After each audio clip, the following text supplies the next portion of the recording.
Do you want to start, Mr. Carl? Good morning, everybody, and welcome to the continuation of our budget meeting that we started on on Monday.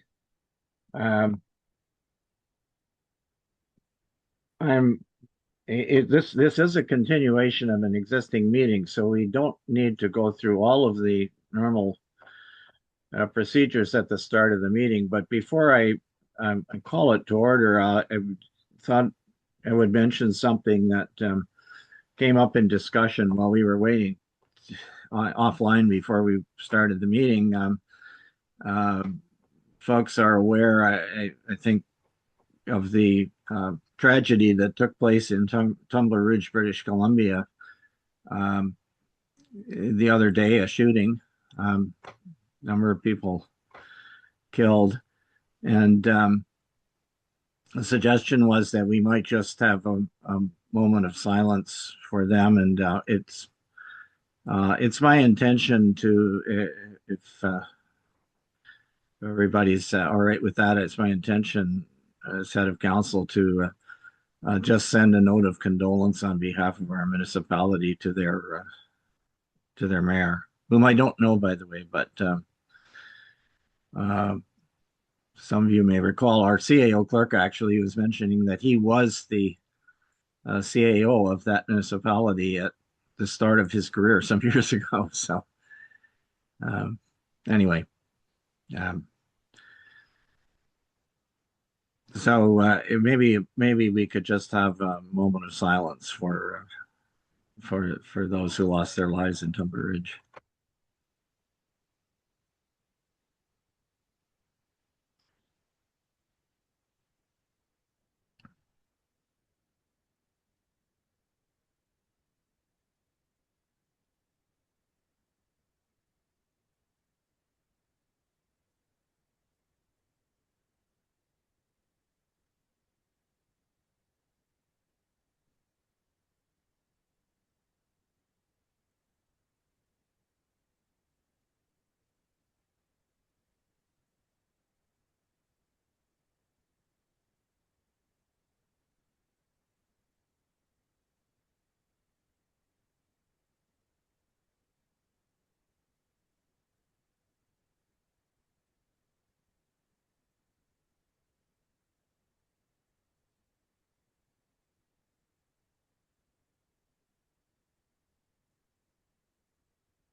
Okay, thank you.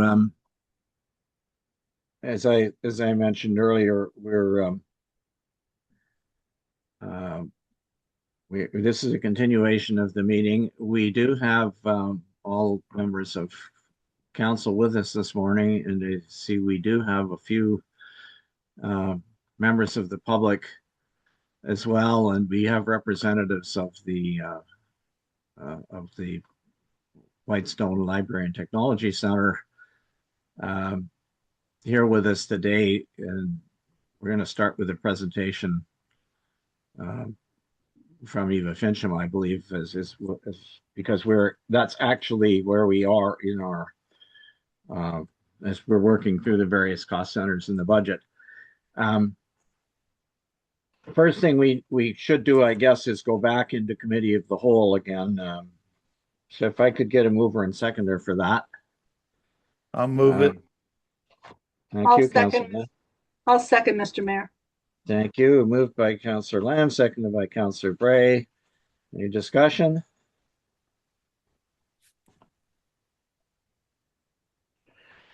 All right, then we'll call the question on the motion. Please Councillor Nash, yes. state your name and Councillor Woods, yes. thank you. Councillor Lamb, yes. Councilor Bray, yes. Mayor Comrie, yes. So that motion is carried, and we're in committee of the whole as of 10:06 a.m.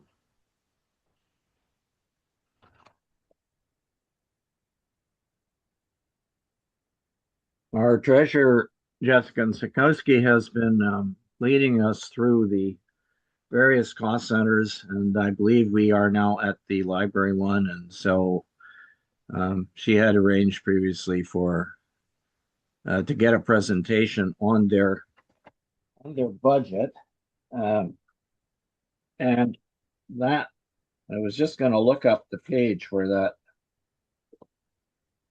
that starts. Can you help me out, Jessica? What's the We are on page 49 of 100 of the PDF document, or it says page 30 in the bottom right corner. I'm sorry, what did it say at the bottom of the page? Page 30. Oh, 30. Okay. So yeah, I'm flipping through my large sheets here.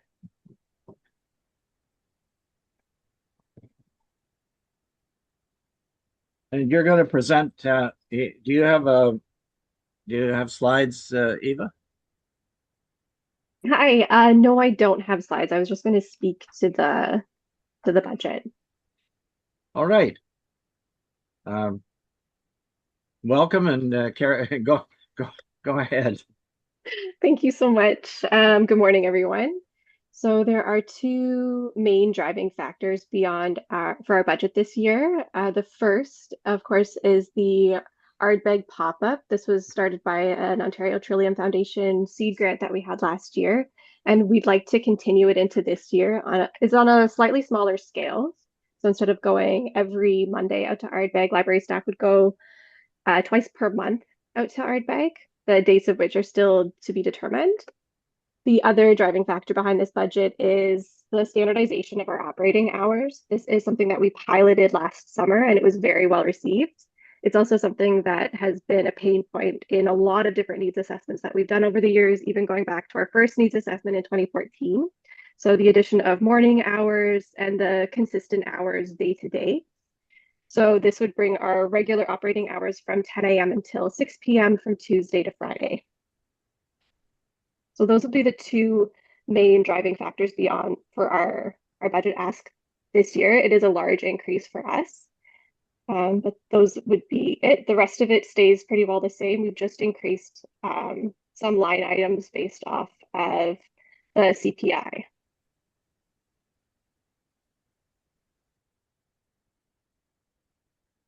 Okay, thank you. We'll open it for questions or comments, I guess.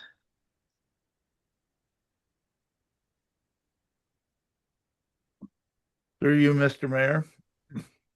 Go ahead. Yeah, obviously I'm the council rep on the library and very supportive of it. And you've heard me say many times it's the jewel of our community. I kind of compare it to we're the Hamilton Ticats of Whitestone, I guess.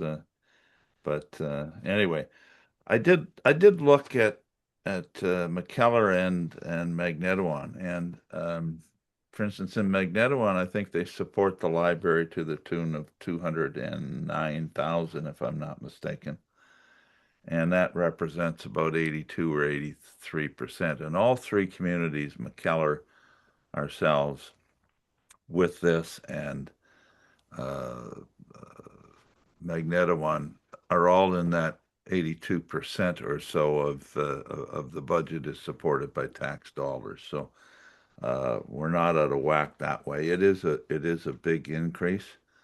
The grant last year, I think, was $67,000. So that uh, we're not getting that this year, and that's why the ask to go out to Ardbeg for 1 day or twice a month, I guess. And it was very popular. One of the things I've always wanted, and thank God the library has done it, is outreach to other areas within our community. And this program does that. And again, I think a quarter of our population is on Wabash-Kesher, that area. And so anyway, that's a bit of background.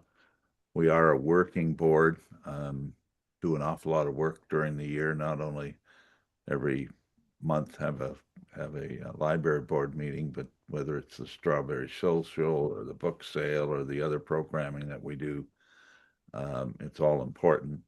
The other thing to note, of course, is that in 2026 is the 50th anniversary of the library, and that's a significant event and a significant milestone. So all those things are why I support this budget. I don't think we should regress. I realize that $28,000 is a big ask, but I ask council's support for this. So thank you, Mr. Mayor.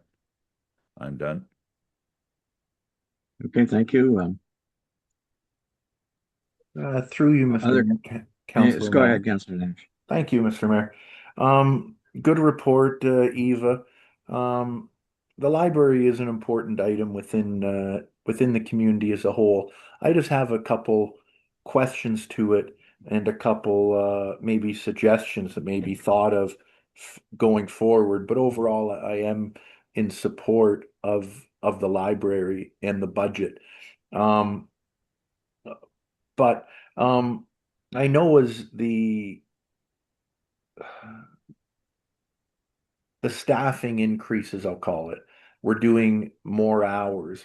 And something I think about is in order to get some of the younger generation into the library, I know some of the hours were increasing, which I understand, but able to get some of the younger generation into the library when there's school, is there a way to think about it going on the years going forward, maybe open a little later and stay open a little later as a lot of kids or grade school or high school students are in school? Just a thought.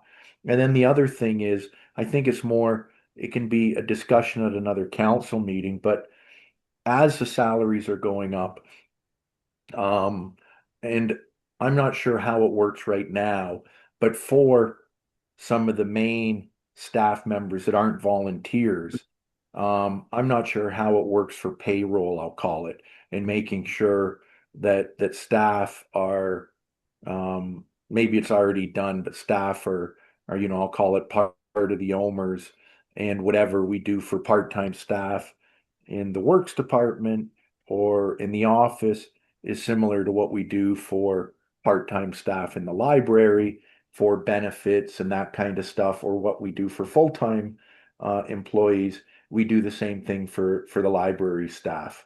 So those are just some things I think to think about for the years to come.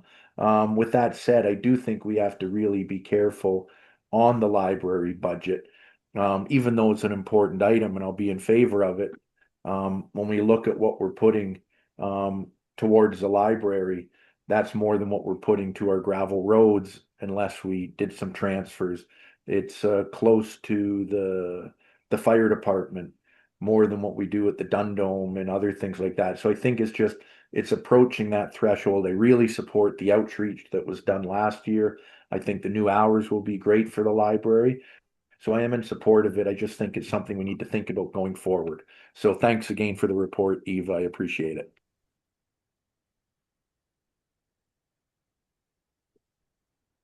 Other comments or questions?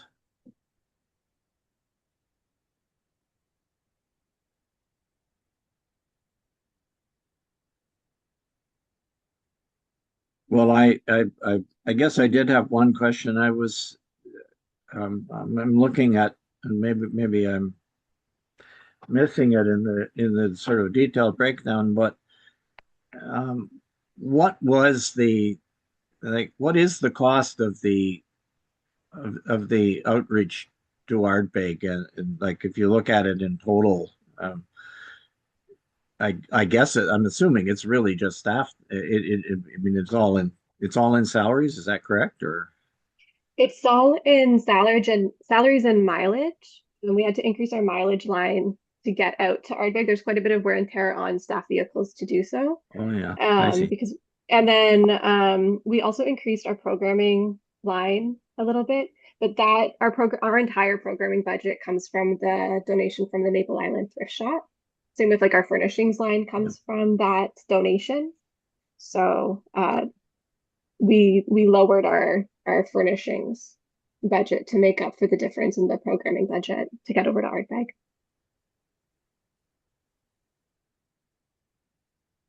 Okay, but if you were to just put a number on it, what did Give me the one. outreach to Ardbeg cost? What did it cost us last year, and what is it costing this year? Or It's a proposed to lot. cost? It's a lot cheaper this year over last year. Last year we had a grant and there was a lot of setup and admin time that went into organizing it. This year, I would have to come back to you with that exact number because I have it broken down somewhere and I'd have to come back to you with the exact number. It is cheaper this year because we're only Through you, going half Mr. Mayor, we're only last going half year, the time. through you, Mr. Mayor, last year the grant was, I think, $67,000. Mhm. Yeah. So if we're going out there half the time, is that what we are, Eva? We're going out twice a month instead of 4 times a month?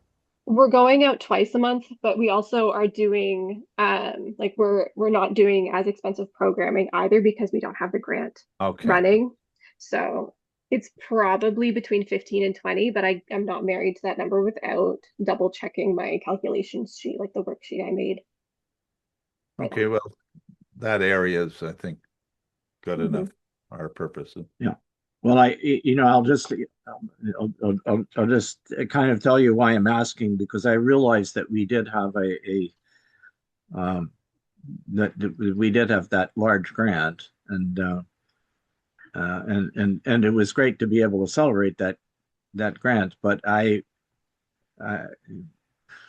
wondered how much of it was one time went towards one-time costs, and how much it would take to simply continue what we were doing last year. And I realize you're saying, well, we're not going to quite continue what we did last year. We're going to scale it back a little bit, but And some of the that's initial why I costs. was trying to get Yeah.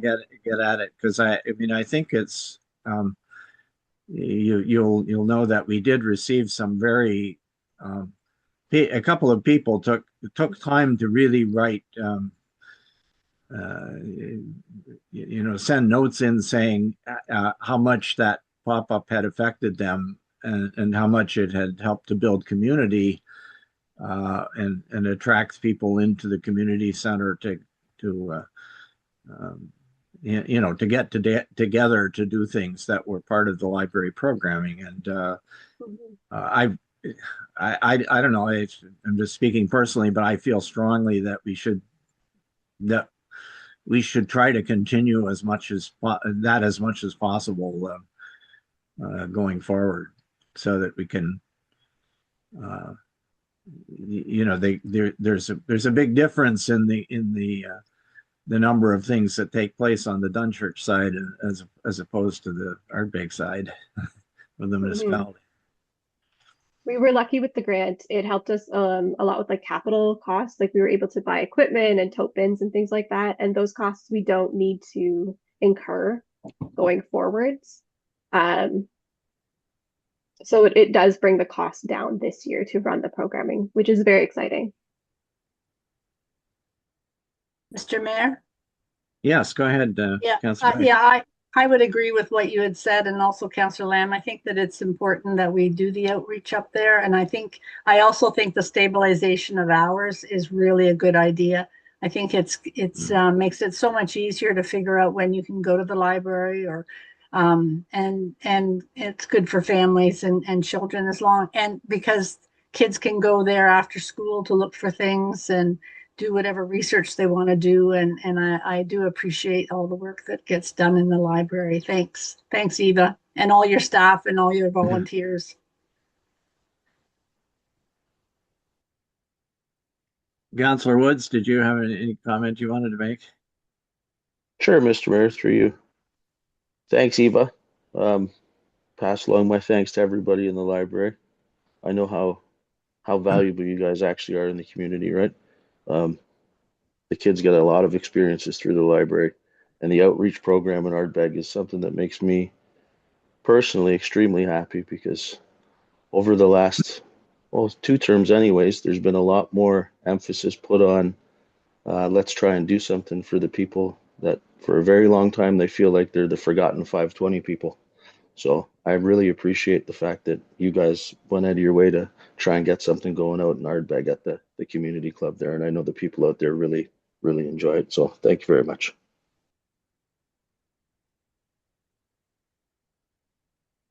All right then. Well, if there's, is there anything else on this item?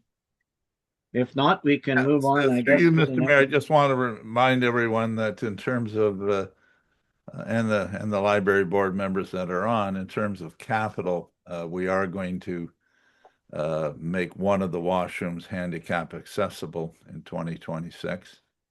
And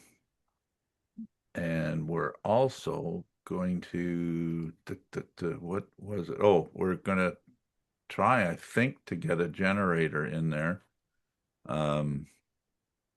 In order to it is kind of a cooling station in terms of power outages and things like that. So a lot of people go to the library in that situation. So there's a couple of capital items that are being looked at, not finally approved yet, but so you should be in good shape for 2026. Thank you. Okay, thanks. That's a good point, actually. All right. Well, thank you again for your work putting coming down and for putting this together and coming and answering questions. Can we move on then to planning, Jessica? Is that the next? Thank you. Through your worship, I just wanted to note a couple other minor changes within the library cost center. So what Eva's presented represents that increase in the contribution to the library board. But on our end, we also budget for insurance and building maintenance. So insurance has just gone up slightly based on that 3% estimated premium increase for our renewal in May. And we've adjusted building maintenance downwards by $2,500 just based on our actuals in 2025.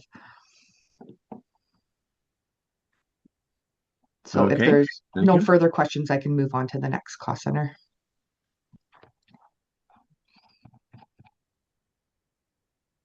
And actually, before we move on, I did want to note some minor adjustments for council's review, as well as revisit the contribution to the asset management reserve and just provide some clarification around those numbers. So first, we Can do need you to increase your size, Jessica? Sure. Is that better? No. Can you make it bigger? One more. Okay, thank you. Okay. So if I just take out these proposed changes, just wanted to revisit where we were at when we ended Monday's meeting. So we were sitting at a 3.26% increase. There are some changes I need to bring forward. We received our helipad insurance renewal, and when I looked back at how I had estimated the budget, it turns out that there were some errors in how it was accounted for in 2025. So I do need to adjust that upwards by $700. But just for council's awareness, there's really only a $125 increase on our premium for the helipad insurance. It just wasn't accounted for properly in 2025. So I will correct that going forward. And then this is just for full transparency. In addition, we received the funding confirmation from the Belvedere Home for the levy, and we can reduce that by $1,400, so that offsets. And I'm also proposing a slight increase to our contribution to the asset management reserve, and I'd just like to walk council through that. So, and I'll make that a little bit bigger.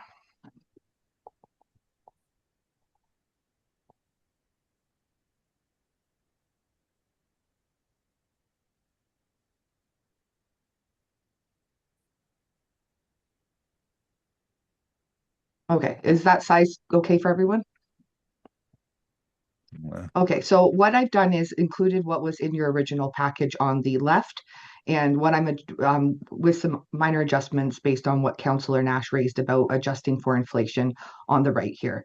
So at the end of the day, it's still going to take us 5 years to reach our funding target, even adjusting that amount for inflation.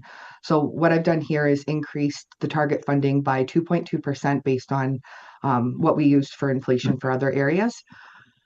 And I've adjusted this target annual increase of 1.4%. And just to walk through what that is based off of, this 3.866 million is our base taxes if we didn't adjust for any increase to our tax rate. It's just based on our assessment for 2026 or based on our assessment for 2026 times the tax rate approved in 2025. So basically, this is what we would get from taxes as a baseline. What we have to adjust the asset management reserve contribution is 1.4% of this number. It's not a 1.4% increase in the reserve contribution. It's a 1.4% increase in your levy overall. So if I go back to my other spreadsheet, what I've done is adjusted that number. So it's gone from 51,800 to 54,130. Now, I do want to note, I did account for that in the increased contribution. However, we did also experience a reduction in our OSIF funding by 15,000, and I had only accounted for a portion of that. So if we want to fully account for this loss in OSIF funding, we should increase the contribution to the asset management reserve by 70,000 instead of the 65,000 I originally anticipated. So that $5,000 increase is really only 0.25% of the levy. So it's not a major increase or a major impact, but it is more accurate. Through So- you, Mr. Mayor. Go ahead. Thank you, Jessica. Thank you for looking into that and coming back to council so quickly on it. I didn't think you would have had time to look at it all.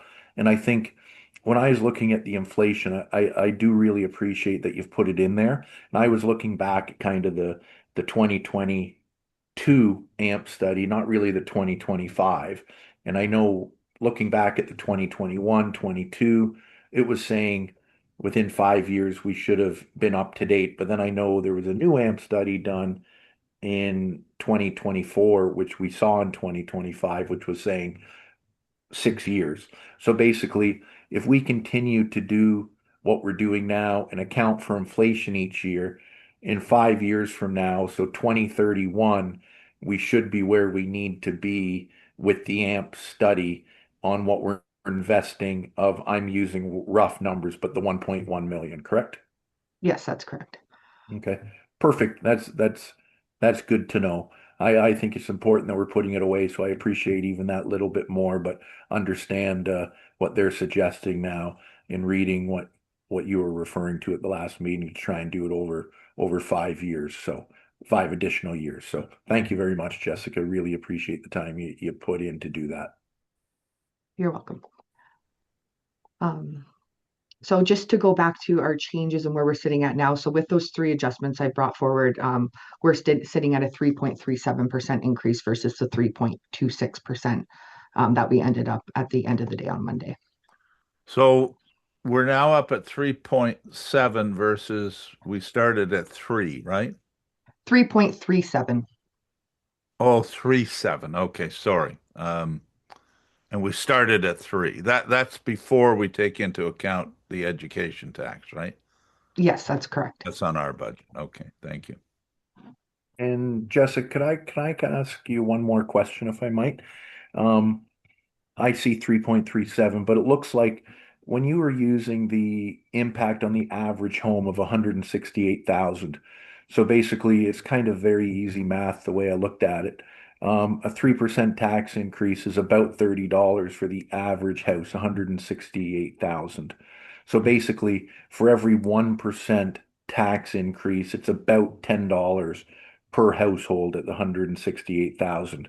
The one item I think we are going to come back to, and I would like it if we could address it now before we get on to new items. when we just had run out of time, was the green initiatives or environmental initiatives.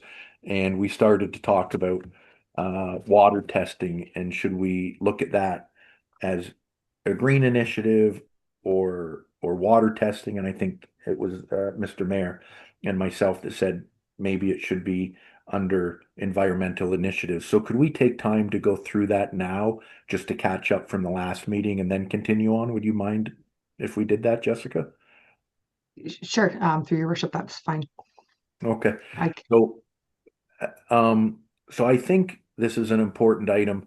Unfortunately, we did have it in the budget, I think in 23 or 24, but for whatever reason, it never materialized with staff and tendering something out. So we've talked about this, and everybody on council has talked about it to different degrees and different ways. But I'd like to see, and I think it's important for our future official plans and our future zoning bylaws. I don't think the info we get now will be able to impact our current one, but I hope we can set it up for future councils. Um, and testing on the lakes, I'm using for water quality, pH. They can do some work on blue-green algae. Um, there's lots of different tests that can go on our lakes, and I think we should put out to tender sometime during this year a tender for water testing. And this is just coming from me, but you know, I know on the environmental committee we'd come up with a spreadsheet. There's about 20 lakes that were, I'm going to say, active in the community. So if I take those 20 lakes and say, how many can you do in a day? And I would say, if we hired um, a consultant to go out and test the water, it might take them 3 or 4 days to do testing a couple times a year on all our lakes. And I'm guessing if you round that and say, well, let's say it's 5 days for a consultant to do it and put a report together that last day, give a consultant, maybe it's $3,000 a day. I'd say we should have a number of 15,000 or 20,000 for it. And we put it out to tender, of course, and it's an ongoing thing. So we might want to do a 2-year tender on it, but at least we can start. And again, I want to say, I think the Lake Partners program that is there and all the volunteers that do testing is fabulous. I never want to see anybody stop the testing they do, or an association stop the testing they do, or anybody from the Lake Partners program stop. But as we've all been told by consultants in the past, we do need some of our own data to be able to use to confirm data from volunteers or others. So I think it's important start in the right direction. I hope that many people in the public will see this as a starting point for us, and we can only improve from there. But we need to get started on this, which should be an ongoing initiative. So I hope I'll have council support in saying either a 15 or a $20,000 earmark here, and then see what staff comes back with when something does go out to tender for testing. This isn't testing for drinking water. This is testing for the quality of the lake, from pollution, from phosphorus, from visibility, how far you can see down. It's called a Secchi disc for the invertebrates. So stuff like that. So thank you very much for listening to me. And I hope I can get council support on it.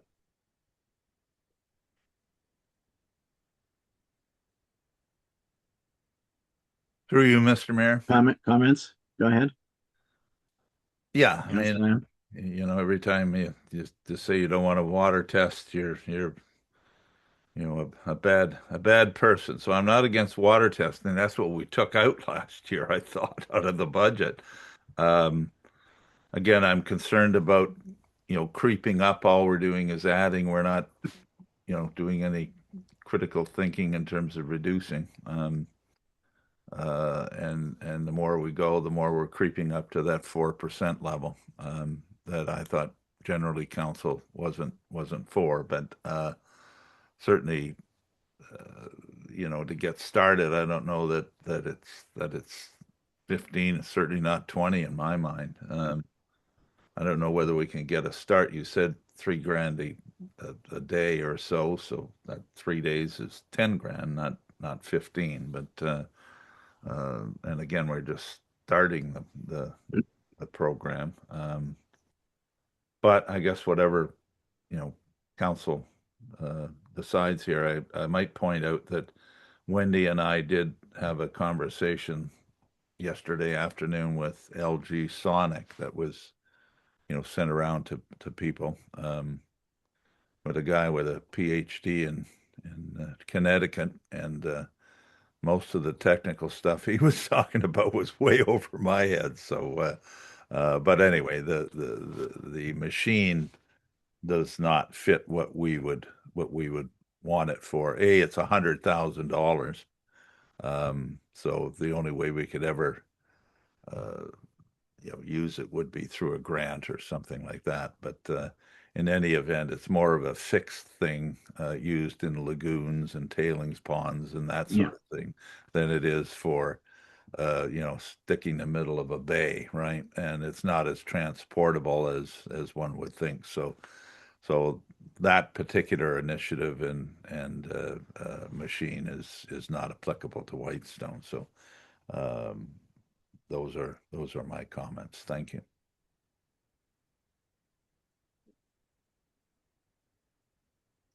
Okay, thank you. Other comments?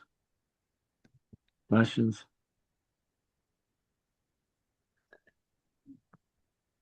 Is there a reserve that we could take 10 or 15,000 out of? Or water testing? Through your worship, you do have that funding stabilization reserve, but if this would be an ongoing annual cost, I would recommend just including it in your budget and funding it from the levy. If it's a one-time, then I think that would be suitable to use the funding stabilization reserve. Well, why don't we call it one time for a year and we'll assess it? Not that we will, like not, it'll be ongoing, but we say we're initiating it to see what it comes up with and use the stabilization versus adding it to the levy? Through you, Mr. Mayor. Oh, can I No, get an answer, please, Councillor Nash? yeah, of course. Yes, through your worship, that would be an option if you want to do it as a one-time initiative funded from the funding stabilization reserve, that would be acceptable. I prefer that versus keeping adding to the tax rate. So thank you. And through you, Mr. Mayor. I know Councillor Lamb and I just have a difference of opinion on where the money should come from. I think we're both saying it's a good idea. And I'd said 15 or 20,000. I think Councillor Lamb said 15, which I think is a good starting point. But for me, if we're going to do this year after year, which is the only way we can get data, to say that we're going to pull it out of a stabilization fund to try and say we're not increasing taxes when we're trying to increase our asset management numbers and taking from Peter to pay Paul. I would say if we're going to do that, why don't we lower our road grant by $15,000, bring it back down to 100,000, which I think everybody on a lake, yeah, they're going to get a couple dollars less, but we're going to get lake testing. I think you'd find if it went out to a referendum that many, many people would want to see that lake testing done. Hold on, sorry about that. Would want to see that lake testing done. So I say either we pull it out of our levy, which I think hopefully we'll get a majority of council that just says let's pull it out of levy, and we're talking if 1% equals about $10. An increase for something like this would be talking $5 more in taxes. So basically, everybody in the municipality is paying about $5 extra on their taxes to start a water testing program, which I think you'd have a big favor in instead of pulling from our reserves or pulling from our stabilization fund for this. So I'd be in favor of this only if we're doing it from a standpoint of pulling it from the levy. I wouldn't be in favor if we're borrowing from Peter to pay Paul for something that's ongoing. Thank you. Through you, Mr. Mayor, 168,000 isn't, you're saying $5 and $10 is a whole lot of places that aren't valued at $168,000. There's many, many that are valued at 4 or 5 or 600,000. So that figure doesn't hold true, right? You're assuming that places are all 168,000. So anyway, I don't want to get into a long debate. I guess council can decide to put $15,000 in, and away we go, I guess, if that's what they want.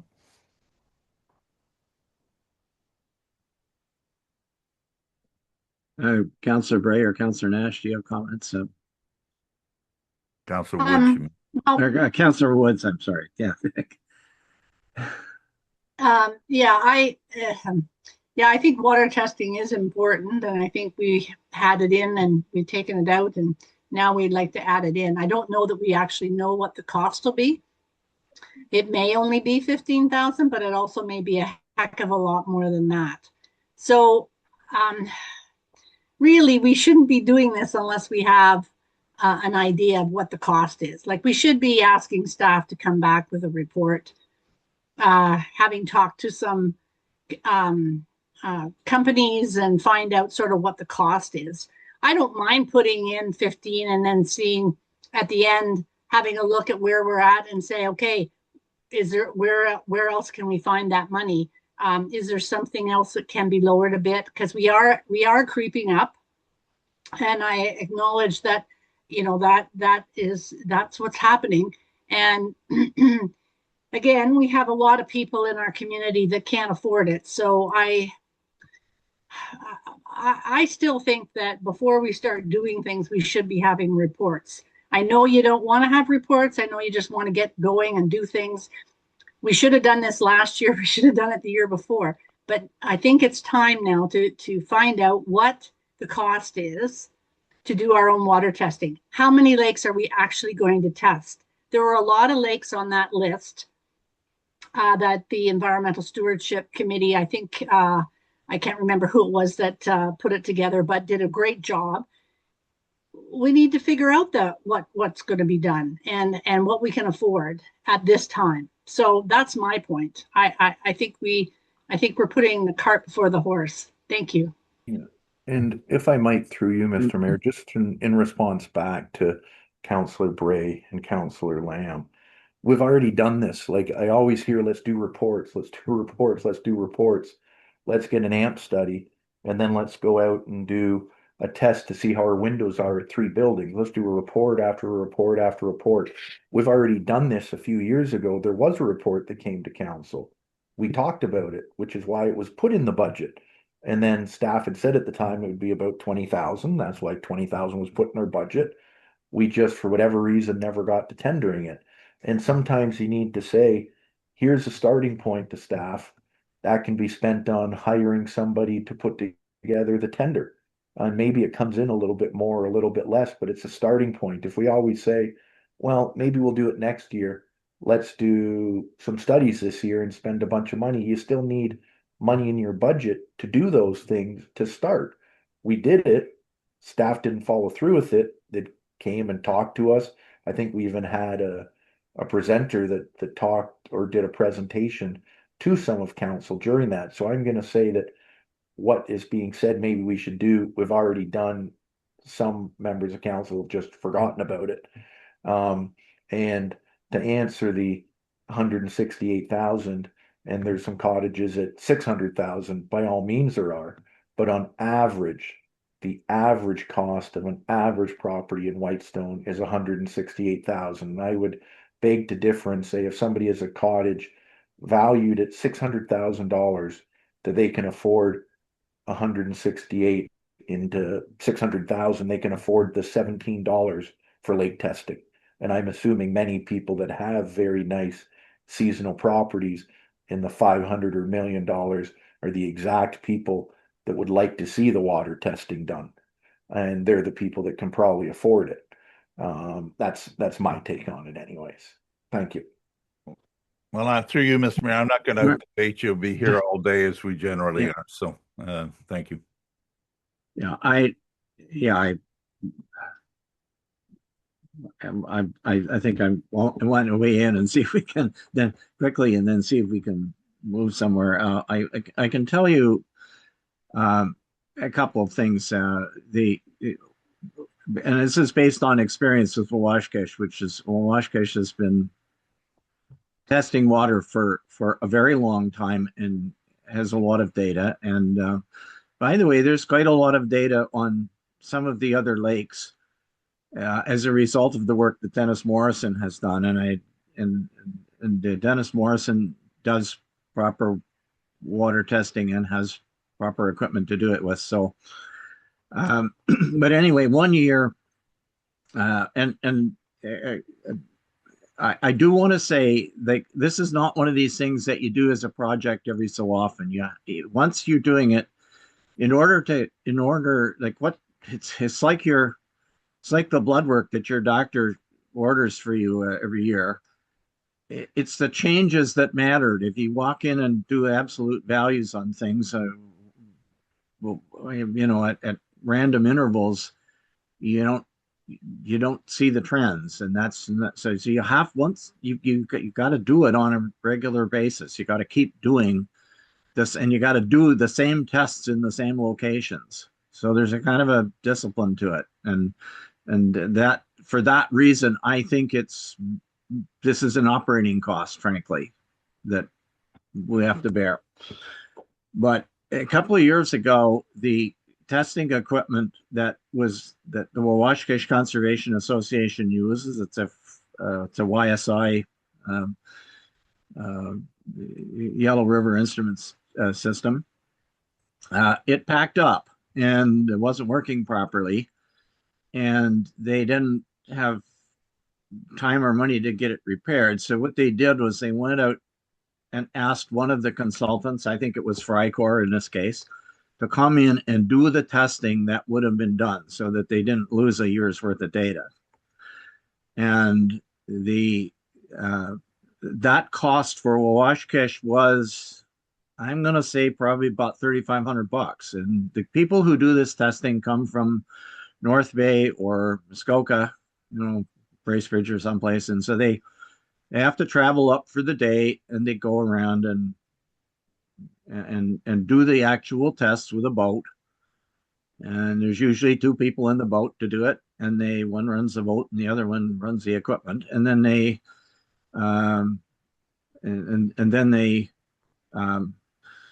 go back and take the data off the instrument and produce a report.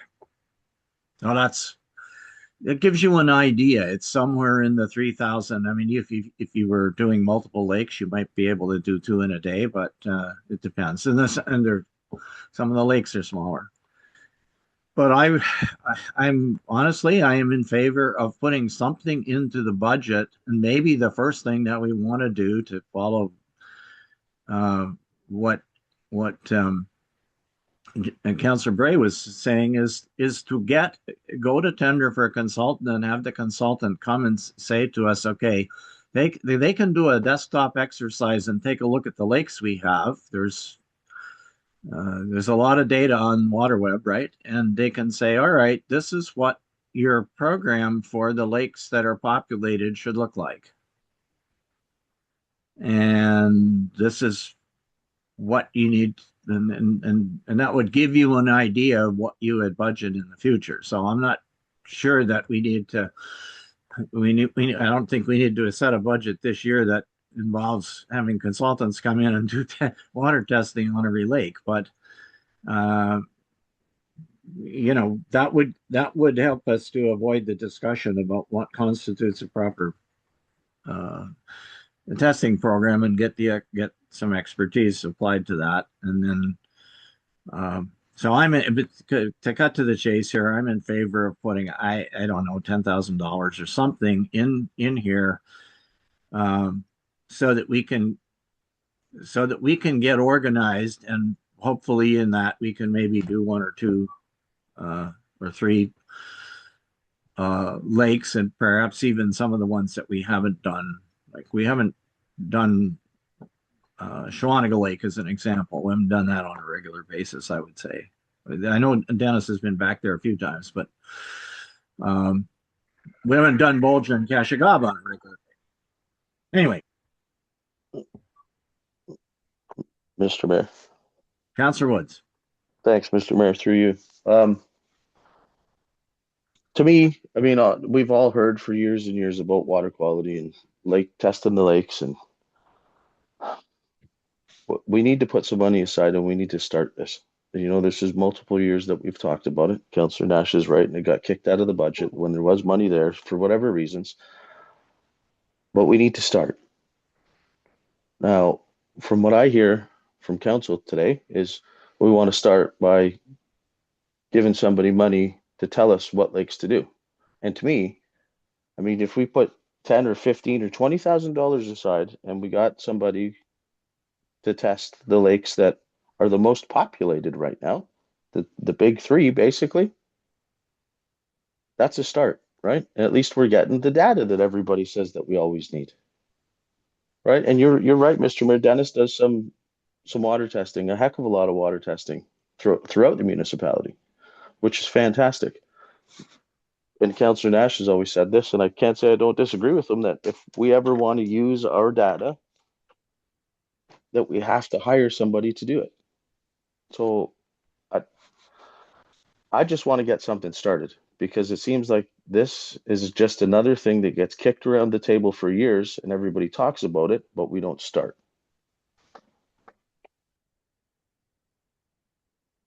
So through you, oh, sorry, are you finished, Councillor Woods? Yeah, I'm finished. Thank you.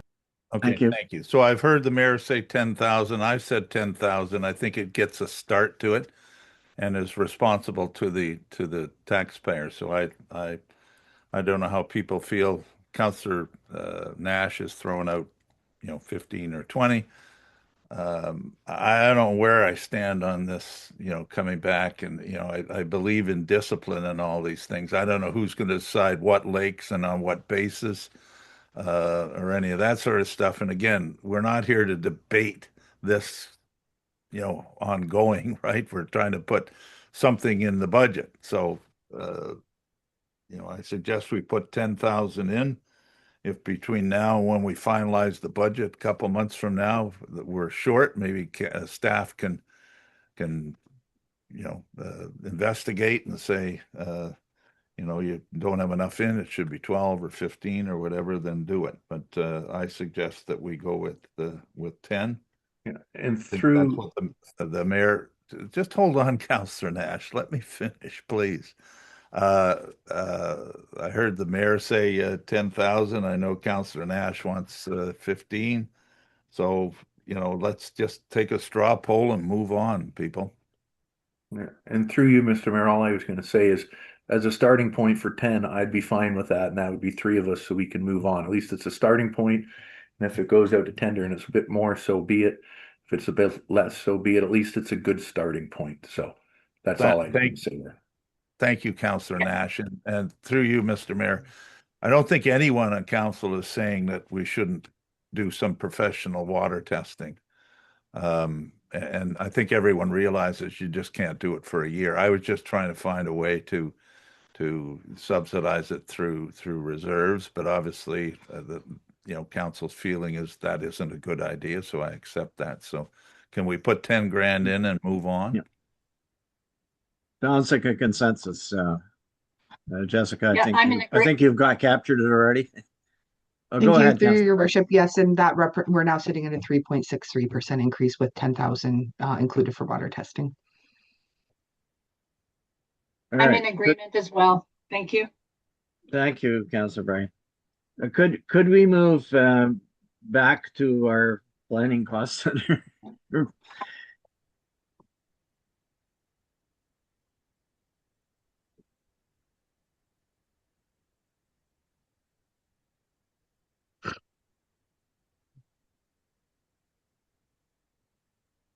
Okay, so through your worship, I can walk through this cost center. I had touched on this a little bit when we were looking at the high level overviews. But basically, because of the increased revenue that we've budgeted, we do show a surplus for this area, but That is because there are planning costs not really reflected here that are built into our administration costs, mainly the salaries for our planning assistant, just because we don't have a very robust system to be able to account for her salary in two places. So the changes here, planning and zoning revenue, we've adjusted down by $5,000 based on where we were at for 2025. Rental units, we have adjusted upwards by $2,000 just based on our 2025 actuals as well. And shore road allowance revenue, we have increased upwards by $6,000. And that is just based on 2025 actuals. Our planning assistant did indicate it is a little bit hard to estimate because you don't know what kind of applications you're going to get year over year. But based on the last 2 years of history, I think we would be safe budgeting at $20,000. And in terms of our planning expenses, we just have our external consultant costs, and we were proposing to decrease that by $5,000 just based on our expected expenses for the coming year. And through you, if I might, Mr. Mayor. Go ahead, please. Thank you. A couple questions on this section, but I think they're brief. Under item 751, shore road allowance revenue, would that also include road allowance revenue? Do you know, Jessica? Or I don't know if we need to update that to say shore road / road allowance, or if there's a different section for just road allowances versus shore road allowance. Thank you, through your worship. I just heard Paula say that no, that does not include, that's not included. It's only shore road allowance revenue. Okay, so where would road allowances be in here, or should we add something for that? If I can get back to you, I'll just have to speak to the planning assistant to clarify that. Yeah, no problems whatsoever. And then you said we were going to reduce our planning fees from our consultant by $5,000. I'd strongly suggest that we do not reduce it because, as I'd said several years ago, the planning consultants we have now are much more expensive than our previous planner. And I think as we get into more complicated files, as we go through our official plan and our zoning bylaws, even though there's a tender for that, I think we're going to find that more items cost us internally more dollars. So instead of being less, I think it should be more. Like I see we were at 46,000 almost last year, and we're reducing it to 40,000 this year. I do agree that we might have less coming in for applications, but I think our internal costs due to our contract with our planners, which they're able to bill what they're able to bill, is not being reduced. It's only increasing year after year. So I think that number should not go down, but should actually go up. That's my feeling. Thank you.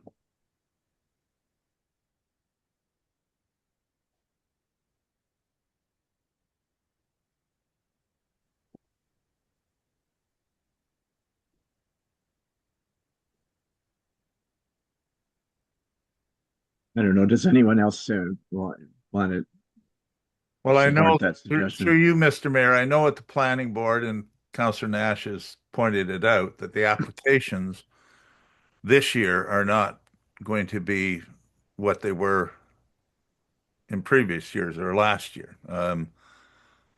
So I can see the rationale for reducing it. And that's because of, I think, uncertainty and tariffs and the whole economic climate in Canada today. We've so I mean I don't know. I trust our planning staff. Again, I'm concerned about 5 here, 10 there, or whatever. Uh, Councillor Nash has an idea. I guess we have to either say if we're going to add 5. I fail to see the the rationale. If we're, again, if we're over a little bit in an account and under in another, we end up with big surpluses at the end of the year. We don't have to fine tune every single account, right? And which is what we're doing, which most other communities I don't think do. But anyway, so I don't know, whatever the desire of council is, but we keep creeping. Through your worship, if I can just address something as well, the 2025 actuals do include about $2,400 in expenses that were miscoded. So that brings that actual for 2025 down to 43,000. And what we had done was kind of average between the last 2 years of history. So we feel that $40,000 would still be sufficient. Thank you, Jessica.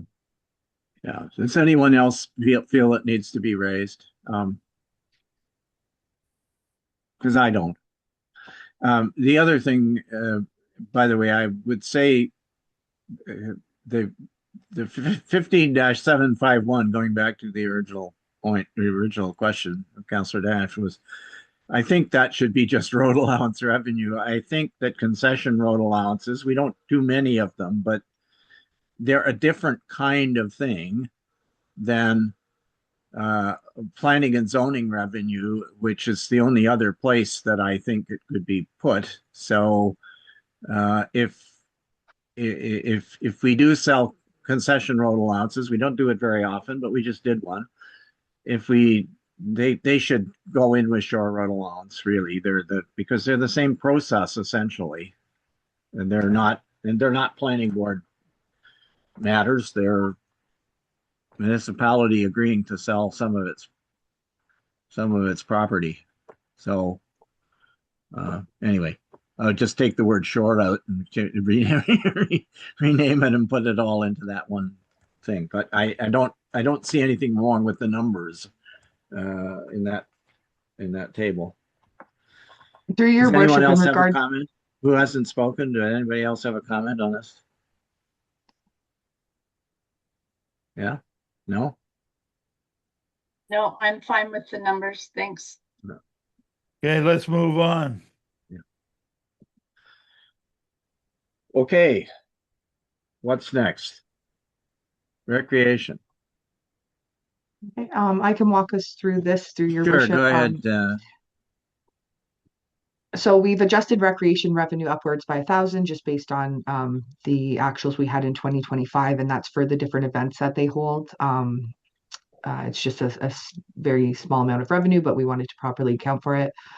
After school program revenue has been adjusted just slightly downward, and I'm not sure where the 9,000 came from 2025, but I do know that the after school program didn't run for a part of the year, and that's why the actuals were a bit lower. So what we've done just in whole for the after school program is accounted for 5 days of service.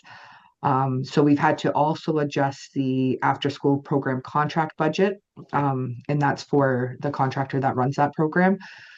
So in terms of revenue, I believe that's based on $6 a day per child.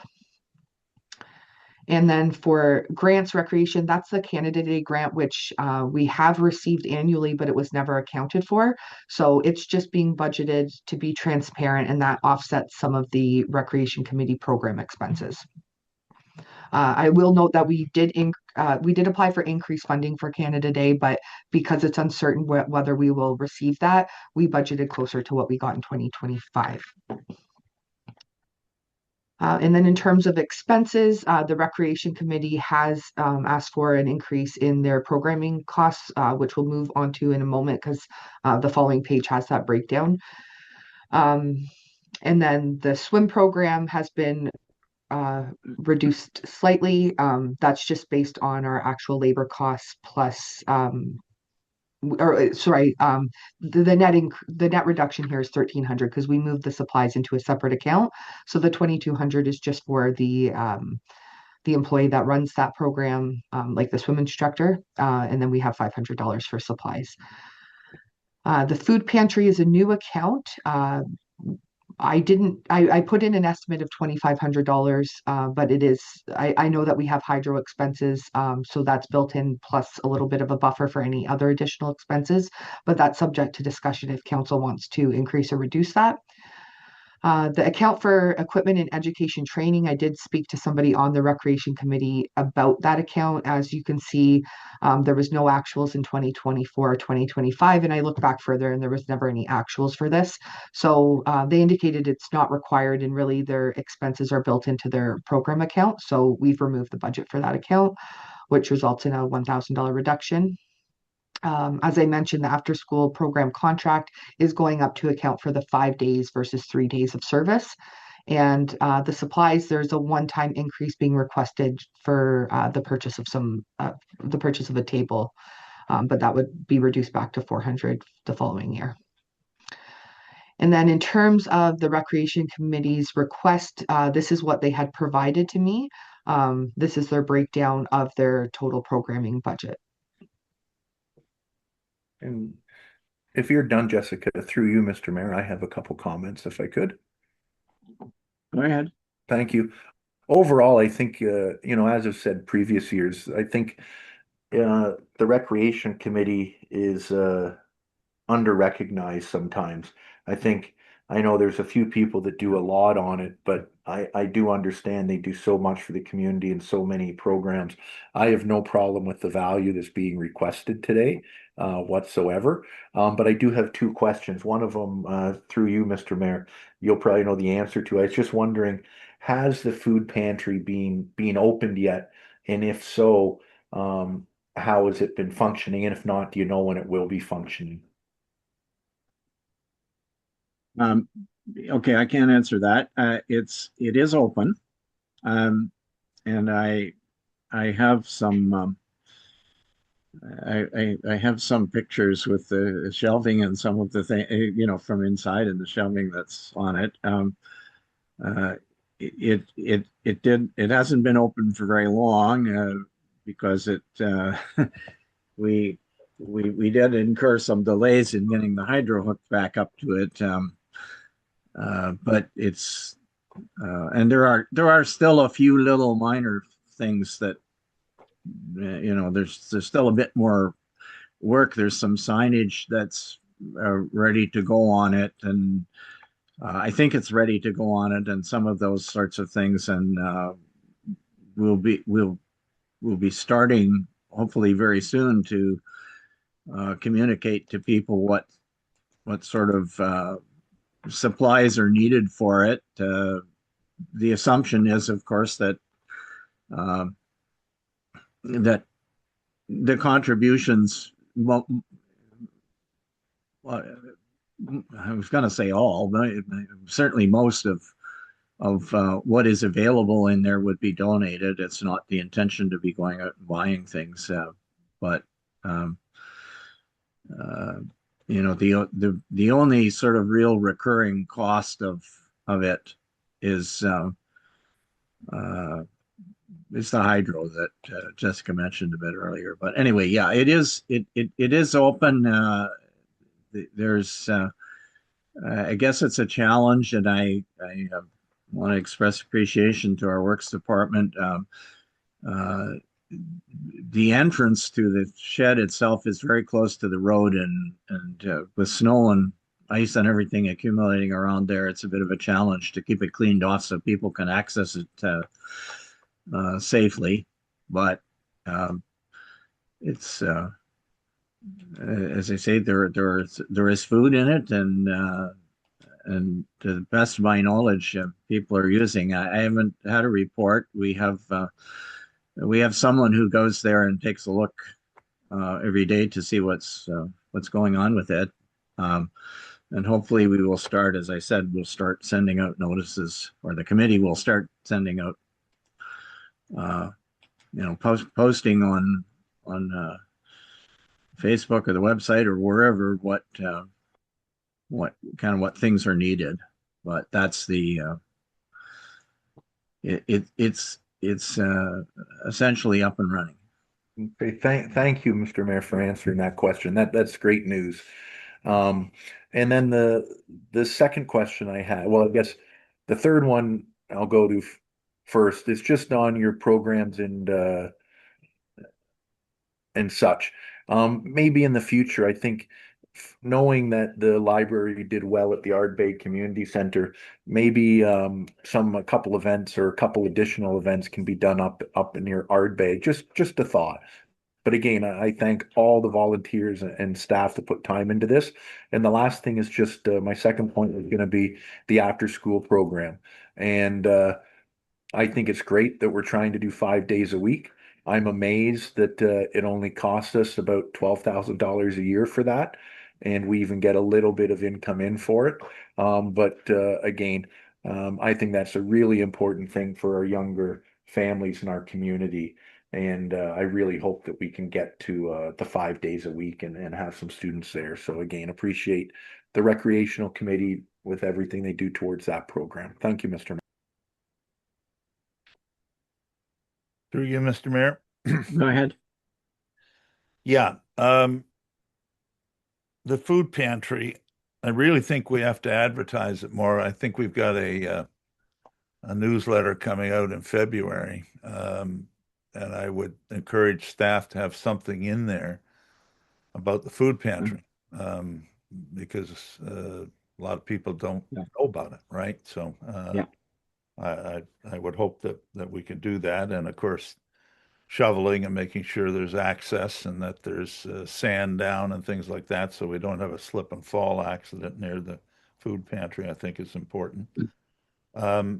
Again, I guess my comment is, in past years, we've had a detailed breakdown, as we do with the library and other things of, kind of line items. And this year, I think it says, well, simplified, right? 36,340. I have, plus the pantry of 2,500. So on a percentage basis, this is a significant increase. And I'm not necessarily against it. I just don't know what the extra programming is. And I guess my one question is, because I failed to see the justification for it in past years.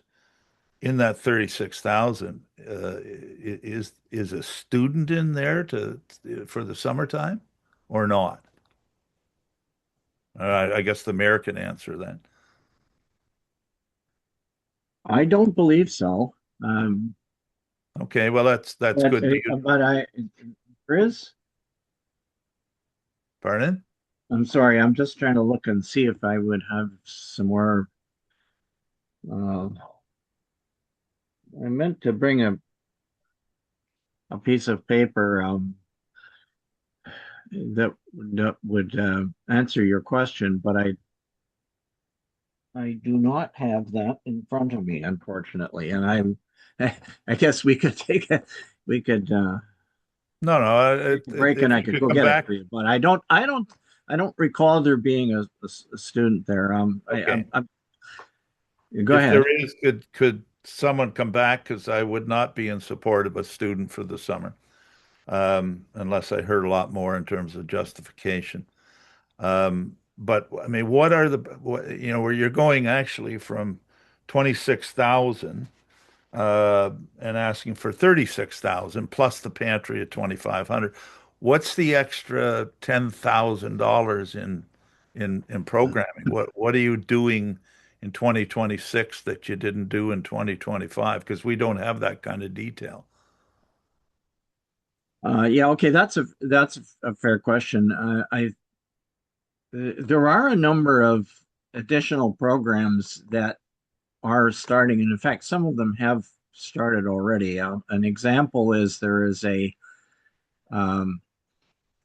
there is a yoga class running on Saturday morning. Some of you may have noticed, and that there are a couple of other fitness activities that are planned to be introduced this year, Tai Chi and some other things like that. Now we are. I think the committee has decided that there should be some nominal charge for those for participants in those programs. The one that runs on Saturday, which is a yoga class, and it's, by the way, done by somebody in our community who does a great job, and it's been very well received. Started this fall, or started this early spring. And it's but they get the instructor for these things gets paid something, so they're actually probably going to be more revenue neutral. So I'm not sure that, I don't think we really reflected any. I don't really see that. Well, maybe it is. There's a $2,500 in revenue for the programs themselves. So maybe it is reflected there, I guess, on the revenue side. But that was those programs that are planned to be introduced will they will increase costs. And I guess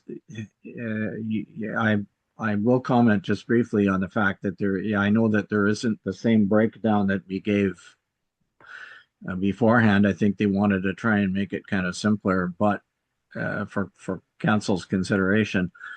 But I would say, as has happened in the past, what we do is we look at all the things that people have suggested that we would like to do, and try to come up with a cost estimate for them. If council feels that that's an excessive increase, then the committee will work with the budget that it's given, and will and between what we charge people for things where it makes sense to do a cost recovery, and so on, we scale them based on how much money we have, Yeah, I guess through you, Mr. Mayor, I have no idea what the 10 grand in extra programming is. Can someone supply us with that information?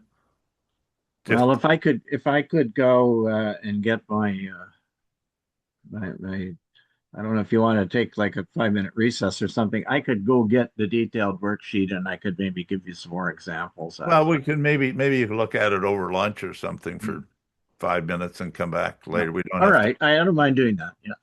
Yeah. Okay. And the idea of a student, if you could confirm that Yeah. we're not hiring, I because will. there's complications for that. If that was going to be in here, it wouldn't be in this budget. You have to allocate it under salaries. A student could not report to a committee. It would have to report to a staff member. There's further kind of complications. But anyway, if you could come back maybe after lunch or something with a couple of things, that would be good. And I'd feel more comfortable if again, I'm not against extra programming. I just am curious as to what that is. In terms of cost recovery, again, if you look and I know we're not a big city or a bigger city, I don't know where we sit in terms of cost recovery for Tai Chi and yoga and all these things compared to, say Magnetawan or McKellar, I guess, or other people in our community. I don't know whether, as the Recreation Committee or anyone else said, we're charging $5 for yoga. What are you charging? And they could say 0, or they could say, oh, we're $20, right? I've always been of the feeling that if you don't have skin in the game, then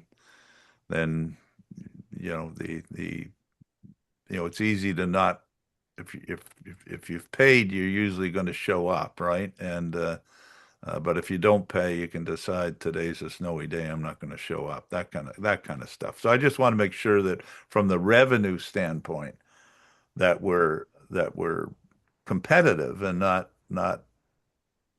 that we're charging enough, I guess, right? So thank you. Yeah, the committee has done exactly what you say for those types of programs where you're paying an instructor. Um, we look at because they do offer those programs in McKellar and they offer them in Magnetawan as well, and there is a demand for them. People have come to us and said, "Well, we'd like, why don't you do this here?" But they're paying for it. If we don't do it, they go to Magnetawan and they pay in Magnetawan, right? So we look at what is charged in other places for those. We don't charge for things historically for things like archery and so on. Yeah, And some of those, and we've had this discussion before. So, but we also the other thing that I'm sure you're aware of is that when we have things like breakfast with Santa and the Easter breakfast and those sorts of things, there is actually revenue that comes in, and it's accounted for in the committee's very detailed finances. Now, it didn't used to be they just go into general revenue, but there's a donation box there so that people who come with their family to have breakfast with Santa or whatever, they put money into a donation box, and that is used to offset the cost of buying the food and so on for the item. So, and I don't know. We've only really just in the last, I would say, in the last year, started to try to keep track of how much of that revenue was in. And Jessica knows. I'm trusting her $2,500 is an accurate reflection of kind of what we get for all those various things. But maybe as we introduce more programs, we will actually get more of it. as an aside, Mr. Mayor, when we do the book sale, we used to for the library, we used to put, that book's 50 cents and that's 75 and that's $1. And we went to donation and it was just incredible. People would pick up 10 books and we'd say it's by donation and they pull out a $50 bill and say, is that enough? Right? Yeah. So we did you're far better to say by donation than you are to say $5, right? And also for those people that cannot afford it, or are stretched financially in the community, that they could quietly not give anything, right? So and you're That's probably the going way. to end up with more That's money. the model that we're trying to follow. So Yeah, that's a good model. Thank you. okay. So is there anything else on this? I mean, I will go grab my detailed file and see what else I can tell you after lunch, let's say. But Okay, that's good. Thank you. Mr. Mayor, just Councillor Bray. yeah, just quickly, I was just remembered and I pulled it up on the email newsletter. There's a nice picture of the food pantry and a little write-up, and I thought that was really great. And also a list of quite a few activities, recreation activities, which I think is really great. Thank you. Okay, thanks for mentioning that. Mr. Mayor, if I could. Yeah, go ahead, Councillor Woods. Thanks to you, Mr. Mayor. Yeah, the rec committee, they, kind of going along with what Councillor Nash said, sometimes I do think that they're a little bit underappreciated. So there's a lot of volunteers and they do put on a heck of a lot of programming, and the expansion of the programming of yoga and Tai Chi, that's the kind of thing that I'd like seeing, right? More things for people to take part in, over in our community center, brings people together. Tai Chi, I'm really interested in. Actually, they do it in McKellar, but it's good that we're planning on doing something like that now here. I think that'll be very, very well received by a wide age range for sure, because it's beneficial to anybody that takes part in Tai Chi and does it regularly, to be honest with you. Yeah. The addition of the food pantry, I think, is great, Mr. Mayor. And the more messaging we can get out, letting people know that it's there and it's open, and Did we as the municipality, are we making a donation towards purchases for the food pantry? I don't remember if we had agreed to do that before. Through your worship, I can don't think comment we that did, I know the no. thrift shop did. Okay. Yeah. Yeah, I know it'll be something that's going to get used, right? There's a lot of people that are stretched, as Councillor Lamb says. You know, there's a heck of a lot of people in our community that will be using that, and I think it's a great thing that we've started that. I just want to say thank you to everybody on the rec committee, because I know all the work that they put in, and it's most definitely a valuable thing that happens in our community, Mr. Mayor. Well, thank you for that. I will pass that comment on to them. Through you, And Mr. Mayor, the food pantry is still non-perishables, right? We discussed that, and that was a decision of council that it be non-perishable, right? Well, yes to the first question. It is non-perishable. I don't think it was a decision of council that it be non-perishable, but it was. Well, it was at discussed the moment. It council. is.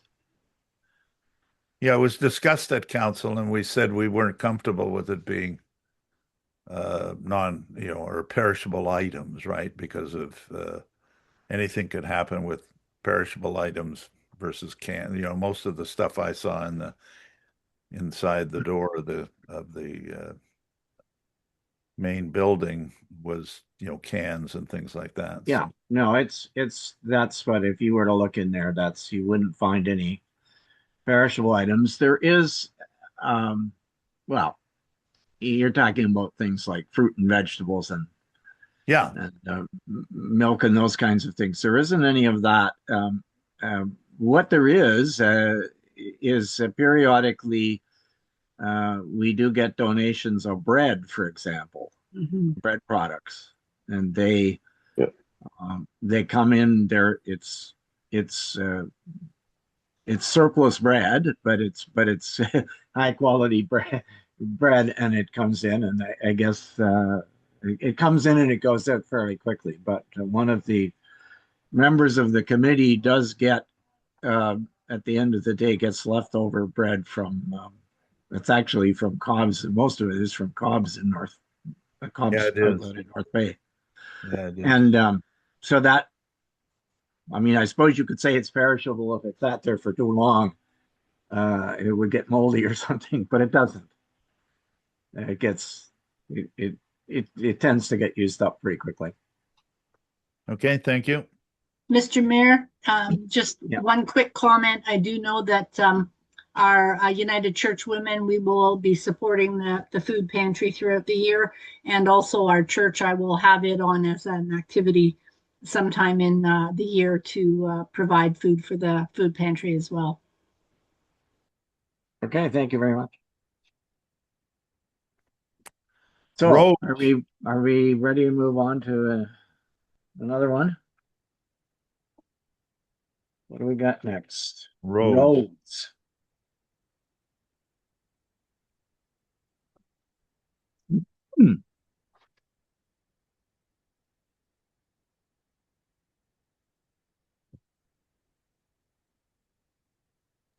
Oh, sorry. Through your worship, I can walk through this and Go ahead. and I'll get Mike to provide input. So for the roads area, we've further broken it down into a few areas. So we have our general revenues and expenses, and then on the following page, we have our equipment costs and then the boat launches. The boat launches are under roads just because it's under the responsibility of Public Works, but we are happy to move that if council wishes. So just to walk through the general area for revenue, the roads revenue has been removed. The reason for this is that was road damage deposits, which are not actually revenue. Those are deposits we hold and then we give back to the applicant. So as you can see in 2024, the number was actually positive. That's because we were handing back deposits collected in prior years in that year. So this is really something that should sit in a liability account and should not be within your operating budget. So we've removed that accordingly. And then as council's previously been made aware, the NORDS grant 2025 was the last year of that program. So we've removed that grant. and there's an offsetting reduction in gravel. However, as noted or as discussed on Monday, council wished to move gravel resurfacing to the capital budget. So we are going to do so. I've spoken with the public works manager, and we're going to leave about 35,000 in operating for your minor maintenance and spot repairs. And we're going to move 65,000 to capital and combine it with the removal of the Maple Island project. So we'll have a total of 170,000 in capital for gravel resurfacing. And we will be reflecting those changes in the final budget, but there's no overall impact to the levy. Jessica, do you mind if I ask one question just on that item? Sure. Thank you. You said leave 5,000 in? 35,000. Oh, 35. Sorry, I didn't hear you, and I was going to say 5 scene. Okay, never mind. Go on. Sorry. Thank you. Yeah, I heard the same thing. Sorry. Sorry about that. Thank you for clarifying that. Yeah. Okay, so just to walk through some of the other major changes, the big one is an increase in the roads salaries and statutory benefits like your CPP, WSIB, EI, etc. So that's going up by 66,000, but I did want to highlight to council that this account has historically been under budgeted. And I had a hard time really deciphering in previous files where these numbers were coming from. So what this number is based on is approved staffing, and we actually have a net reduction in staff because we used to have 4 student positions and we've only included 3 for the 2026 year. So so this number is based on what's previously been approved in our staffing complement. There's no increase in staff, and it's really just mainly a budget correction, and then incorporates salary increases and the QP wage grid increases. And then on the benefit side, that's going up by 4,300.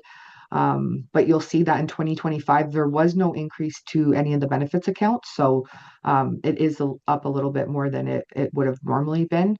But this is based on our actual premiums and a 10% increase on the renewal in August, which is what our provider tells us to budget for annually.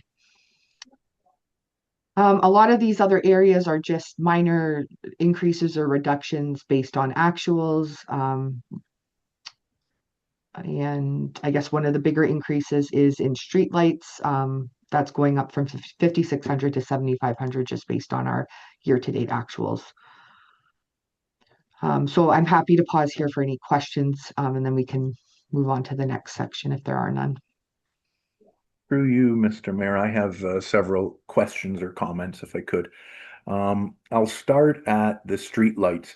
I believe the mic is on the call. So what are the costs associated with streetlights? Is that for the electricity, or are we actually doing work on the streetlights? Because I know we don't have too many, so it's just a question. Through you, Your Worship. That cost is mainly maintenance on the lights. Last year we had, I believe, 7 in total out that needed to be maintained by the company or contractor that comes in to fix them. And their costs have rose a little bit. So that would be to cover their cost to come in and do the maintenance on them yearly. Okay, perfect. Thanks. And then I'll kind of group my other questions together here for you, Mike. Roadside brushing and roadside grass cutting. And I'll say the same on dust control or even gravel. I know a lot of the time we've done 1-year tenders. Would it be considered appropriate to maybe do more than a 1-year tender to see if we can get better pricing over a 2-year time? And the second part to that question is for the roadside brushing and the roadside grass cutting, is that something that you think over time we might be able to do internally if you're provided with the right piece of equipment to do it? And do you think that might be a cost savings over the long run? So one question is about the grass cutting and the other is about the tendering, multi-year versus single years. Thank you.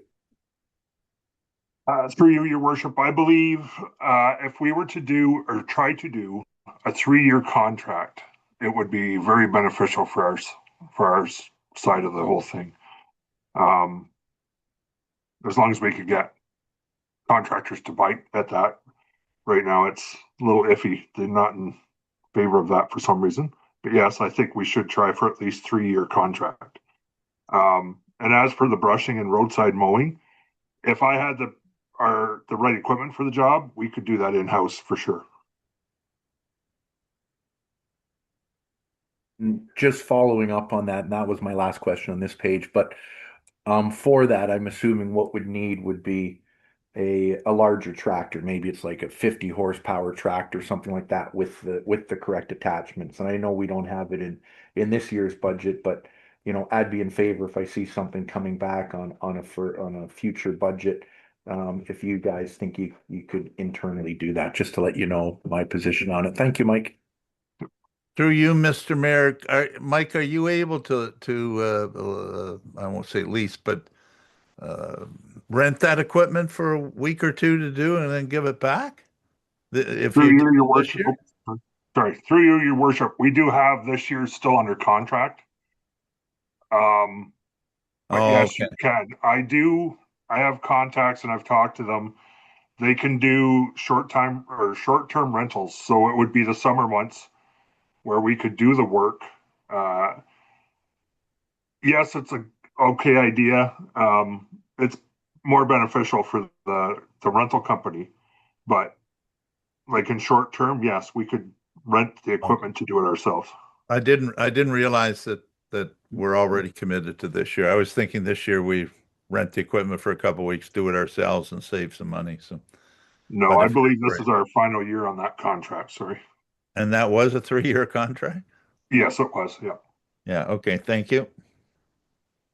Mr. Mayor, I Councillor could say Wood. something. Thanks, Yeah. Mr. Mayor, through you. Just a comment about the roadside brushing and grass cutting and getting the equipment, doing it ourselves or tendering it out for 3 years. I'll remind all of us that we learned, at least I learned, I'm sure everybody on this council learned, that it actually cost us less money buying the piece of equipment in the long run than renting anything. And we learned that with the excavator. We were paying $65,000 for, a few weeks, I want to say 6 weeks in the summer. And that was just to rent that machine to do the work. And if we ever had, an emergency and we couldn't get a piece of equipment that day, we'd have to be waiting for another day. And in turn, we turned around and we bought a proper piece of equipment that this municipality needed and gets well used. And we've done a heck of a lot of work around here. So, rental sometimes short term for just a one-time thing, but buying a piece of equipment saves us all money in the long run.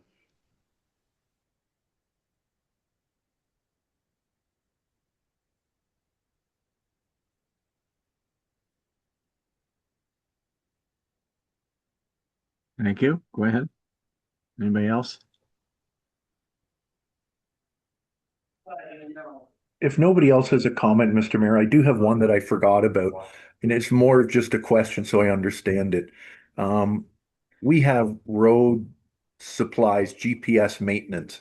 I'm just wondering, just so I understand, is that tracking all of our vehicles and snow plows where they are? Or do we have a monthly subscription for that? Or is it just if a vehicle is lost, we can get a location of it kind of thing? So is it for tracking for insurance purposes and staffing purposes, I'll call it? Or is it only Mike, more for if something gets stolen, we can find a location? What line Through you, item is that, Councillor Nash? Sorry, what was that? Go Yeah, What on. what line six- item is it? 16,310. 16-310. Yeah, it's Thank not you. the dollar value more, it's just I wanted to understand it, that's all. Thank you. Through you, your worship. That is GPS, so we can monitor where our equipment is, where they've been, where they're heading, stuff like that for us and for insurance purposes. It's not, well, we could actually use it to trace if something gets stolen, but no, that is our GPS units to track our units.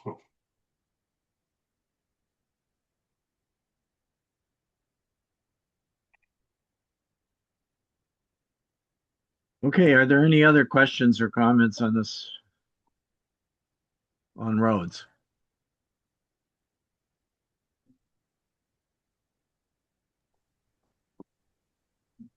we've got another couple of pages, right? Just one more page for equipment in the Oh, boat yeah, one launches. more page. So, yeah. Okay, so in equipment, the main driver to this overall reduction is an increase, or sorry, a decrease in grader maintenance. As you can see in 2025, we did some substantial maintenance work on that unit, so the budget has been reduced accordingly for 2026. This is offset by a slight increase in the plow sander maintenance from 5,000 to 10,000, and some other minor changes just based on actuals. And then our fleet insurance is also going up based on that 3% increase we've budgeted for the renewal in May. And then in terms of the boat launches, there's that was a budget that was added in 2025, funded from the Parkland Dedication Reserve. So we've just carried that forward for 2026. And through you, Mr. Mayor, Jessica, and actually, this is probably a question for the works manager. Which vehicle, if we're getting the roll off, the new plow truck slash roll off, what vehicle are we getting rid of that's on here, and have we accounted for that? That's my first question. Through you, your worship, the truck we will be replacing is the 2015 Freightliner. It's the one that's got the most issues right now and will be costing us a big amount of money shortly if we can't get it replaced. Okay, so based on that, is it possible, we keep these numbers, but hopefully we won't need to spend 25,000 on maintenance if we're going to be replacing it. So I understand it'll probably take till the fall to get our truck, but I just wanted to know which one it was. And the second one is, I know I've spoken with the works manager, with Mike, and I just wanted to say I think it's great news that I see the grader. I know we spent a lot last year, and there was reasons why, but just good to see that the grader's getting some use in the winter time. Such a powerful piece of equipment to push snow. So I think it's great that staff have been using that for doing more winter maintenance than I think it has in the past. Am I right on that, Mike, that it's being used more this winter than it has other winters? Through you, your worship, from conversations I've had with staff, yes, it is being used more this year than it has been in the past. So that's great news. Thank you. Now you just need to get a wheel loader in the budget over the next couple of years for you guys. Thank you. Okay, anything else on this page?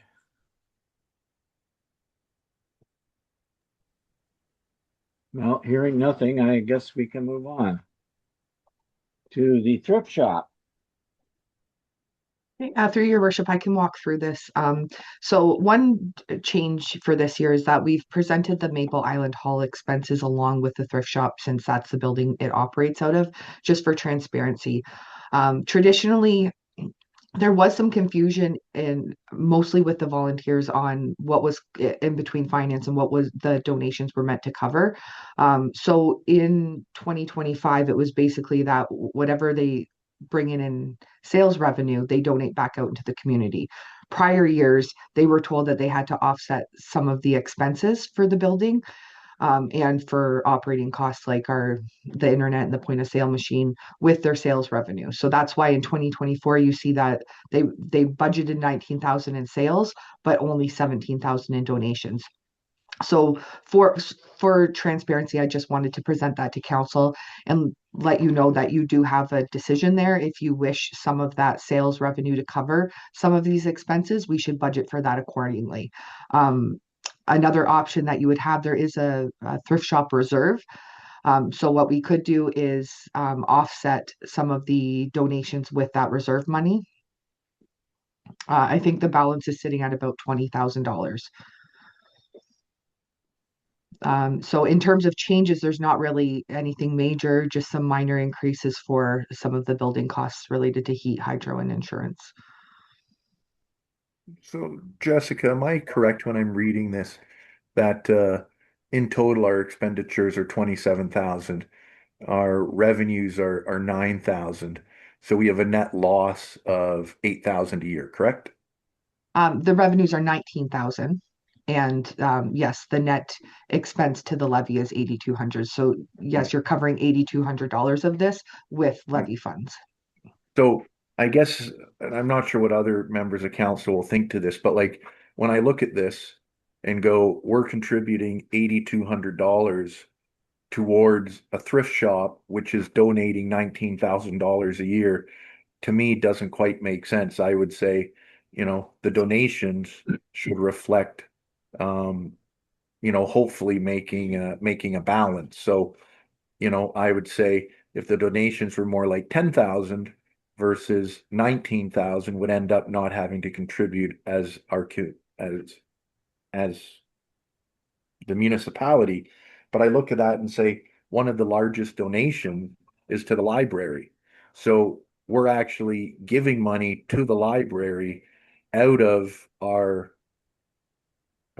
levy funds because we're running a loss in the thrift shop, which I don't think should be done. So if we are running a loss, I would think that that donation to the library, which is an internal organization within the community, a lot of other things go to external items.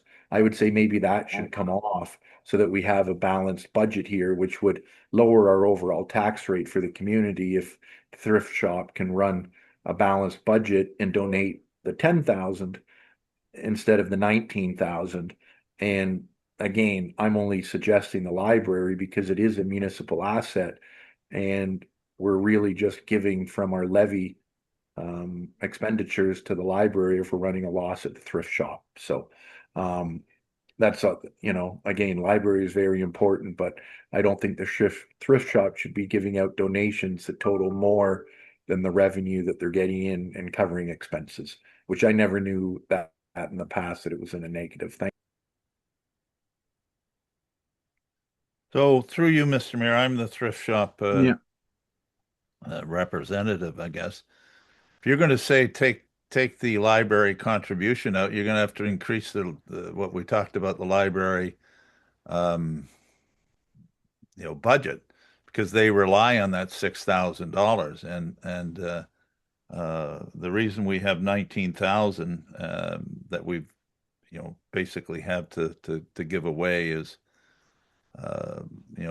that probably of any committee on council, there's more people that put more time in the thrift shop than anywhere else.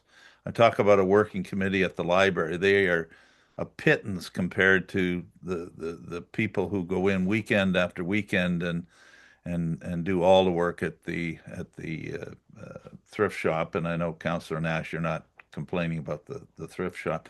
So let me understand. In the past, they've always made a contribution to heat and hydro at Maple Island, is my understanding.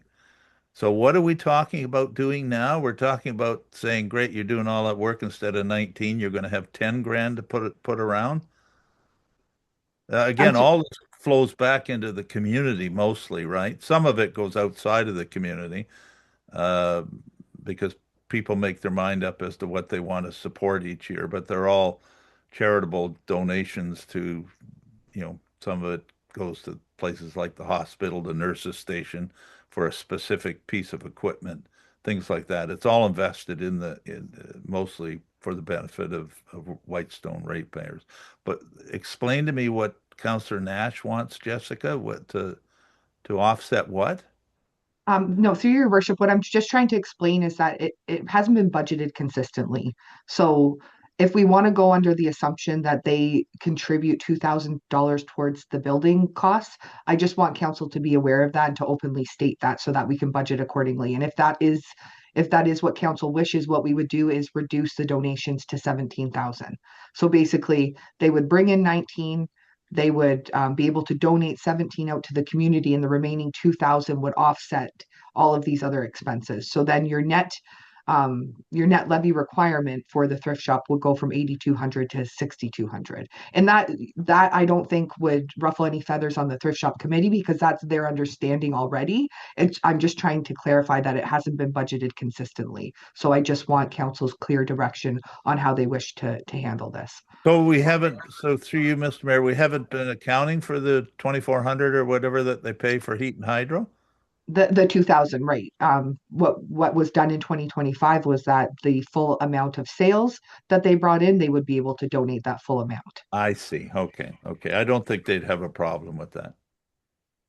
And They expect that they're paying the 2,000, right? If it's an accounting thing, then it's an accounting thing, right? That was a Right. record, the 19,000, by the way, and I suspect again this year it's going to be up in that area. And again, it's because of the economics and uncertainty and everything else in the economy. So, Right. And through your worship, just to further clarify, if they brought in sales above the 19,000, that would give them a little bit more than 17,000 to donate. So it's just that we need to Okay. take off 2,000 of the revenue and what they bring in to put towards the building costs, if that's the Okay. amount that council wants to use. Well, that's I think what's historically been contributed. So, thank you. Yeah, if you look at the numbers, in 2025 they actually took in to $2,583.40, which is $2,500 more than so they they did in fact contribute to their $2,000 to their heat, I'm guessing, because they retained it. Am I right? Is that what happened? Yeah, so your worship, they only accounted for about 19,500 in donations, and they accounted for a $2,000 contribution towards the building costs. It's just that's not the way that it was budgeted. No, So this is just more clarification for our internal purposes, so we can get that documented that that's the intent. But if we budget that way, it will result in a $2,000 reduction. So I will add that to our list of changes. And through you, Mr. Mayor, just following up on this, similar to the Recreation Committee, like I know we're saying donations of 19,000 or reducing it to 17,000, but do we have a list of those donations similar to all the programs at the Rec Committee? Is there a breakdown yet of where this money is going to go to, or where we think it's going to go to based on projected revenues, instead of just saying, yeah, we're going to approve, budget 17,000 for donations without knowing where they're going? Do you know if they've supplied that list yet, Jessica, or Yes, through you, Councillor Lamb? Through you, Mr. Mayor, that comes to council.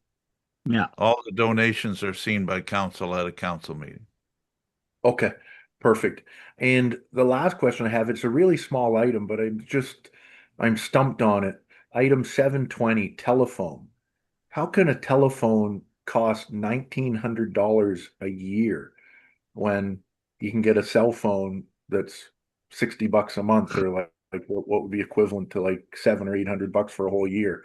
Is the 1,900 just for a landline there? I'm a little confused on why it's so expensive. Thank you. Yes, through your worship, I can answer that. I'm not sure why the amount is different, because I inherited all of these phone contracts. I agree that it's a lot of money to spend for one location. And what we are actually looking at doing is getting a cell phone for the thrift shop, changing the point of sale machine from a traditional point of sale machine through our bank to a Square, those little white machines, because the cost would be much lower. And what we can do is run that Square machine off of the mobile data off of a cell phone, so we would be able to reduce expenses that way. We just haven't finalized all of that. That's why we didn't budget for it accordingly, but there would probably the actuals will probably come in lower in 2026 based on those changes. Okay, thanks, Jessica. Yeah, Bell must really be charging us a lot. Thank you for catching that already and looking into it. Appreciate it. So, through you, Mr. Mayor, as we're on this, you're not talking about pay phone up at that isn't what we're paying for, right?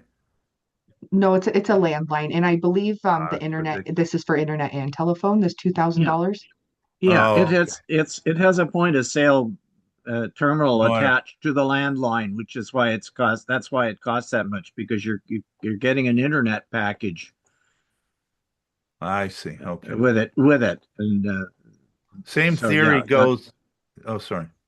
yeah. Same theory goes if you have a point of sale and you say, it's by donation or whatever, sometimes you get a lot more money.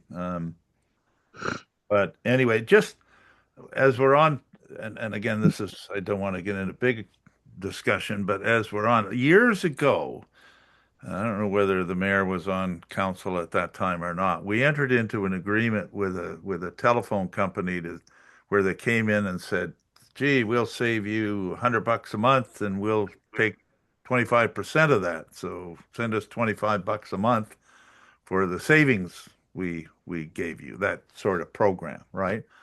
Surely to God, we're not still paying that after all these years, are we? Are we paying some outside firm something of our telephone costs? Through you, your worship, not that I'm aware of, we have contracts with Bell for our services. Yeah, this was some outside, Joe Blow telephone services that came in and studied all our long distance and phones and all that sort of stuff. And Oh, okay, yeah. that's fine. As long as we're not continuing to pay someone. Thank you.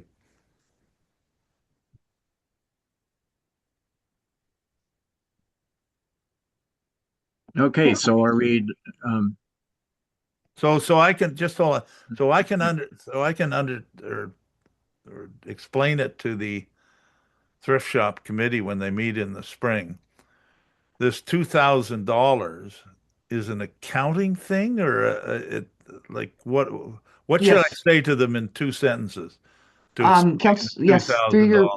through your worship, Councillor Lamb, I have spoken with Pam and Peggy about this. They understand.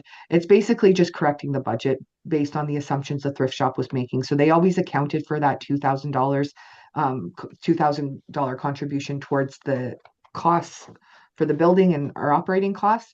We just didn't budget for it correctly. So this is just a budgeting correction. Okay. They're well aware of it. Long as Peggy understands, that's fine then. Thank you. Okay, what do we got next? Waste management. Through your worship, I can walk through this. This is another bigger area that we broke out into subsections. So we have our general revenues and expenses, the Alds landfill, and the York landfill. So in terms of our general revenues, our sale of scrap metal, we've left at $12,000. I believe, Mike, that you're doing an RFP for that, but that was what we anticipated our revenue to be, in line with what we got in 2025. And then we've also previously noted to council that there is a reduction in the recycling revenue. That's what we get from circular materials. And we don't really have control over that. It's a new funding formula under the producer responsibility framework. And then in terms of your general expenses, your landfill wages, there is a slight reduction. That's mainly just based on a corrected salary allocation between roads and waste management. But that's based on the equivalent of 2 full-time landfill attendants. And garbage compacting, I just want to note that this was something that was added in the 2025 budget, but it had a description of tipping fees, and both myself and the public works manager had investigated that, and we couldn't find any notes as to what that was intended for. So what he's done is reallocated that money towards garbage compacting, and he would like to carry that forward to 2026, but it's no net change. So, Jessica, could I just ask a question on that? So I Sure. know this isn't related to Alds or York. So this revenue, garbage compacting, or expenditures, where is that coming? Like, that's not coming out of Alds or York? I'm a little confused on that expenditure item. Maybe if you could, or Mike could explain that, would be helpful to me. Thank you. I believe it's for compacting at York, but there could be compacting needs at Alds, which is why we left it under general rather than assign it to a specific area. Okay. Or sorry, another question. Is this kind of, Mike, compacting, kind of like when we used to shred and is this for bringing in that big compactor again and doing what we did this year? Is that what you're talking about, compacting, using it at both locations, renting the compactor, knocking our piles down? Is that what this line item is? Your worship, correct. That is where I'm hoping to use that for. Okay, To great. continue on with the compacting machine to come in and us moving the piles and stuff with it, yes. Yeah, well, I think you guys did great with that last year, so I'm really glad to see that here. It was a question of mine, where is it? So knowing that's where it is, fantastic, I think. Do you know if we've gotten, Mike, a new GPSs yet to see how the compacting helped overall for our life expectancies and stuff, or is that something they're going to be doing in the springtime? Through your worship, I did get a report from our monitoring company. I'm currently reviewing it. I have to call him because there's some conflicting information in it before I set it free, but I think we should be able to get it out of that report. And if not, we can do a survey in the spring. Okay, perfect. But great work that you and the crews did on that last fall. Thank you. Through you, Mr. Mayor. Correct me on the metal. I thought, and I guess maybe I'm mistaken, that we went out for the metals and we weren't getting enough. So we said, no, we're not going to sell the metal. We're going to pile it up and sell it this year. And that's why we had great big metal piles. So uh, is that the case? And if so, what's the 11,000 that we actually got, or nearly 12,000 in revenue? Was that for metal sales earlier in the year, anyway? Bring me up to date and council up to date on the metal, because it would seem to me that if we didn't sell all the metal in the fall, that our revenue should be more than 12,000 this year if we plan to sell it all, doubling up. So anyway, thank you. Through your worship, I can try to address a little bit of that. The 11,800 in actuals was at the beginning of 2025. However, we wanted to be on the safe side because of the responses we got when we tried to go out for RFP. We can't guarantee that we're going to get the same rates that we were getting previously. So we hope for increased revenue, but we don't want to bank on that. So that's why we decided to leave the budget the same. Well, surely the goodness, if we're doubling up and leaving the budget the same, it hasn't halved, has it? The value of the metal? Like, shouldn't we be putting some monies in for extra revenue here? Through your worship, Mike's got his hand up, I guess. So I don't know. Maybe he can comment. It would seem to me that we should be putting more than 12,000 in. Through you, your worship, the price we got back was really bad. Like, it was lower than I would even expect. So the plan was, just to answer your earlier question, the plan is to go on a wider, broader area, sending out further to get better quotes coming in, hoping that we get a better price. Well, we have to get a better price. And then all that will be gone in the spring. But as for the cost, it was such a low blow with zero interest on anybody else around here. We just played it on the safe side. But I would suspect we'll get more. But for sure, I don't know. And through you, Mr. Mayor, Mike, question for you. Yeah, hopefully we can go out further. I think we haven't gotten fair value for this for a number of years now. And hopefully if you go out further, you'll get better numbers, or we try somebody for a one-off and see how it goes. But with our new roll-off that we'll have come the fall, theoretically we'll be able to take some of our own scrap metal to recycling depots in times that crews might have availability to do it using the 40-yard bin, and keeping all the revenue we get from it, correct? But that might be end of the year kind of. Through you, your worship, that is the plan, to take the need to go to tender for this, we'll just keep an eye on it and keep the piles clean ourselves using our roll off, taking it to the depots and keeping the money in house. Correct. Yeah, fantastic. Thanks, Mike. Through you, Mr. Mayor. Councillor Woods. Thanks. When it comes to scrap metal, it's the type of thing that you really got to watch the markets because the price will fluctuate daily, even, right? And I know, Mike, you know where I'm going with this. The kind of money that we were being offered, it wasn't worth us getting our guys to load it and bring it in ourselves. It would have cost us money. So I run a heck of a lot of scrap metal growing up over the years, and guys sit on it and build until, I hate to say it, but until China wants to start buying all of our metal, that's when we make our best metal, and people will stockpile it until such times. And then you can make, we're saying 12,000, it might end up, we might get 40 or 50,000 worth of revenue. But to bank on saying we're going to get a lot more, I like the conservative approach here that Mike said, we'll keep that number, at the kind of 12,000 thing. And I think we'll be surprised when the markets start to open up a little bit. And I love the fact that we're considering running the metal in the new roll-off truck, because this is something I brought up first couple of months that I was on council. So I really like the direction that we're going. Okay, thanks. Anything else on this page?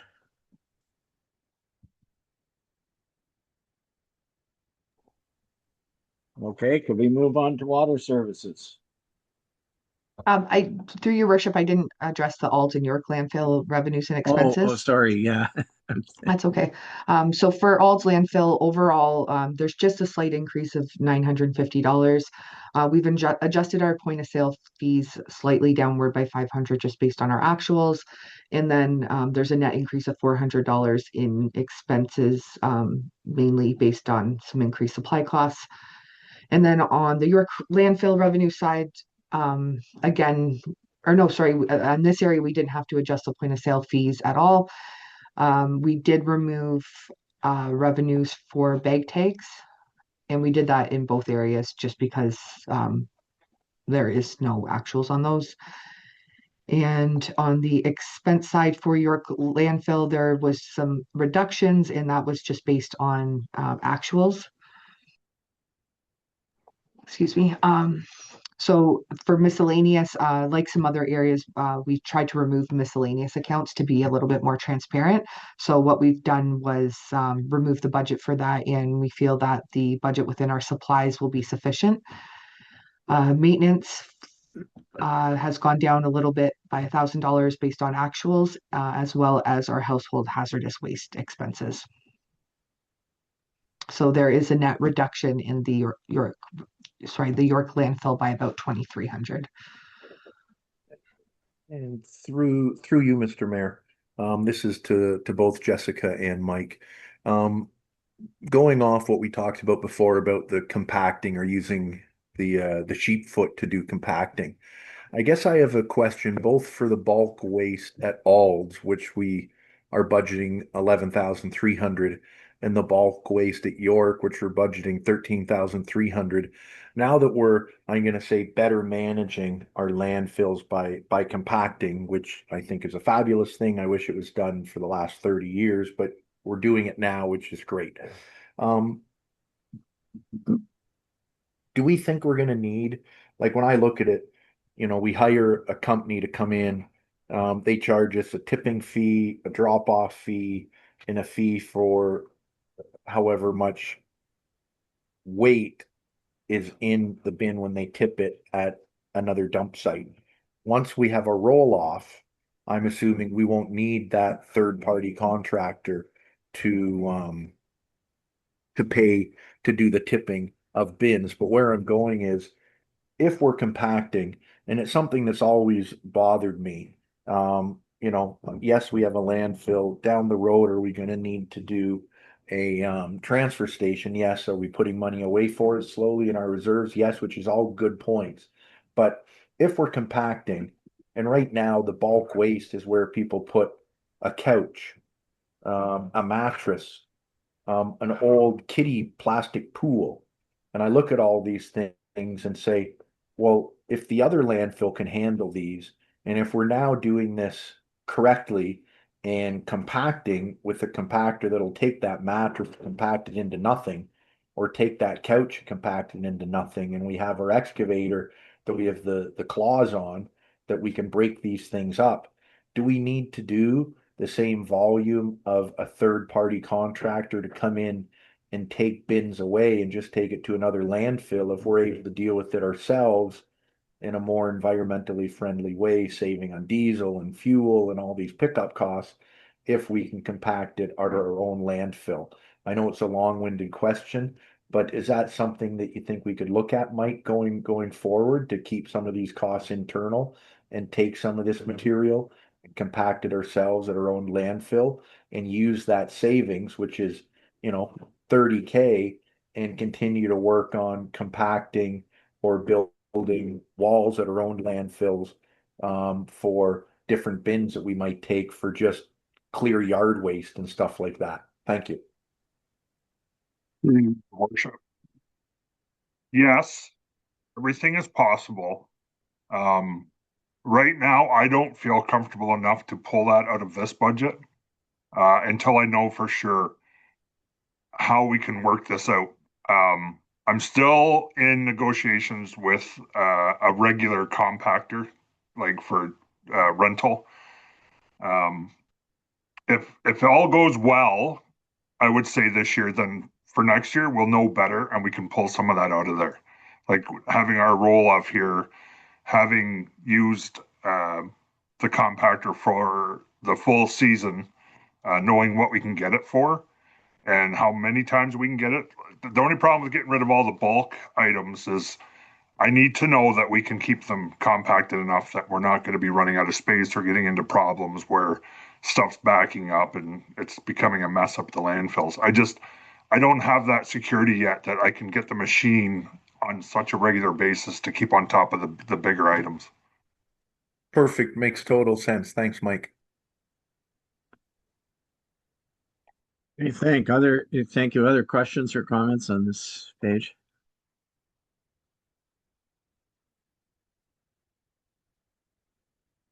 Water services. This is drinking water. This is drinking water services, right? Yes. Yeah, through your worship, this is our last cost center. So we can break for lunch after this. There is no proposed changes in this area. It's for water maintenance and water testing. Our water maintenance expenses were higher in 2025, but that was due to a failure that Mike can speak more to, but we don't anticipate that to happen again. So the 5,000 will be sufficient. Through you, your worship, that extra cost this year was we had to replace a good chunk of the water line. There was a hole that came into it and we lost all prime in the system that goes to the nurse's station. So that's why the extra cost there. And we don't suspect we'll have that again this year. So. Okay, thank you. Is there anything you want to ask about this? Yeah, through you, Mr. Mayor. The water tap at the community hall, which is used extensively, and I'm glad we're doing that. How many? What filtration do we? Is there two systems that goes through? I've got people who ask me sometimes, is it really good water? And I say, yeah, we go through, I think, a couple systems, and it's good drinking water, and we get it tested all the time, I assume, Mike, right? Any comments there? Through your worship, it goes through, I think there's 6 steps to purify the water. And yes, it's tested weekly. Like it gets sent away all the time. We keep right on top of it, but it is quite an extensive. I had it all written down here somewhere, but I got a pile of papers. I apologize. All the technical. Is that worth mentioning in the newsletter? Just a couple lines, water at community hall, and say we test it weekly, and we, because that would clear a lot of people's concerns up, but particularly in the summer when there was this algae bloom. I keep bringing it up in Whitestone. I got all kinds of calls. Can we go to the community center and get water? Is it safe and all that kind of stuff? So if we could maybe, again, this is staff, just put I don't know how much room there's left in the newsletter, but just a couple lines on that. I think that would mean a lot to a lot of people. So thank you. And Mr. Mayor? Oh, Hey, go ahead. Um, Right. Mr. Mayor, through you, Mike, how old is our system?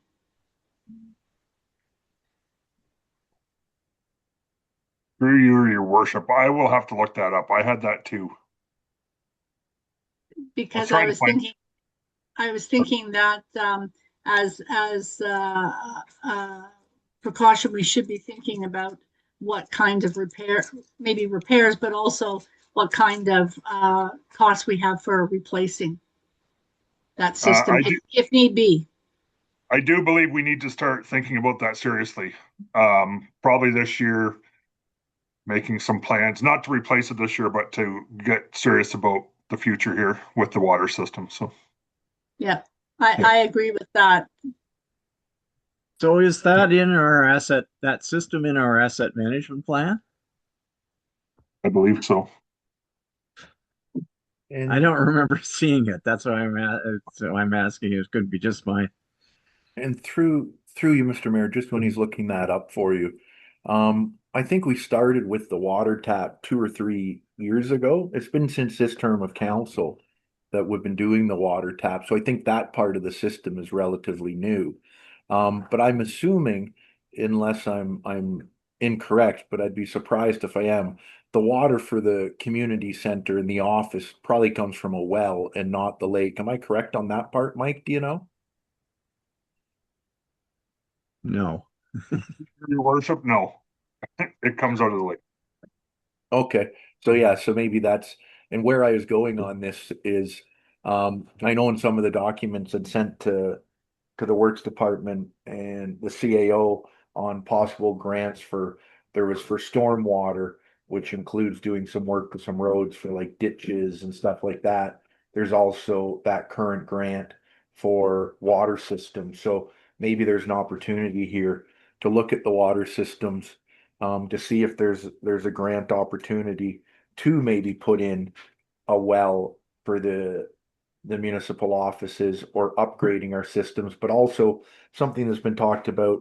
I know I've raised it over the last few years is there is a well up in Fire Hall number 2, and there's a lot of residents up there that drive down to the community center to pick up water. So a second location for a community tap, we might be able to consider, maybe it's not this year, but just in that possible grant opportunity of doing something overall with our water systems, both at the Dunchurch area, but also up at the Ardbeg Fire Hall. Thank you very much.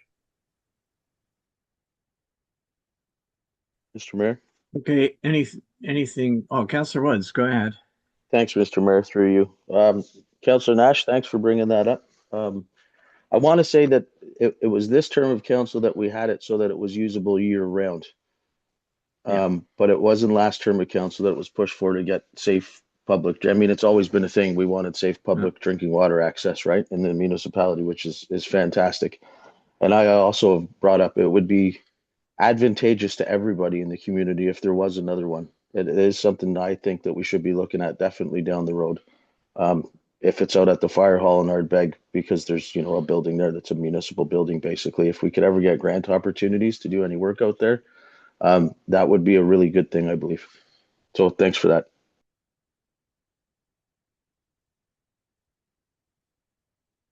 Okay. Are we done with water services? Sounds like we are. How about we recess for, well, it's 12:20 right now. Is 40 minutes enough, or do you want an hour? When do you want to come back?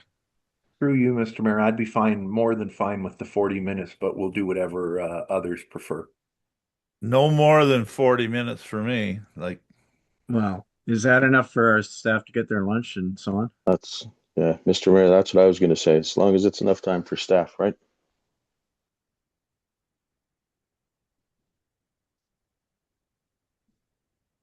I Yeah, don't I'd hear agree. anybody. I think it will be, if 1 o'clock would be fine, I believe. All right, and when we come back, we then will move into the Fees. it's the fees and charges part, Yep. right? Is that Yep. what we're gonna do? All right. Thanks, everybody. We'll pause for 45 minutes. All right, we'll see you all at 1 o'clock. Thank you. So we're now back in business again after the break. I just I just wanted to answer the questions about the rec committee's budget that were raised earlier. I can confirm that there is no. The question was there a student involved in that budget? And the answer is no, there isn't. Thank you. And there were there were some things. By the way, the committee did, and I mean, I mentioned some of the newer things that we're starting. By the way, we were looking to do some winter skating, possibly have a something on Friday night for maybe a skating event. There are some things planned for Family Day, and I think you can find that in the Facebook notice and the e-blast that Councillor Bray was referring to. I'll just mention it because that's Family Day. It was going to be, we were going to do these things on the weekend, but the community hall is actually, and the Dundome are both rented on the weekends. So that the Family Day activities will take place on Monday, which is actually this coming Monday, the Family Day holiday. But we also had baseball in there. The idea is that hopefully that there will be some organized baseball this year, and so there was a bit of money in there for or some possible things that have to be done to get ready for that. But anyway, that's. So I just Mr. Mayor, wanted to really wanted to confirm the fact that there's no student there. yeah, so through you, Mr. Mayor, that's a shame that on the Family Day weekend, when a lot of people come up, and I called staff, I don't know who, like a month or 2 months ago, and said I was getting complaints that people come up and someone's got the rink,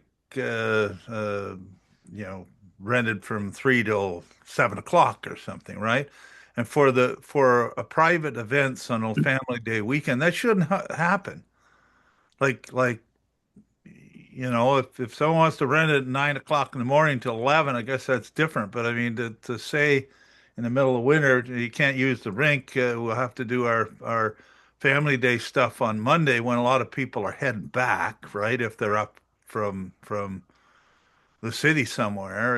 Anyway, it's just a comment, but it's just a shame. We shouldn't be doing that. We shouldn't be accepting those sorts of rentals from people. We say, no, it's a long weekend, it's Family Day, we want everyone to enjoy it. There's a schedule out there of what's open when, and the rec committee could have had Sunday or Saturday or whatever day they want, and you'd get more participants, right? But anyway, just a comment. I think it's a mistake, and I think we should correct it for the weekends, particularly for the rest of this winter, right? Anyway, those are my comments.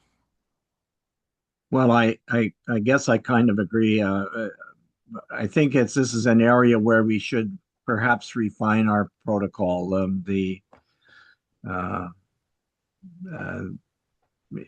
Staff are doing a good job of keeping track of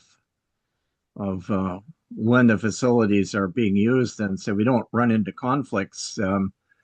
But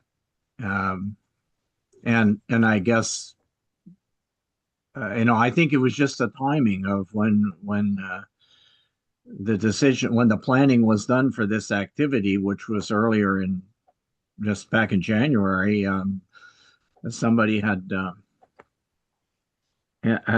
called to reserve it, and they were just looking and said, well, we don't see that it's booked, right? So Wow. we do need to protect some time. We do this like for Canada Day, for example. Nobody is going to be able to rent when around the Canada Day activities, but I mean, we probably need to extend that to other times that are where we try to get our schedule in well in advance and not nail those dates down. Anyway, Yeah, if I could just go back to one more. By the way, I talked to a few people about the Zamboni idea, and man, are they ever for that, right? They complain about the ice, and it'll be much better. But if I could just go back before we get into user fees too, and again, Jessica, you wrote an 11-page report. If I could go back to page 10, which is about the insurance premiums. And I agree with Councillor Nash that we should be taking our insurance, out to market.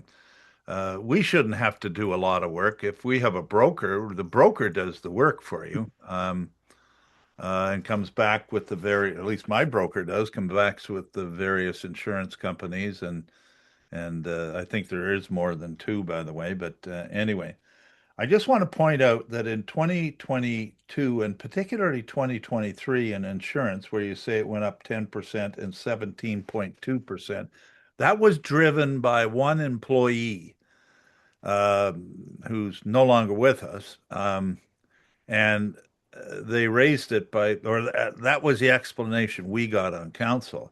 So I think that should be pointed out when we're going out to market. They put it up by 17, but when the costs go down, right, overall, because that person's no longer with us, they don't say, oh, here's next year it's free because we collected 17. They just keep adding on, right? So I just wanted to point that out when we go to market. So anyway, thank you. And through you, Mr. Mayor, if I might just following up to what Councillor Lamb said there. Yeah, I think overall going out to tender, I'll call it, or RFP, RFQ for our insurance, just because our broker, which I believe is a local broker, which is great, says that we don't expect your rates to go up. I think a lot of people also know that the way you keep insurance down is to most likely change insurance brokers or insurance companies every several years. When you go out to shop, the insurance companies kind of loop you in, and then before you know it, your rates are going up. Now, I think Councillor Lamb was also talking about the benefit accounts on some stuff. So in addition to our insurance coverage going out for liability and vehicles, I also think we should look at who we currently use for health and dental, and again, shop that around. There's so many companies that do it. Yes, because of our agreements we might have in place for staff, we'd have to make sure that that coverage is still similar or the same or improved to what's there now. But going out to market is never a hard job. The problem I think we have is, why do we use one broker all the time?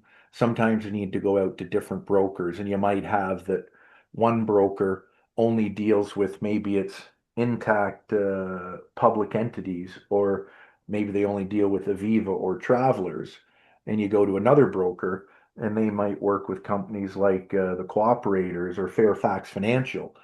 So I think when we're looking at it, we need to look from our broker standpoint, but also from other broker standpoints when we shop it around.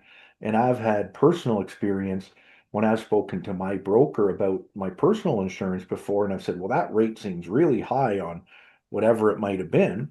And then they go, oh, well, we can reduce that by 10% because we have something with the insurance company that every so often we can do a broker discount on that. And we'll take 10% off. So I think shopping it around is a very important thing. We've missed it the last few years, and it's not a hard exercise to do. But again, it's not just the insurance for vehicles. I think it's insurance for staff members. And again, it's not just the insurance, but it's also the brokers. If you just Google it, there's so many brokers that will deal with municipal insurances. But I agree, there's not too many companies, but there is still, it's more than a couple. There's Aviva, Travelers, Intact Public Entities, Ontario Municipal Exchange, the Cooperators, and Fairfax Financial Holdings. All of them deal with insurance in Ontario for municipalities. But again, different brokers use different companies. Just like if you're a GM dealer, you use GM. If you're Ford, you use Ford. So I think that's something hopefully that staff can look at.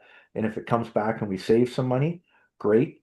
If we come back and there is just a modest increase and we keep the same company, fantastic. But shopping it at least will answer a lot of questions for council. I think it'll also do a due diligence check on us and will be a very open and transparent method of ensuring we're getting the best rate. So thank you, Councillor Lamb, for bringing it up. Really appreciate that. Okay. Thank you. Can we move to our facilities, our first, this is really I guess what we're really doing is the fees and charges bylaw piece that because these things are all in the past, we haven't done these as part of our budget exercise. We've done them separately, it seems to me, but and through you, Mr. Mayor, I think Jessica had her hand up for the last item there. Sorry to cut you off there. I just saw her hand up. Jessica, did you have something you want to say? Yes, before we move on, if I could just take the opportunity to answer some of the comments made by Councillor Lamb and Councillor Nash. I just wanted to note for council that Northern Municipal Insurance is a very small specialized market, so there's limited competition, and pricing structures tend to be aligned across the carriers that tend to respond to RFPs. So for this year, because our insurer indicated that we're likely coming in at a flat rate, we had to look at it from a cost benefit analysis. It is a significant undertaking to go to market. That would require preparation of an RFP, and because our renewal comes up in May, that's a very short turnaround time to get that completed. Based on current priorities, there's just concern that we wouldn't have time to do that. We do agree that we should be going to market on a regular basis. Usually municipalities do that every 5 years, but what we were proposing is that we do that as a 2027 exercise so that we have sufficient time to prepare a proper RFP. And then in terms of some of the comments on the increases, our insurer did provide me with some notes on the historical increases to our rates. So in the 2023 year, where it went up 17.2%, just one moment, I'll pull my notes up. He noted that property rates were amended to keep pace with inflation, and property values increased by 1.35 million. There was also some equipment added, and that year the average market increase was 15 to 20% due to a hard insurance market. So that was the reason of the increase in that particular year. Through you, Mr. Mayor, and again, you weren't around, Jessica. That isn't what we were told right at the time. That's my point. Okay. We were told it was, as I said, one particular incident or employee who was taxing the benefit program substantially. And anyway, that's what we were told, and that's why we. But this is insurance. This isn't the benefit.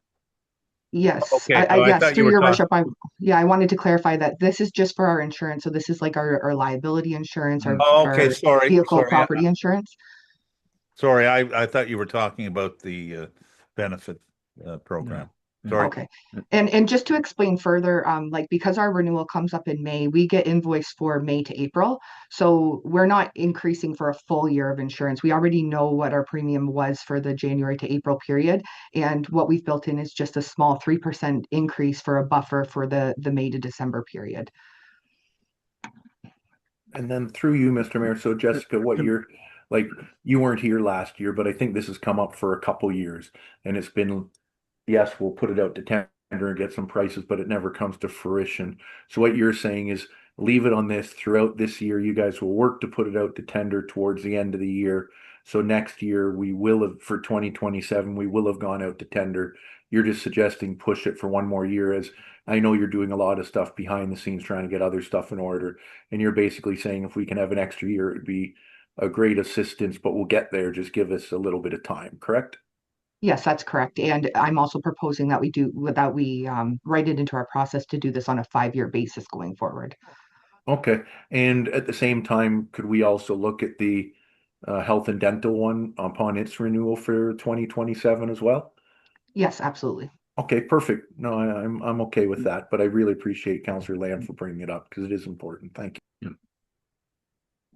All right, thank you. Can we move to our fees and charges, please? And through your worship, I did want to comment on why this is being presented with the budget, and that's because it has a direct impact on the budget. So what staff have done is where we are proposing increases to the rates, we have adjusted our revenue in line with that. So if council were to decline raising specific rates, we may need to look back at our revenue and make some adjustments downwards.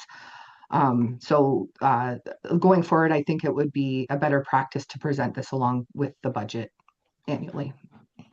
So we can walk through each area. The user fee schedule is split out into groups. So we'll start with the first, and that's facility rentals. And also I want to note that if council recalls, we did not increase any rates in 2025. So this is kind of a catch up for 2 years. And Jessica, I do have a question. I know the fees and charges bylaw did come up at some point last year, but it wasn't for all of it. Was it only for a few specific things that it had come up? Because I know we approved it for something, and at the time there was some note of changing it for some other stuff, but we were said we can't do that because it was a new bylaw coming in already written.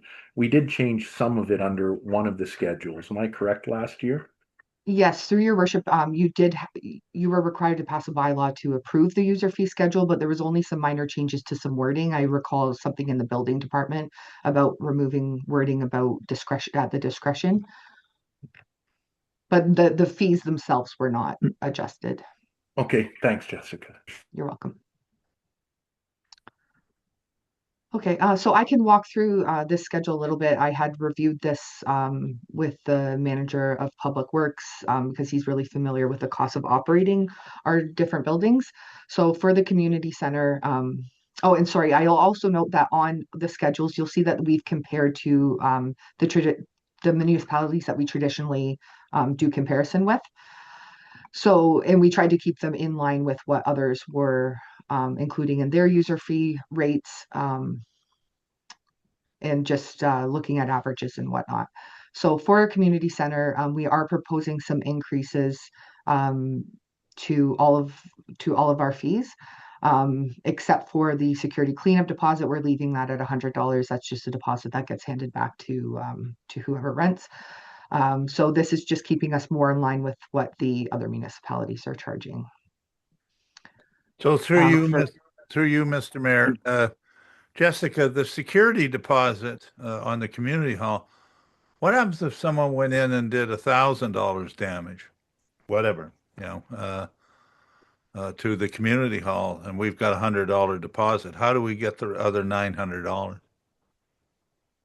I would have to look into that, but I believe we could bill them back for those costs that we've incurred due to their. I think there might be something in the agreement, that the rental agreement that they signed, but Would I can staff look into make that sure further.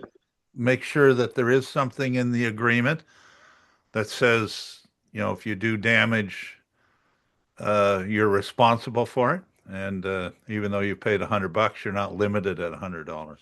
Thank you. Yes, yes, absolutely. We will ensure that. Okay, anything else on this page? Are you okay with the numbers in red that are proposed?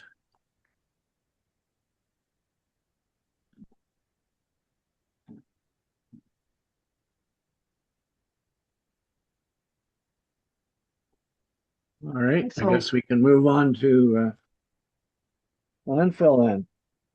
And Jessica, if I might, under the landfill, I do have a couple questions. I don't know if you mind if I start, because I'm sure if we go through it line by line, I'm sure others will Well, have questions as well. before you do, Jessica, did you have anything you want to say about this page to introduce it before we start? Thank you, Your Worship. I guess I would just comment that me and the Public Works Manager looked at this. We tried to just ensure that we were in line with what other municipalities were charging. Some rates have stayed the same, some have gone up.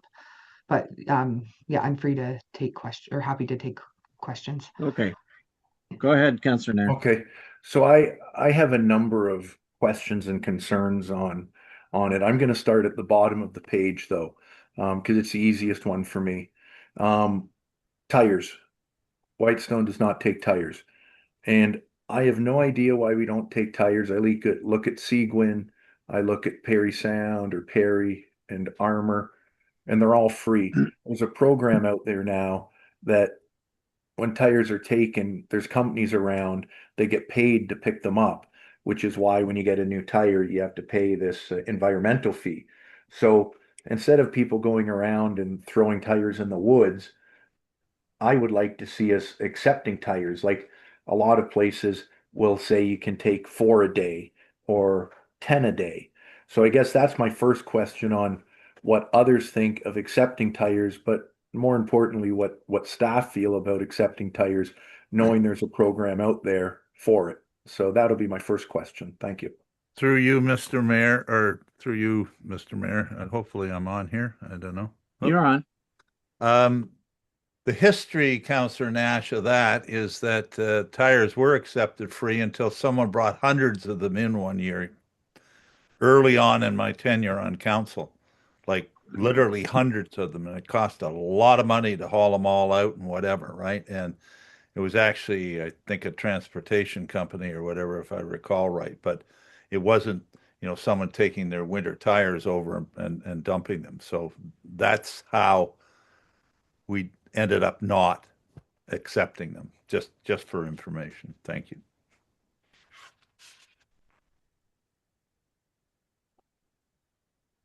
Yeah, and it's correct that at the time we had to pay to dispose of the municipality had to pay to dispose them, and the argument at the time was, well, okay, if you're having tires replaced, just you're gonna pay a fee to dispose of the tire. One way or the other, it's going to be charged by whoever you buy the new tires from. So unless you're cleaning out an old shed full of tires, which I'm sure people have, And then and through you, Mr. Mayor, I think why should the municipality pay for it? So that's Councillor Lamb is correct. That was a decision of council. I guess I'm not aware that somebody will just come and take them away and it doesn't cost us anything. Is that what you're suggesting? Yeah, and through you, Mr. Mayor, I think looking at what was done 20 years ago or 15 years ago, and so much of the things we hear, well, that's just how we do things here. But times change over the course of time. And yes, there is programs out there now where companies will come, pick up the tires for free because they're paid by the government when they drop them off. So they're like a middleman. Every tire they get $5. If they go around and pick up enough tires, they make money off. And I'm sure the works manager can fill everybody in on it. But, you can also put limits. Many transfer stations, be it in Durham or Gravenhurst or Barrie, will say you're allowed 4 per day or you're allowed 10 per day. That's how you stop people from doing 100 of them. But I also think up in our area, you get a lot of people that do their own tires and don't do it at a garage. They'll do their own tires. They'll do their own ATV tires, their own tractor tires or things like that, or lawnmower tires. So I think it is something. And right now, unfortunately, a lot of them just go in piles or they go other spots. And if it is free, which I believe it is, and hopefully the works manager can confirm that we can put it back in. And you put a limit on it, 4 a day or 10 a day or whatever it might be. And hopefully, again, I'm correct in that there's programs out there for it. So I'll wait for the Well, let's, Works yeah, manager can do it. we'll let the manager of works respond. I'll just point out to you, the decision not to accept tires was made in the last term of council, not 20 years Right. ago. I was just going to say that, Mr. Mayor. Sorry for interrupting there, but that was a decision made in the last term of council when we reviewed everything that was done at the landfills. And I could say that that was the one point that I had disagreed with, but council rules the day, and they decided that no tires would no longer be accepted. But I do know So that there what's is the- programs. Yeah. You can go drop tires off if you go talk nice to anybody that sells tires. They take them. Any shop, Yep. they'll take them. But it's because it's free, right? The government pays for it. So thank you. Let's ask our public works manager. Your worship, currently waiting for some information about a program that I was tied into my last place of employment to see if they'll come up this way. But if it works out, I think we could revisit this and decide that we could take tires because they will come and they will give us a little bit of money for each one. So it's to our advantage, but I have to double check that before we say anything. And I would have no problem doing this as long as we could put a cap, I don't know, per household or something along those lines, so that we're not getting those big truckloads of tires coming in constantly. Like, I understand that completely, but it is doable. And once I get some more information back, I should be able to let you guys know better. Good. Well, why don't you come back to us? Okay, thank you. What else have we got on this schedule here? So just through you, Mr. Mayor, just when I'm going through it, and I know, I think lots of people in council look at things a little differently on it. But I look at I'm working from the bottom up, just how I'm reading it. The landfill access permit cards, one per property, and they're free.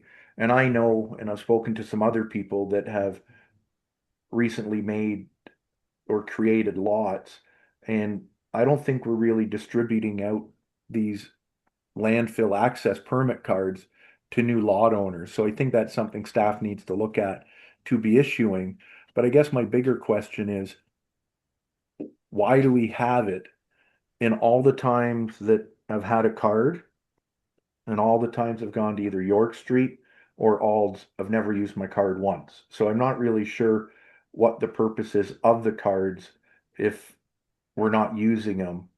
And if we're not issuing new ones, what's the purpose of having them or charging people to replace them if nobody's really showing them at the landfills? So I'm not sure if staff can speak to that, but I'm not really sure the use of them, if that makes sense.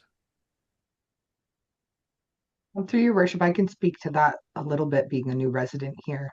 I was told by the landfill attendants that they just tend to know who people are, but we do require the card just to prove that you are a local resident, because we don't want just anybody coming in and dumping their garbage into our landfill site. So staff should be checking the cards if they're not sure. So it's a silly question, Jessica, as a lead off to that. If that is true, we have so many people at Black Lake, in that area that go camping and go to especially the Alds landfill and dump, but in revenue, we have no bag fees. So where's those fees being collected for everybody that's coming in with garbage bags that don't have cards, that are dumping bags of garbage, but we don't show any revenue for bag tags, which is supposed to be $5 a bag if you're not a resident. I believe that would be in our point of sale revenue Yeah, for and the two landfill sites. And I think that's part of the issue, because and I can speak to it firsthand, because we know you will allow you to throw a chair out, because we know you will allow you to do this. We don't know you, we might charge you, but just because they know somebody, they aren't showing the cards. But I'm not sure if others can speak to it on council, but I don't think sometimes we charge for an item of furniture or some stuff like that if people seem to know you is kind of it's okay. And if we don't know you, we'll charge you for it. And that's a concern I have. Like, I know it's an item and I know I'll totally get outvoted on it, but if I go to any other transfer station around, if I go to Port Perry transfer station, if I go to the transfer station in Gravenhurst, transfer station in Barrie, transfer station in Sutton, you go in there, it's a $5 charge. Doesn't matter if you're a resident or no resident. If you go in, we're going to charge you, maybe unless it's recyclables or unless it's one bag of garbage. So I think we can really up our revenue coming in for the landfill, but I think it starts with having an up-to-date system for the attendance and really an up-to-date system of if there is a chair, you're getting charged for it and using the cards. Um, I know many people that I'll have up at our places and they're never asked for ID and they just go and throw the garbage and off they go. So I'm not sure what others think to that, but I think again, there is other items on this list, um, like propane tanks, $20. Last year it was actual cost, but we all know last year, the year before, we banned propane tanks, and even though we said we're taking them here, staff weren't allowing people to take the propane tanks because they weren't stacked properly. So all of a sudden it became we aren't accepting propane tanks. So I guess that's my next question, Mike. We are accepting propane tanks now again?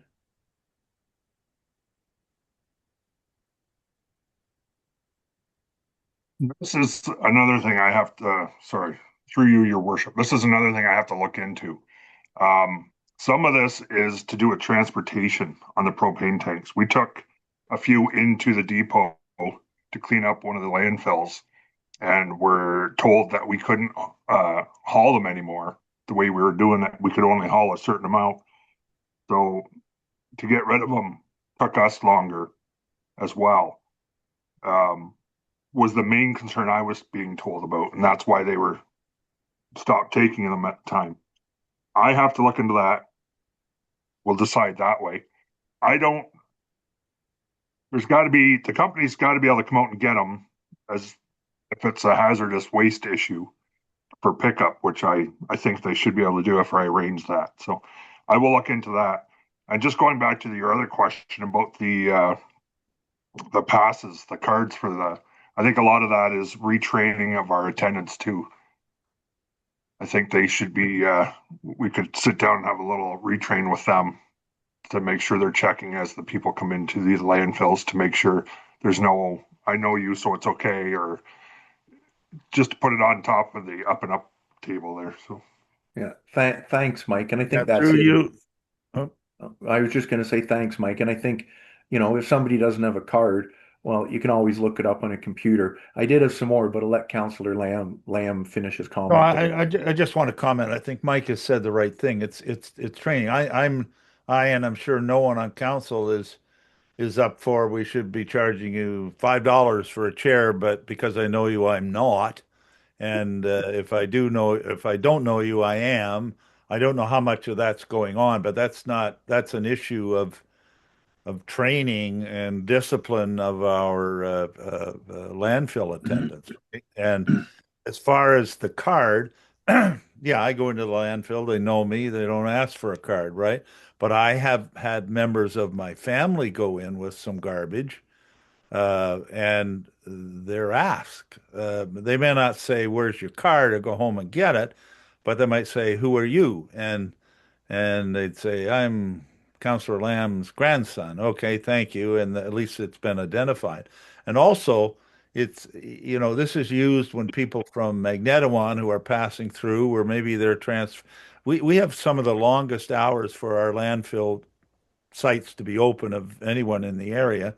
And there's, I won't say lots of times, but there are times when people from Magnetawan are passing through and try to bring their garbage or whatever to our landfill site. I don't know what's done there, whether they collect bag fees or not or whatever. But again, all this is set out, and I guess it's training of our landfill attendants to properly do their job, right? And that's up to Mike and Nigel and staff to do. So those are just my comments on what you were talking about, Councillor Nash. Yeah, thank you, Council. I fully support what you just said there, and Mike, what you said about retraining. My next question is on like a car battery. Again, I think a lot of the time the car batteries go somewhere else. I'll just leave it at that. But currently, if I come in with batteries, um, do we take car batteries? And if we don't take them, again, why don't we take them when there's good value to that from a recycling standpoint?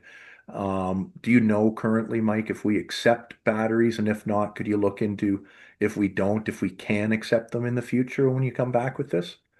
Through you, your worship, I believe right now that they are told to take them to Perry Sound or something direct. And we haven't had any real negative feedback about that, so I haven't heard much more. I can look into the recycling of that too. There's a few things I want to look into recycling at the landfills, so I'll put that on the list to see what we can do with those two. Okay. And Yeah. my last one in regards to recyclables, I'll call it, or hazardous waste. And I think it's a fair statement when I say this. If somebody has a little bit of paint left, or a little bit of varnish left, or a little bit of gas or water in their gas, we don't really have somewhere. And I think we could really use at some of our landfills a hazardous waste, I'll call it depot. But right now we have take what you want from this little shed. I forget what it's called, like leave a piece, take a piece. And I think those sheds, which I think spent 5 or 10 grand for, I think some of that could be used for a few of these more environmentally hazardous items. And the reason I say that is, well, if I know that Whitestone doesn't take that paint can, unfortunately, the paint can ends up in the recycling bag or it ends up in a garbage bag and tossed over the hill. And I think we owe it justice, especially with all the environmental initiatives we always talk about wanting to do, that yes, it'll cost us some money, but we find a way that if somebody does have that little bit of gas or that empty propane tank, but that empty paint can, that we can find a way to take those. So maybe that's something, Mike, if you could also look into. And yes, I know that's a cost to us, but I think it's a good cost to us. And instead of saying somebody, oh, take it to Magnetawan, which might end up in our landfill, or for the batteries, take it somewhere and it ends up in the back of somebody else's car and at their house, and then they take it. I think we can do a little bit better job on that. When you review it, I'd like to see those if possible, Mike. Thank you. Mr. Mayor, Councillor Bray. if Councillor Nash is finished, I just wanted to let you know that when the new cards came out, I went to the landfill with our recycling and garbage, and I was asked, because I'm not usually the person who goes in our household, and I was asked to produce my cards. So I just thought I'd let you know that was at the very first when the cards were there. But I do agree that they need to be, staff need to be, it would be good to review what needs to go on. And I just, in the summertime, I was in the Algonquin Highlands and visiting friends, and we went to their landfill, and there was somebody at the gate there who just checked cards and just checked to make sure they were valid. And then up in the recycling area and garbage area, because they're a transfer station, there were 2 people just there watching what people put, where they put their garbage and things like that. I think that, I mean, we're obviously not going to be having 3 people there, but I do think it's important for someone to be looking out and watching. I am, puzzled by the clear bags when nobody looks to see what's in our, a glancing look to see what's in our clear bags that are going into the actual dump area. Thanks. And I would just add to that comment that when I look over that, when I'm throwing my garbage in a clear bag over the hill, I look at what's already there over the hill and I see all kinds of things Yep. that in my mind should not be there. As far as I understand, the rules should not be there, and they're not in clear bags or anything. They're just stuff that, like, there's metal cans and there's bottles of who knows what, I don't know. It's various things and boat bumpers and all kinds of other stuff, just they just got tossed in there now. Maybe that's maybe that is the expectation of how it's going to work, but it kind of defeats the Yeah. being picky about clear bags, I guess. Through you, Yeah. Mr. Mayor, it's the same thing. Now, again, I'm going to sound critical of the landfill attendants, but it is what it is. I go to the landfill many times, many times. The landfill attendant, depending on who it is sitting particularly in the winter, is sitting in the shed. People are coming in and out, throwing their whatever over the hill, and they're not looking at what they're throwing in. Then they kind of wander over towards the recycle bin. Then they talk to someone or pat their dog or do something. And again, this is job performance, right? We're paying them to be and watch, as Councilor Bray says, watch what's going in. Our rules aren't that, someone's, checking, whether you got a access card at the gate. But again, I think that there can be more attention. I know it's cold. Hopefully, we supply them with uniforms and winter equipment so they're not cold. But they have to be doing their job, and their job is to look at what's going over the hill. And also in the summertime, when we, of course, explode in terms of our population, we do have students. So we usually, on at times, have the student at the recycle and the landfill attendant at the where the landfill or over the hill. So anyway, again, it's a job performance thing, and I think sometimes we just have to go back, maybe have a general meeting of the landfill people, and go over everything. And I think lots of times there can be a zero tolerance type attitude, and to do things correctly, right? So anyway, And through you, Mr. Mayor. Councilor Woods. Thanks, Mr. Mayor, through you. I know we kind of broadened the topic here. I mean, we're talking about more operations matters than we are the prices and the fees and charges schedule Yeah. that we're doing here, right? That's fine, but I think we could have a fulsome discussion at a council meeting that staff and everybody was set up for. But about the cards and the recycling and what goes over the hill. Last term of council, we made a lot of changes. The clear bag was one of them. And then it was in an effort to get all the recyclables out. But the fact was that we learned there's a heck of a lot of things that our recyclers at the time that were taking it would not accept, right? So it was throw it over the hill. Unfortunately, it's crappy. I was one of the ones that really pushed hard to try and get all the plastics out, right? But circular materials, if you look at the list that we had in the last meeting or meeting before, they are taking a heck of a lot more stuff that we can put in the compactors now, which is a good thing. So ultimately, we're going to see less in the landfill. And it was all done in an effort to extend our lifespan. And thankfully, we've done that because we have a manager of public works that tried something that had been asked and it worked. We compacted. So we're doing well, right? It's not as bad as everybody wants to make it out to. The batteries and whatnot coming into the dump or not coming into the dump, that is a good revenue source for recycling. It's just the storage as to whatever the MOE wants for us to do on site. We'd have to put it in a bin probably or something, right? In the paint and oil and gas, I understand what Councillor Nash is saying there. It would be a good idea to try and look at what that would entail for us to take those materials. Even if paint, someone comes in with a half a gallon of paint, if we had an avenue that we knew we could get rid of it, first we would put it in the little, here, take this item home free because somebody might need a little bit of paint for whatever, right? try and get somebody to use it before we throw the container out or pour out the chemical into a big vat that gets taken somewhere else. I'll finish that there, Mr. Mayor. Thank you for the time. Okay, thanks.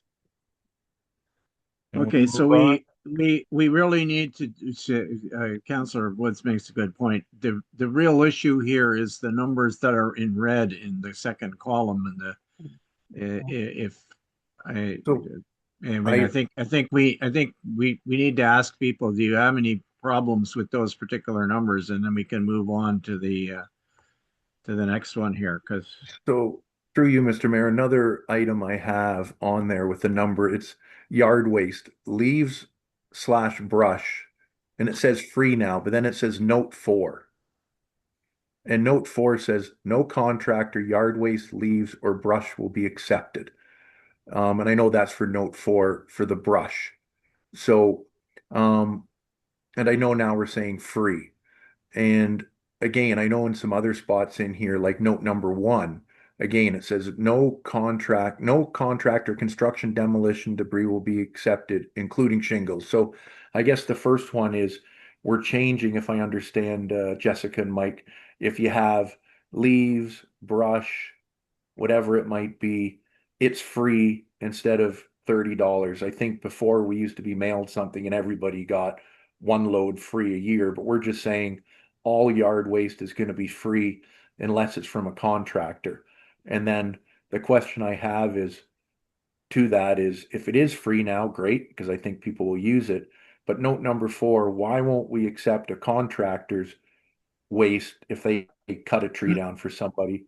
And note 1, why don't we accept contractor waste if they're doing a renovation on a house within our municipality? I just don't understand. And I think that note 1 should come out.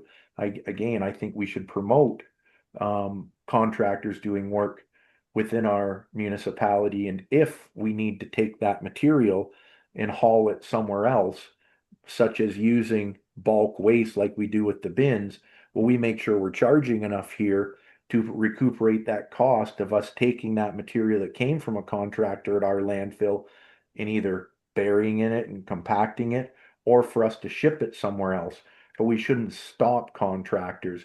We should be open for business for contractors and businesses alike to say, if you're doing a job here, by all means, bring the material here, but of course, charging a fee that is appropriate to recuperate our costs. So that's my question there on the numbers, but why don't we accept contractor waste on this for the numbers? Thank you. I can speak to the yard waste because Mike and I had discussed that. And as you can see, other municipalities are taking it for free. That's because it's organic material. So, excuse me, it's not. We're not anticipating it to fill up our landfill site. In terms of the note, I believe that was just an oversight. We forgot to remove that note. I think we would also accept that from contractors, but I'll let the public works manager speak to that. And then I'll also let him speak to why we don't allow contractors, but at my initial thought is probably the volume. Your worship, my only issue about contractors, and I'm not trying to point anybody out, just from not being up here long enough to realize how many come in. I don't know for sure. I would be worried about the amount coming in.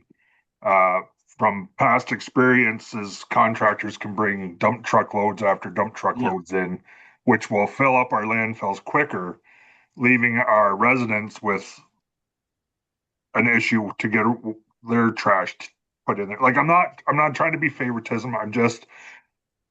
I guess because I'm new to the area, I'm a little skeptical about rushing into something like that. I'd hate to find out that allowing contractors to bring their stuff in without even worrying about it, that we would run out of room a lot faster. Well, through you, Mr. Mayor, I think Councillor Nash is saying that we haul that out, but if we're suggesting that a contractor can knock a building down and now put it in their dump truck or a sea container or whatever and take it wherever, And we're saying now you can bring it to the landfill site and dump it into the landfill site. I'm not in favor of that at all. And so anyway, those are my thoughts, right? Anyway, thank you.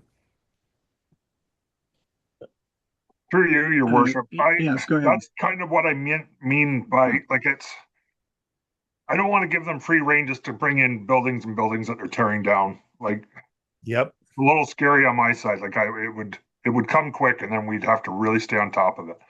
Yes, I get hauling it out and I have no problem with that, but eventually I would like the landfill set up so that everything coming in, like the brush and the grass clippings and everything like that, we can have stored in piles so we can recycle it some way, like either grind it all up, mulch it down for reuse. Same with like some of the building materials. Like if we can separate that from the other stuff, it's just a little bit more. On the organizational side of it, I think on my part, I'd like to be able to stay on top of it. I think that's all I got to say about it. So. Mr. Mayor, if I could. Councillor Woods. Again, a lot of these changes were all last term of council, and this was some areas of the discussion that I'll say I lost again. But I do understand the reasoning behind it, and it was about how much we're going to get and how fast we're going to get. I like what you're saying. You're going to get more on top of operations, Mike, and sorting some things, because I'm pretty sure I understand what you're saying. More containerizing our areas and separating things, right? Music to my ears. That's exactly what I had tried to say years ago. When it comes to contractors, my argument was for the day was a small load from a contractor, which would be no different if I get the contractor to do the job at my house and I put it in my 5x10 trailer, say, and I bring it in. That contractor did the job, but I can throw that waste out. It just means that the contractor's not getting rid of the garbage and I have to, right? So I understand the volume, but that might be a question as to until we were set up at a point where we were containerizing it and moving it or recycling. You got a clean wood pile at any of the places I went to down and around the Hamilton area. So de-nailed lumber would go in this spot, right? That's much easier to chip up and put in a mulch pile than it is something like was done a few years back, which is bothersome to me, where you put plastics and whatnot in and shred it. Now it's not a mulch that we can reuse, right? And recycle again down to its final thing. So I really like what you've been saying here, Mike, but a way around that might be, the trailer load size that we have in here that you would charge for, that a contractor could bring that much in, and that would stop them bringing in a whole house worth of job material, because they're not going to take the time, if they're doing a major operation, to bring in one trailer load at a time. A small contractor doing some siding or some windows might bring something in, right? And most of that is going to go to recycling. So thank you very much, Mr. Mayor. Okay, thanks. Are we ready to move on to planning services? Yep.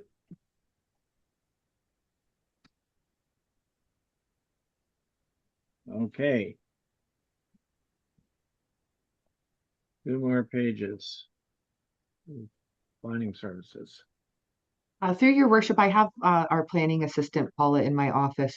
She's going to speak to these proposed rates.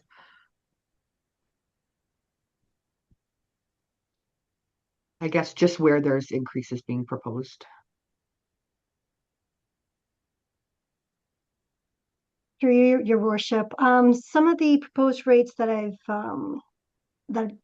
am suggesting to be changed is deposit for professional services for a planning consultant or legal. We didn't have a current fee, so I'm suggesting $1,000. I'm recommending increasing the deposit fees by about $1,000 for each application. I've changed the wording for deposit for a security deposit to deposit for professional services, planning consultant or legal. Shower allowance, as you can see that I did contact the 7 municipalities I left a question mark on the proposed rate for the shore road allowances.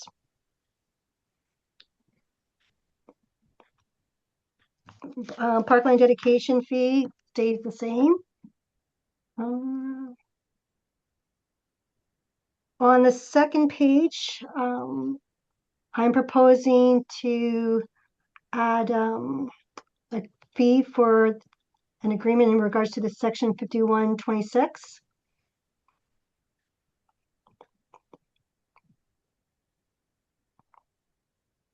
Any comments?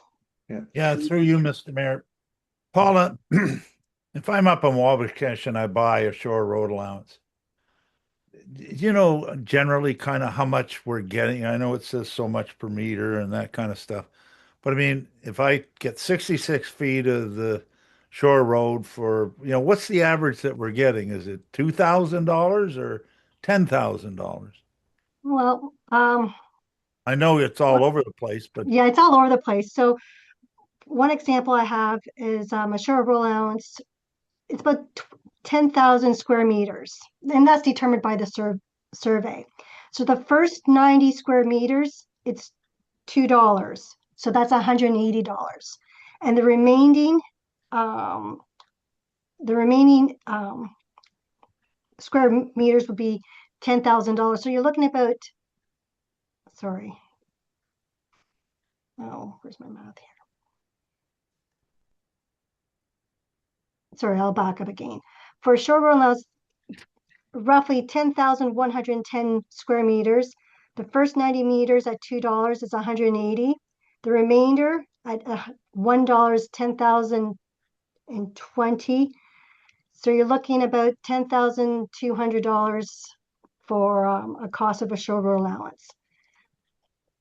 But it really depends on the square meters from the surveyor.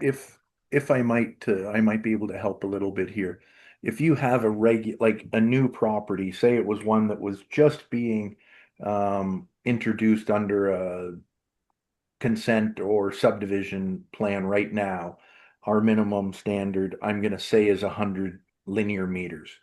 So if you had 100 linear meter property, 300 feet, and the shore allowance is 66 feet or 20 meters, that would be 100 meters times 20, which would be 2,000 square meters. So that person is going to be spending about $1,500, Councillor Lamb, to buy that shore road allowance. It's very cheap for the average lot. If you get into somebody that owns hundreds and hundreds and hundreds of meters, it gets into the $10,000 range.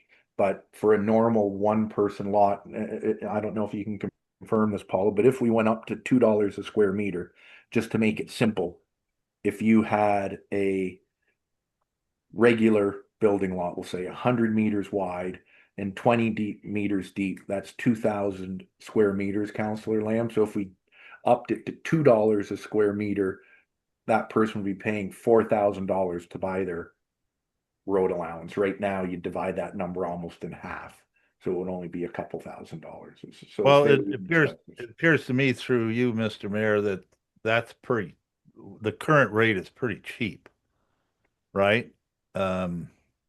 Because now you get to build closer to the lake, right? Since you own it.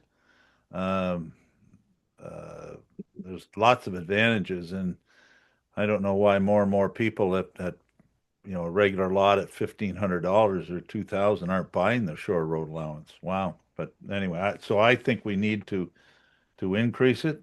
And sounds to me like doubling it sounds like a good thing. Do you know if we doubled it, what that would mean in terms of revenue, Jessica? Roughly? We'd have to come back with that. Okay.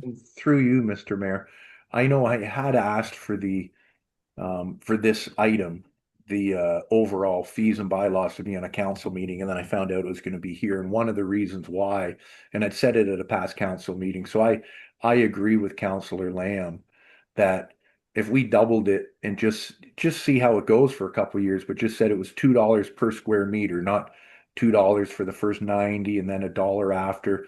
If we just doubled that number, I think would be doubling our shore road allowance, and in our budget Shore Road allowance had come in at, I forget what item it was. Shore Road allowance right now, we had a budget of $20,000. That's item 15-751. So if we doubled it, we'd be almost doubling that number in my estimation, Councillor Lamb. So instead of 20,000, if we have in our 2026, and we double it, we'll be getting closer to 40,000 this year. So I'm in That- favor of doubling that number.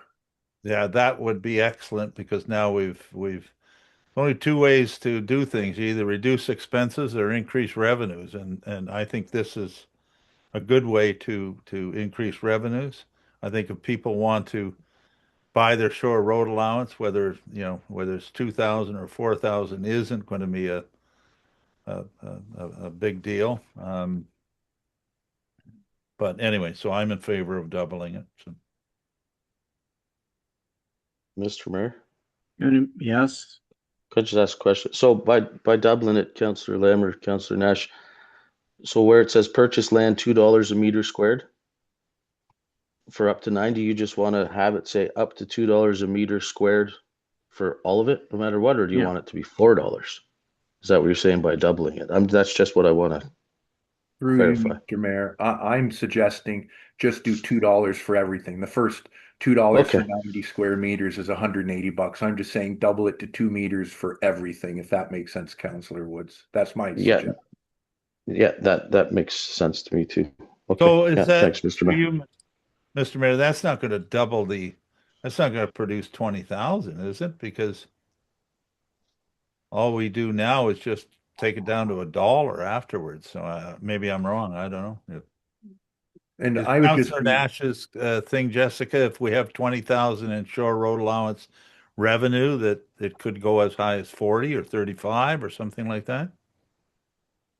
Yes, that's correct. But again, it's hard to estimate because we don't know what's going to come in. So I we know, might but be. you've got 20 in there now. So is that a guess too? I mean, it's got to be based on something, right? It was a guess based on the prior year actual, so we could adjust if you're increasing this fee to just a standard $2 per meter square, we could assume that we should have additional revenue and we can add something. But we would we need to look back and we can hopefully we'll look at that when we're looking at some of the other schedules in the user fee and come back to this at the end and get you an amount if that's okay. Yeah, because if they're paying 1,500 or 2,000 now, the idea of paying, 3,000 or 4,000 doesn't bother me. They're getting lots of land and lakefront, right? Okay, thank you. yeah, So and that's the first question mark, right? And I guess the second question mark, if we're done with that, is the non-refundable application fee. Right now, it's $1,000 plus 125 for each additional application in a group application. Then you got question marks. So it says Carling is 2,000 and 250 for each additional application. So that's basically doubling that too. But others, some of them are 1,100, yeah. So I don't know what the answer to that one is. This is an application fee for what? Like anything? Through you, Mr. Mayor, it's an application, non-refundable application fee for the Shore Road allowance. And generally, there's a group rate, which is an additional $125 per property. and So I would like to Oh, it's recommend, just for a Shore Road allowance. correct.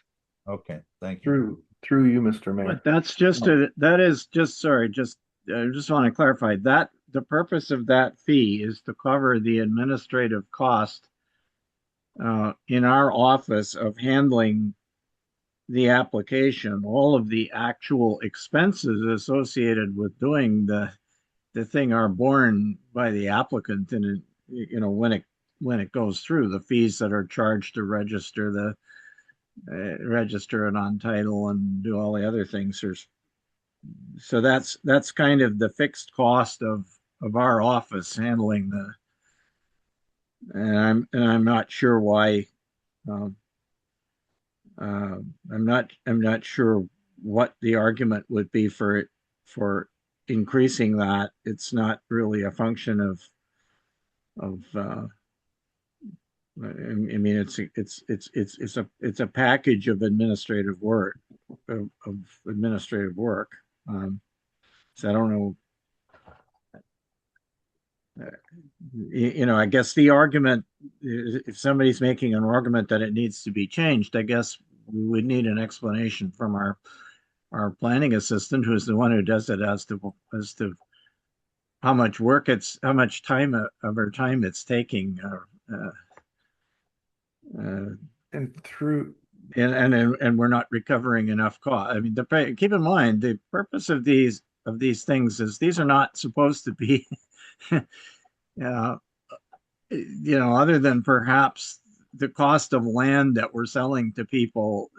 These are not supposed to be general revenue generators for the municipality. These are supposed to be costs that we're incurring that we wouldn't otherwise incur if the person didn't apply, if the applicant didn't submit the application. And we're just trying to make sure that they're paying the cost of us processing the application, right? And through you, Mr. Mayor, if I might, I concur with, I think, both what you're suggesting and what Councillor Lamb's suggesting.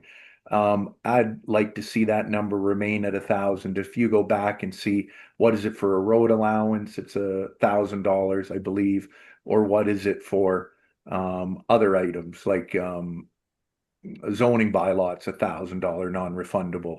So I think that number should be 1,000. But with that said, I don't really agree with the 125 for each additional application in a group. I think if somebody's doing this, it should be looked at as owner X is applying, and we're looking at owner X, not looking at owner X and 3 of their neighbors all applying. If they want to apply, I think it should be $1,000 for each. So each one would be a separate application. I think doing group ones, I don't fully agree with. We don't do group consents or group subdivision consents. Or group deeming bylaws, right? So I'm not sure why this is a group one. And I'll note when you're looking at others, it looks like it's only one other municipality that has a group one, which is Carling. Nobody else has group one. So I think it should just be $1,000 deposit and that's it. And we don't do group ones going forward. I don't know what others people's thoughts are on that. And you just treat it one property, one application at a time. Thank you.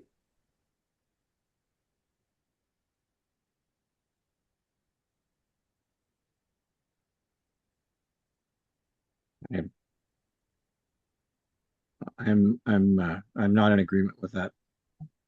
But anyway, anybody else? Makes sense to me. The only other comment through you, Mr. Mayor, that I make is Carling's double of everything. That's because they have in-house planning services, and Ryan Snowball making a lot of money. So that's an aside.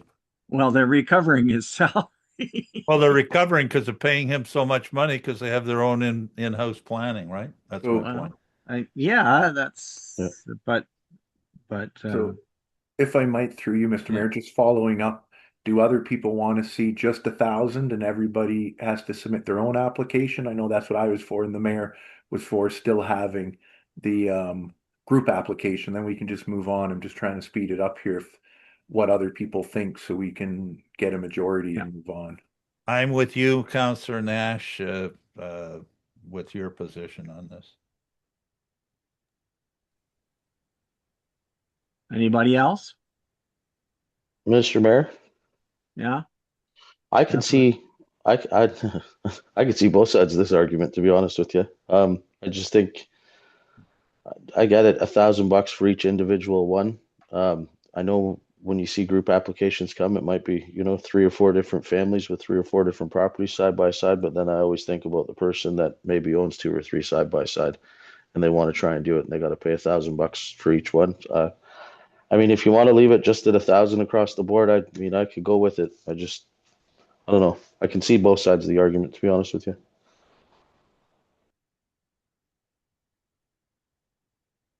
Councilor Bray, any opinion? I was just going to ask you, Mr. Mayor, as to your reasoning for the group rate. I'm just curious. I didn't realize we had one, and this is the first I knew about it because I guess I didn't really understand it. Well, it's, I mean, again, it started, or it originated when back in the day when we started to encourage people to, I mean, I guess that the government of Ontario really encouraged people to purchase shore road allowances because the reason for having them in the first place had gone away, and it was causing legal problems for everybody who had waterfront not owning that 66 feet at the front of it, and disputes and all kinds of things, right? So, you know, and our official plan has historically said we encourage people to buy the shore road allowance if you don't own it already. So, you know, I think this was designed to have groups of people in an area, you know, go together. And keep in mind what I said a minute ago. The $1,000, this is like a deposit, right? It's just an initial fee for processing the application in the office, putting the pieces together, and organizing the meetings and the activities that have to take place around, you know, because you have to go out and circularize the neighbors. Well, if you're going to do that, if you've got 5 neighbors doing it at once, you can circularize everybody in one shot instead of having them all done separately and having each one come through as you know, and the same, somebody going out looking at the, you know, making sure you had all the surveys and all of that kind of thing. So that, but the actual expenses associated with like each lot ends up being, the purchase goes through separately, has to be registered separately on title and all of that kind of thing. All of those costs are absorbed by the individual applicant. It's just what we do in the office to kickstart the process. And so there is a cost saving if people go together and do it all at once. And you know, it saves the applicant some money. But if you're encouraging them to buy it, to buy the shore road allowance, they give them an incentive to cooperate, and then you're not, because if you do each one separately, then you got to circularize everybody else, all the other neighbors, to see if they're okay with it and so on. You don't have to do those things separately if they go together. So I think it was a reflection of the fact that it's less work for us to do it. So, Mr. Mayor, through you, can we ask the planning assistant, do we have a lot of people coming in as groups? I apologize that I am not more aware of this. Through you, Mr. Mayor, I probably get 1 per year for a group application. And through you, oh, go ahead. And they also split the cost of the survey. Yes. Yeah. What I was going to say there through you, Mr. Mayor, was simply, it's a way of a couple people saving money. And the only spot I've seen this happen is on Lake Washkesh, since I've been on council, I believe. But if somebody is going to pay for the, you know, if I'm doing my lot and my fee is $2,000 and I'm paying the municipality $2,000 and person X is doing it and they're paying $2,000, it's all being dealt with separately. And it's actually probably more work on the municipality part because we have one application, we're dealing with 4 people paying money, 1 plan being registered. Again, in my eyes, and I think right now we have a split, or I'm not sure if you'd said, Councillor Bray, sorry, but what we're going to do on it, but hopefully we can just move on and pick. Councillor Lamb and I are of the opinion it's $1,000 an application, make each one individual. Our bylaws do speak to if I'm applying, it needs to be mailed out. So yeah, you'll get a couple extra mail outs that cost $2 each. That's all. And it does take staff work. So that's my point. Thank you. Yeah, Mr. Mayor, if I could, Councillor Wood, that Mm. I understand what Councillor Nash. If we want to make it 1,000, I'll go with that. $1,000, you know, I come in, I'm asking for mine. The same focus is being put on mine. I understand the group rate, but I think, yeah, make everybody pay the same across the board. So if I'm correct, that's 3 of us, so we can move on, Mr. Mayor. I'm just trying to speed us up because I see it's 2 o'clock. Yeah. For the deposit, I'm fine, unfortunately fine with raising the deposit for that item from 15 to 2,500. The only thing I'll mention to that is it's a shame that we're having to increase it, but that's on us as council. We've hired planners that cost a lot of money, and it costs a lot of money to put these planning reports together, which is costing even more than what we said. I used to joke and said if something cost $1,000, it's going to cost 300% more when we change firms. And I don't think I was too far off of that. So I understand this is a deposit to cover those costs. And with that being said, unfortunately, I understand why it's raised. It's too bad that it needs to be, but fully support it being raised.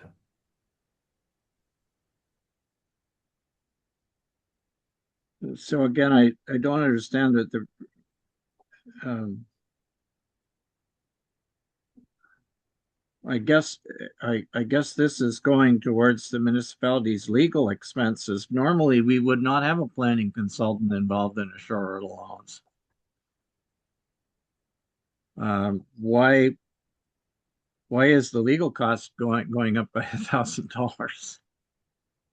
Through you, Mr. Mayor, I think. No, sorry. I'm asking the planning assistant, please. I don't. Okay. Well, it does say in our official plan that both road allowances and shore road allowances require a report from the planner. So that's why there has been a planner involved in all the files coming forward, because we're engaging a planner to write the reports. Thank you.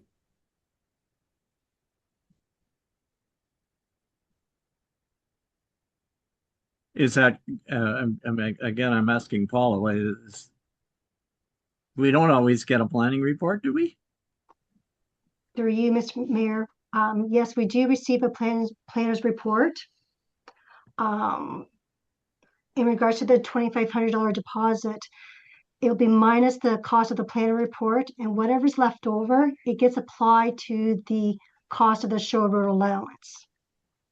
So I get basically. But is I guess but again, my question is this, are you finding that the $1,500 you at the end of the thing, your actual expenses are not high enough, or say you're having to get more money? It's not covering it? Is that what's the argument for raising it everything $1,000? Correct. The $1,500 doesn't generally cover the cost of the planner's report. And if I might help here, I can use a personal example. The last time I had something which I had to declare pecuniary interest for, it's not even including legal fees. It's way over the deposit amount for the planning report alone. So I think that's what our planning assistant is suggesting. You have professional services and legal, and that's why those numbers in a number of spots, Mr. Mayor, have gone up from 1,500 to 2,500 just to cover the current billings that are coming in from our planner for these applications and fees. Okay. Can we move on? I guess so. Anything else on this page you want to? If I might, through you, Mr. Mayor, I'm going to go up to the very first section under planning, Paula, if that helps you. So, or Jessica, whoever has the screen. I understand the special meeting. What I don't understand is the 4th item down, deposit for professional services, planning, consulting, and legal, $1,000. The reason I'm saying that is when I scroll through, if I'm going to do a zoning bylaw amendment, there's a non-refundable deposit. If I'm going to do an official plan amendment, every item we have, a deeming bylaw, we already are asking for a non-refundable deposit. So what is this non-refundable deposit? Because I think some people might take that, if I'm applying for a zoning bylaw, I have to pay $1,000 non-refundable deposit, but then I also have to pay another $1,000 non-refundable deposit just because. So is there any reason why we need that first $1,000 in on line 4 of the spreadsheet, Paula, if it's covered on all the other applications? Does that make sense what I'm asking? I think, I hope.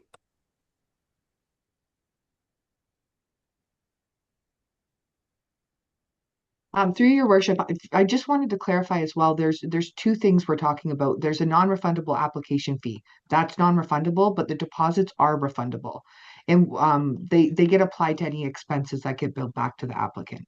But Paula can speak specifically to this, to item number 4 on the list. In what situations that would Yeah, happen. my question is, what are we having the special council meeting for anyway? Well, it just says where council deems it necessary to have a special public meeting of council. Well, when do we do that?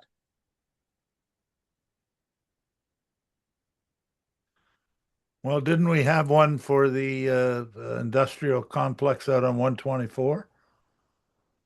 That was a rezoning. And through you, Mr. Mayor, I agree with your question there, but I think it's each one of the first 4 line items are their own line, right?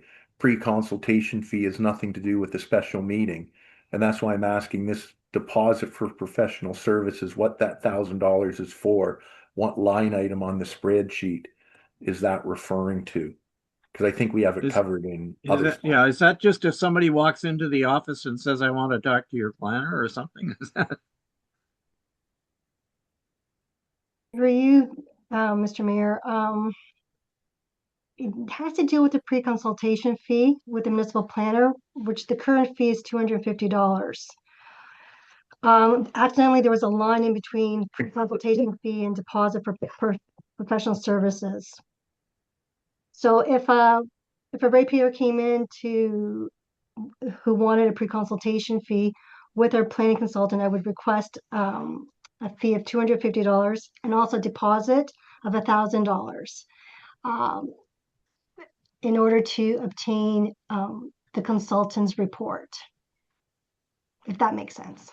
And But that thing was not, that line was never there before. Am I correct? Correct. And through you, Mr. Mayor, if I might, I think you're going to scare people off from that. And I think it's a bad idea to have it there. The rest of them, I Okay. can kind of understand where we're increasing. But if I'm coming in and I'm Joe Blow coming in off the street and say, hey, for $250, a pre-consultation, you know,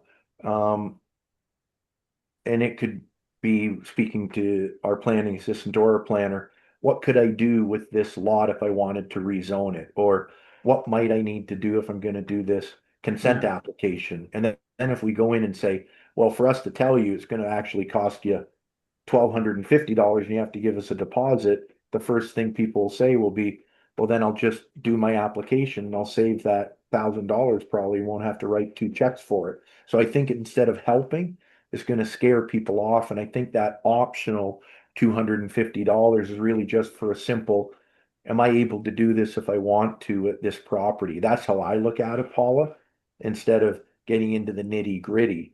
I think it's just a simple questions and a really quick answer, not we need a deposit for it. That's my own thought.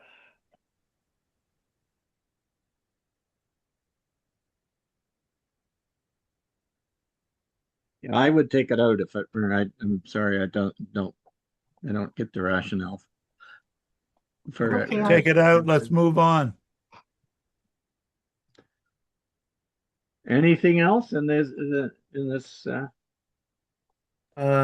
Through you, Mr. On the Mayor. page that you see in front of you, is Yeah. there anything else that you I wanted to? I do, and sorry everybody for me talking so much about this stuff, but as everybody knows, you probably knew I'd talk about it.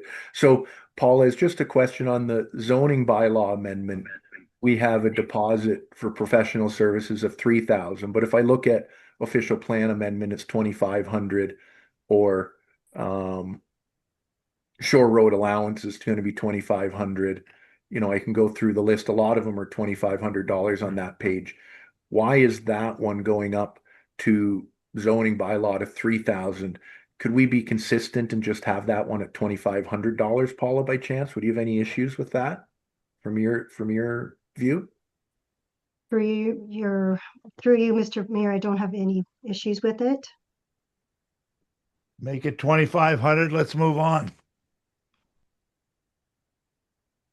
Okay.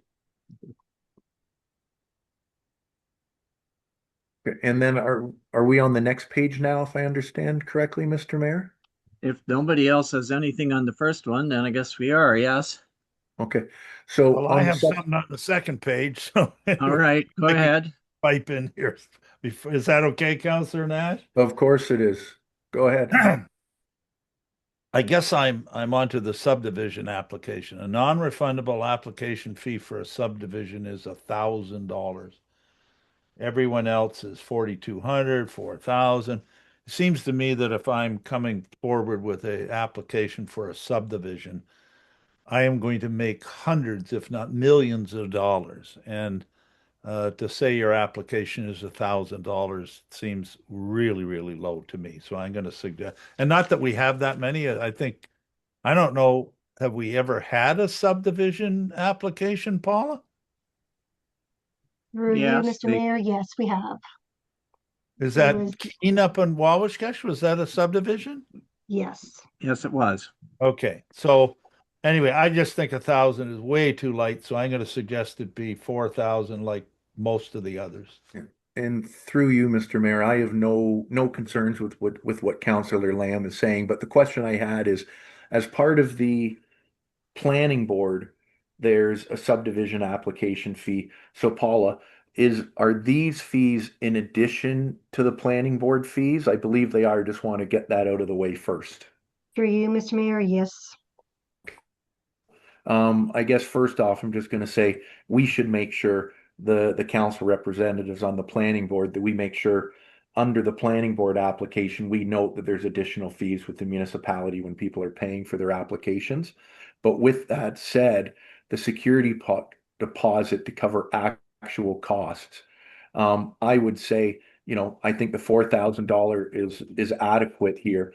But I think knowing it's a subdivision, there's a lot more costs that go through it. And we have it less than a minor variance for security deposit.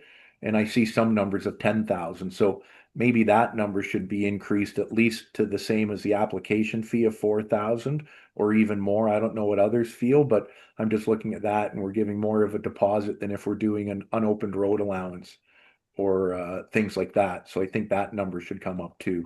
Others' thoughts on that? I'm okay with that.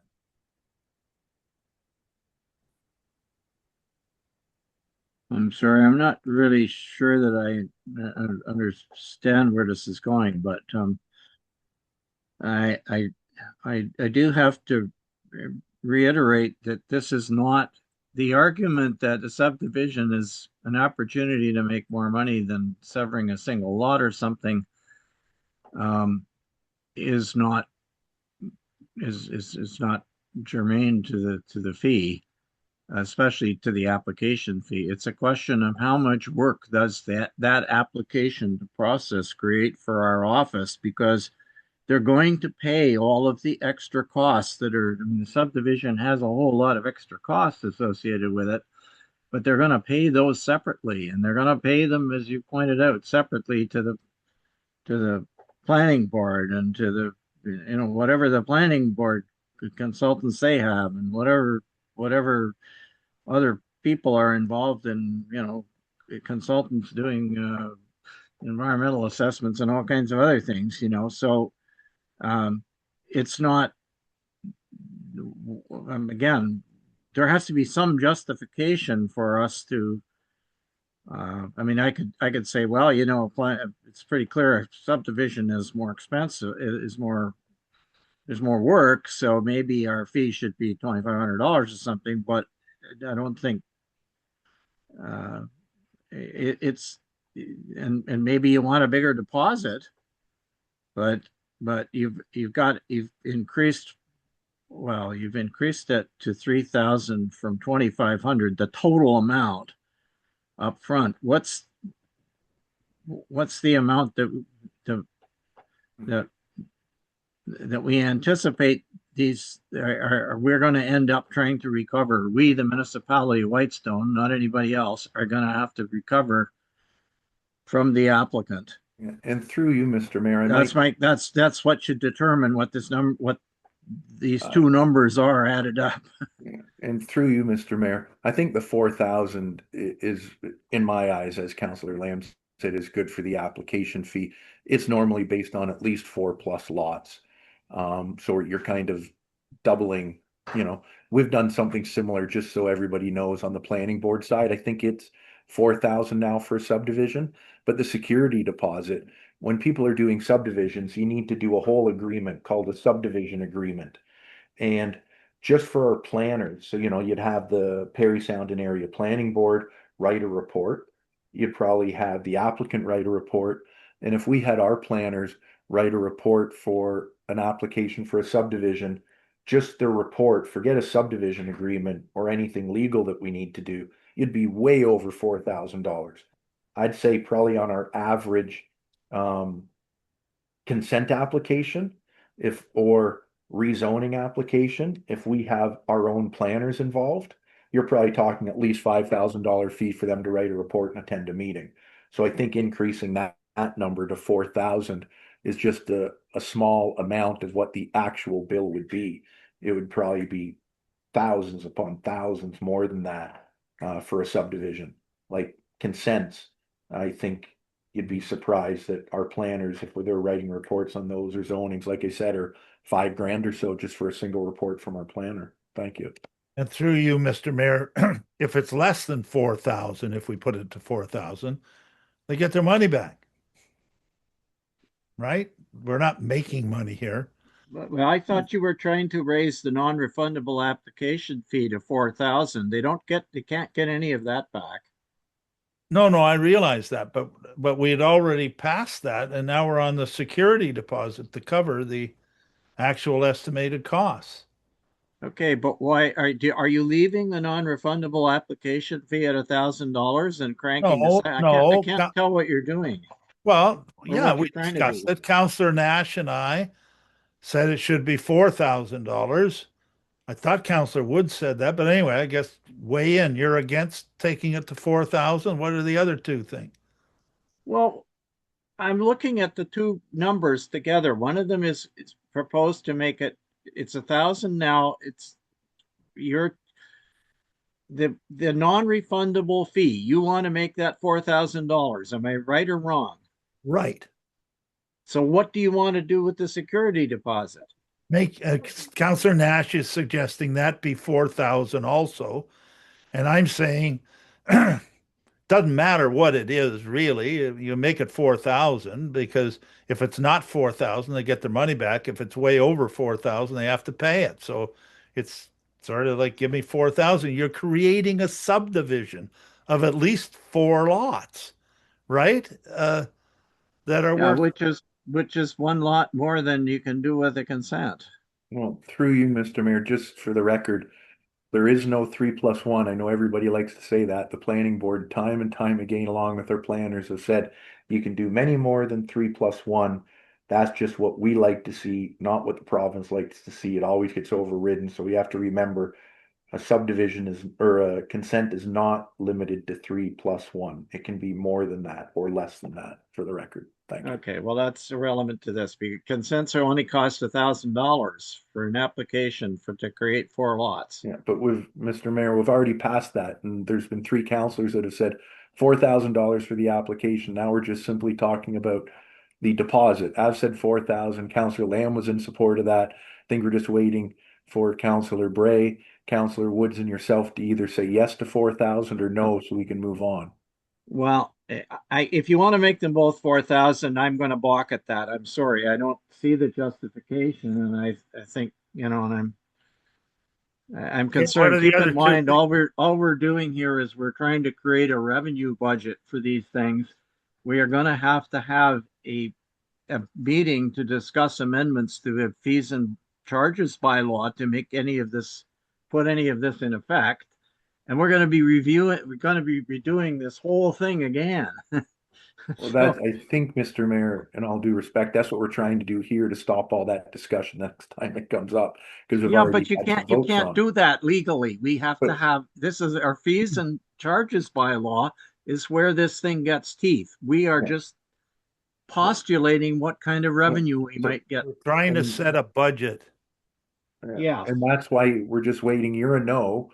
So we're just trying to get on so we can get the meeting done, Mr. Mayor, what Councillor Bray and Councillor Woods would like to see here.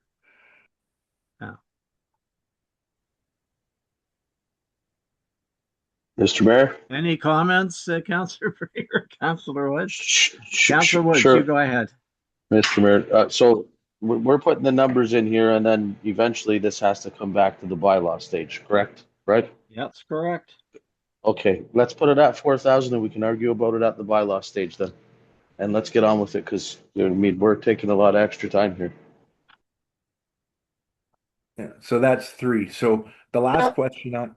Okay, Sorry, I'd like- Councillor. Bray still is Sorry, down. Councillor Bray. I didn't mean to do that. Go ahead. I apologize. Sorry. thank you.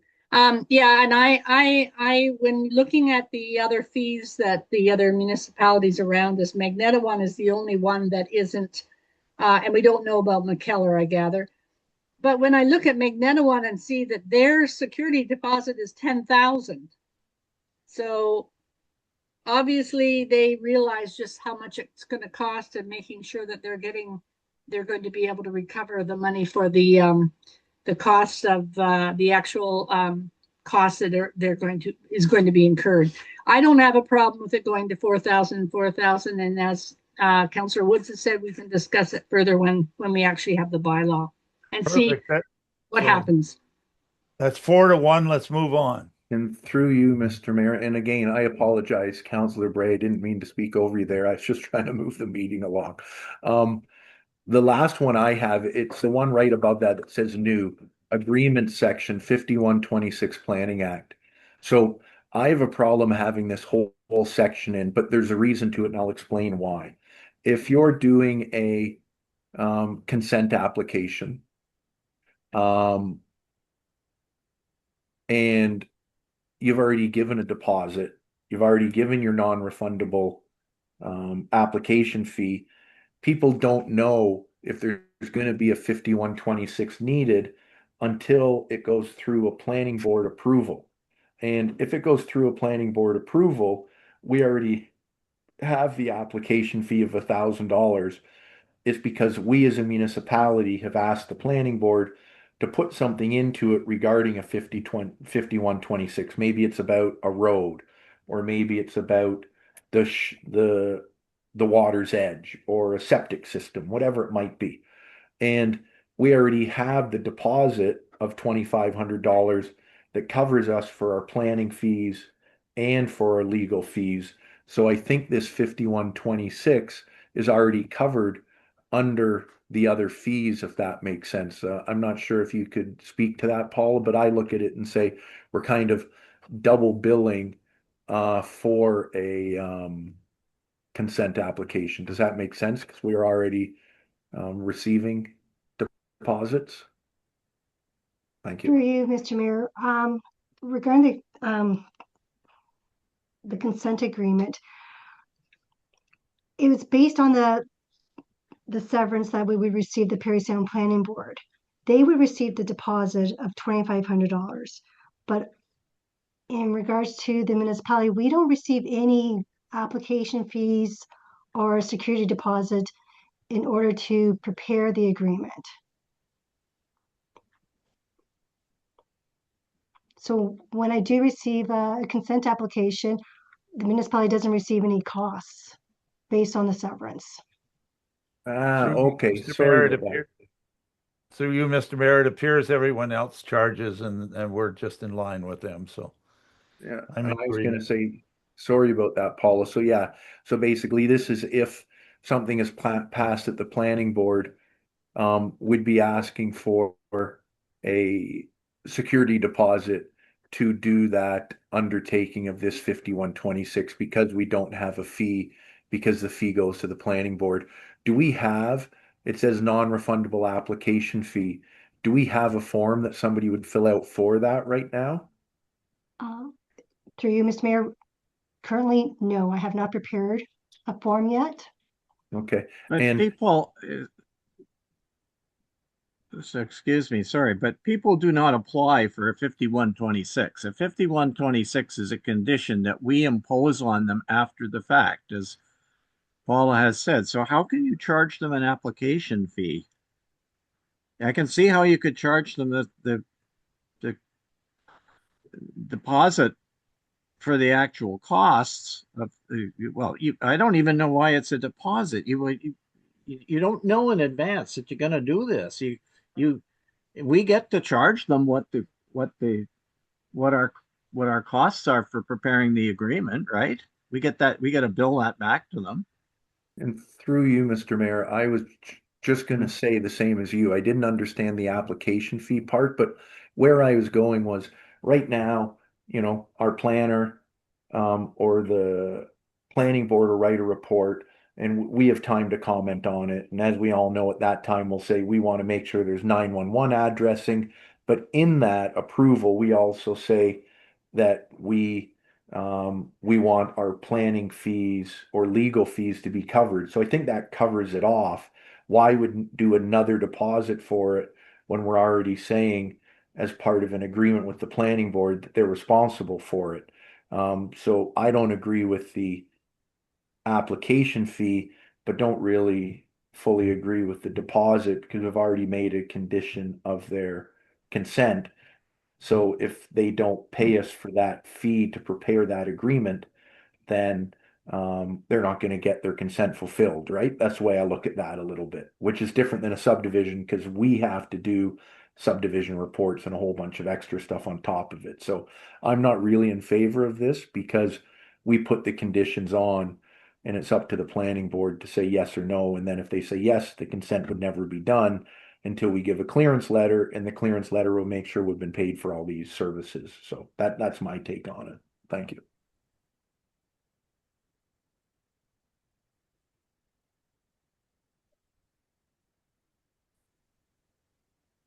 Well, I guess I don't Maybe understand the whole. we can get Paul to tell us like when at and I see you've got the site plan agreement because we had that before. When in the process are we going to charge? We're not going to. We're only going to do this. We would only impose these fees at the time that we know that the person is now going to be that the applicant is now going to have one of those one or both of those agreements, right? When does this happen?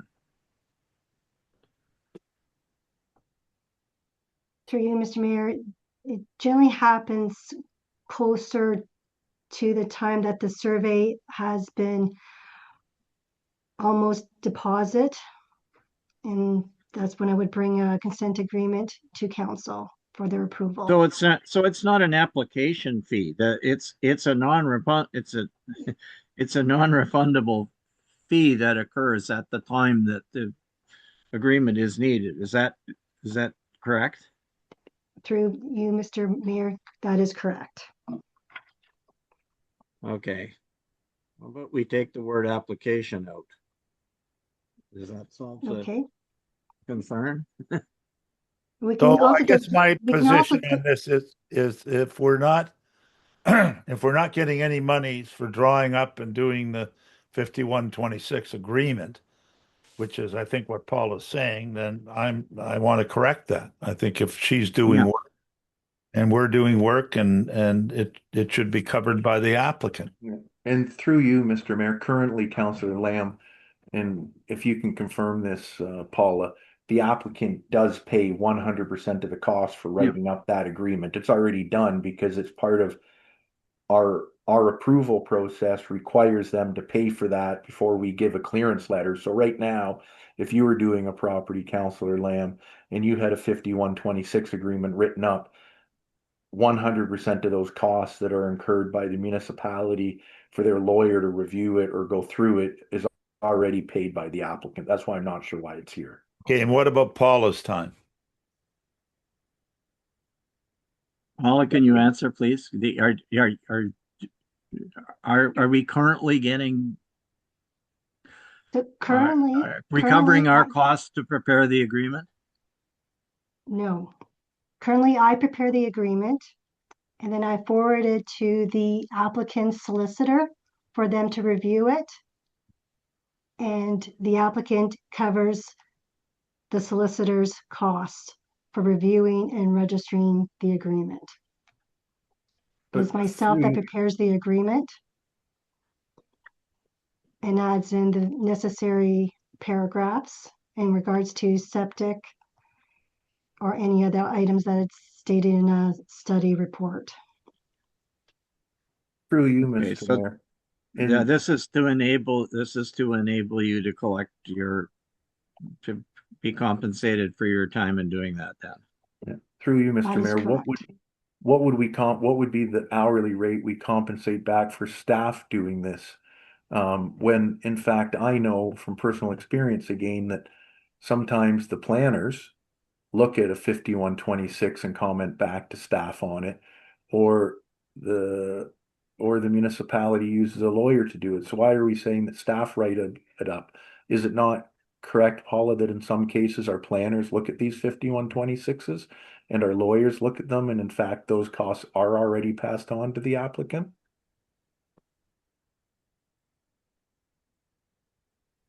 Yes, that is correct, but that's based on if the agreement needs more information than I can possibly provide. I also contact the biologist that prepare the report to make sure that what is in the agreement is satisfactory to him and to the applicants. People will never get done if we're going to get down in the weeds and have half-hour discussions on two items, right? Like, Yeah. No, I agree, Count. I just don't see this how we can is charge it. frustrating as hell. Yeah. I just don't see how we can charge it when we're already charging the applicants for all these things. And nowhere else in any of here are we charging for our time, right? Not one of these other applications are we saying, minor variance, well, let's charge for staff time on that. This is the only item of 5126 we're saying that for security deposit to cover actual costs that we're actually charging staff time.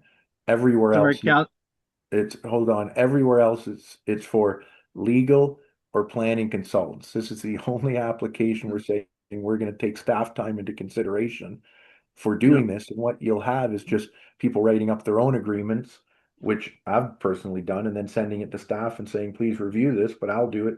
Why would I pay staff to write up this when I'll have my own lawyer write it up and just have staff review it? That's what you'll end up getting. So I don't see the point of it. Oh, sorry, your Councillor Nash, your assertion is not correct. Every place that you see the word application fee, our staff are spending time on it, and that's what that fee is intended for. So, so it's not the external costs are, as I pointed out repeatedly, are all covered elsewhere at the end of the day, and they're added up. This is something that we are not charging. The municipality is absorbing the cost of a 5126. We're the ones who want it. We're the ones who have to write it or draft it, get it drafted. So there is some cost for our staff to be involved, and it adds to the process. And I fully agree with what you're saying, but if I do a consent application and there's no 5126, doesn't staff take time? Because The Perry Sound and Area Planning Board has accepted my application. There is no 5126. It goes to staff. They look at it. We have a meeting. Council approves it. It goes back to the planning board. Why are we only charging for a 5126 agreement? Why wouldn't you do what other municipalities have done then and say consent application, $500 application fee? And then just like a subdivision, you make a little note at the planning board that if you're applying for a consent application with the Perry Sound and Area Planning Board, their fee is X, but there's also a $500 fee for applying to the municipality. Why are we only putting it to a 5126? If you're going to do that, you just say consent application, $500, and we collect that when they apply for it. That would make way more sense than saying only if you're doing a 5126 agreement. In my So, eyes. through you, Mr. Mayor, we've spent way too much time. You suggested, Mr. Mayor, we take the word application out. I'm in agreement to that. When my position is, if I look all across here, everyone else is charging $300 or in one case $800 for the top line, and everyone else, or three of them, are charging $1,000. We're not out of step with other communities. So my suggestion is we leave it at the 300 and the 1,000 and move on. Who else agrees with taking I it agree. out or leaving it? And let's move on, for the love of God. I agree with doing the same thing as we're doing for the subdivision. Leave it in, and then we'll discuss it when we come back to this. If it's a real strong, if there's real strong objections, but I agree. And I think, Mr. Mayor, you said you agree with leaving it in. Am I correct? Yeah, I now understand. Here's the problem. We were just trying to understand what are the circumstances in which we incur this, and I'm satisfied that we do incur costs that we're not getting. And so we're entitled to get them, and we're entitled to tell people up front, this is what you can anticipate if this situation applies to you. So yeah. Okay, so that's three people. Take the word application out, the 300,000 stay in. Let's move on. Anything else on this page? And I'm in agreement, just so you know, if that's what we're doing.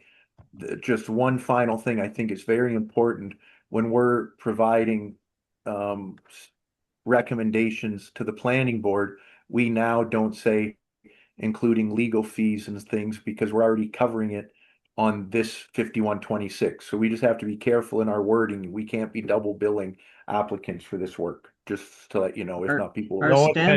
Our standard wording for consents and subdivisions and these other things is that the condition is that they pay all of the costs of the planning board, and they pay all the costs of the municipality. Which I'm agreeing with, Mr. Mayor, but then you can say on we top of shouldn't that, ever get into this. yeah, but you can't say, Mr. Mayor, you can't say that. Mr. Mayor, you can't say that and then say, plus you're going to pay these other fees. Doesn't work that way. That's what I'm saying. We already have it covered off in what we say now. We'll have to change what we say going forward on consent applications once this passes, because we're saying this is the fee, $300 application fee, right? Can we move to Schedule D, please, folks? Is it Schedule D? Oh yeah, building department.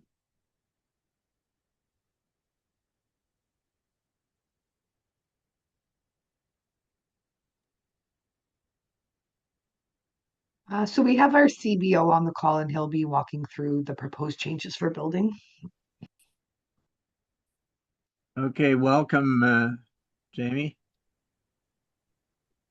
Good afternoon, everybody.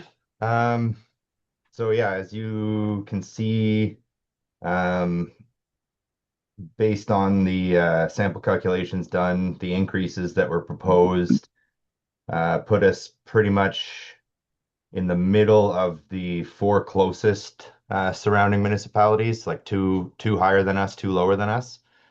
We haven't done a change to the fees and charges bylaw for building for a while, so I think it was overdue. And I think coming in right in the middle is kind of exactly where we want to be. It's all pretty straightforward. If there's any, I don't know if you want me to go through it item by item, or if we just want to address questions, or how. Can I just raise a general question with you? Yeah, In the case of the charges to the building, that the revenue we get from the building department, it's, well, I think all of our fees are in fact supposed to be like this, to be honest, but in this case, we are legally required to, we can't use it as a cost center to generate revenue for things. And as this came up in discussion earlier, that we actually had a surplus last year. So we're talking about increasing some fees to bring them into line with what others have. Is this not going to end up resulting in an even greater surplus when we finally implement these change numbers? Like, are our costs going up to justify collecting more fees? That's just a concern I have, that maybe we're going down a road we're going to end up with surpluses that we then have to stick in a reserve or something, right? Against future building cost deficits, building department deficits. Jessica, you're going to respond? Yes, I can speak to that. Thank you, through your worship. The reason there was a surplus in 2024 was it was a higher than normal year for building permits. You kind of it's difficult to manage that because you don't know how many you're going to have in a year, but based on the building permit frequency or amount of occurrences reducing, we still don't expect a surplus this year, even with these increased fees. But we looked at, this is also a practice to make sure we're in line with what other municipalities are charging. So what Jamie has done is at the top, he's calculated what the basic permit fee would be with these increased amounts, and then compared that to what you would see in the other 4 local municipalities. And through you, Mr. Mayor, on a couple of the fees, I'm okay with, I think it is what the mayor said is totally accurate, that we have to make sure we're not creating too much of a surplus here, because we're not supposed to be. But with that said, I'm looking under the user fees. And I have a big concern with 2 of them, actually, very large concern. Item 18, inactive permit. Fee per inspection after 3 years or more from the date of issuance of the building permit. So I'm going to read that again. Inactive permit. Fee per inspection after 3 years or more from the date of issuance of the building permit, $200. So what we're proposing now is changing it from 3 years to 5 years and adding at the discretion of the building permit, or of the building department, CBO. If we all remember, we had a discussion about this just this year, and it's something that I've taken great concern about, and I'm waiting for a response from the CAO about it. But resolution 2025-119, I'm going to read it to you. A $200 inspection fee for inactive permits will be charged per inspection as per the fees and charges bylaw Schedule D. And there is no at the discretion of the building inspector. Yet we've been told in the past meeting that the reason why a lot of fees weren't charged this year was because it was at the building inspector's discretion to charge for an inactive fee. So I'm expecting that we're going to get more revenue from last year, because there's dozens probably. And I'm still waiting to hear back from November on this as to how many inspections we did in 2025 that were not billed for, when again, a $200 inspection fee for inactive permits will be charged per inspection as per the fees and charges bylaw. And then we go to the fees and charges bylaw, inactive permit. Fees per inspection after 3 years or more from the date of issuance of the building permit. So again, I'm going to say, this is a very big topic to me. We need to charge people that have not been charged and should have last year. It's been almost 3 months have asked for this information. And why on earth would we be changing it from 3 years to 5 years? And in my eyes, why on earth would we be leaving it for the discretion of the CBO? At the discretion gives too much caveat to that person's a nice person, or that person went to Florida, or I don't like that person. If you're 3 years or over, you're charged $200. Doesn't matter if you couldn't find your windows, you're charged it. And if we're trying to close permits, why are we now going to 5 years? We just changed it to 3 years the last time and changed it to $200. And this was done not too long ago when we changed it to that.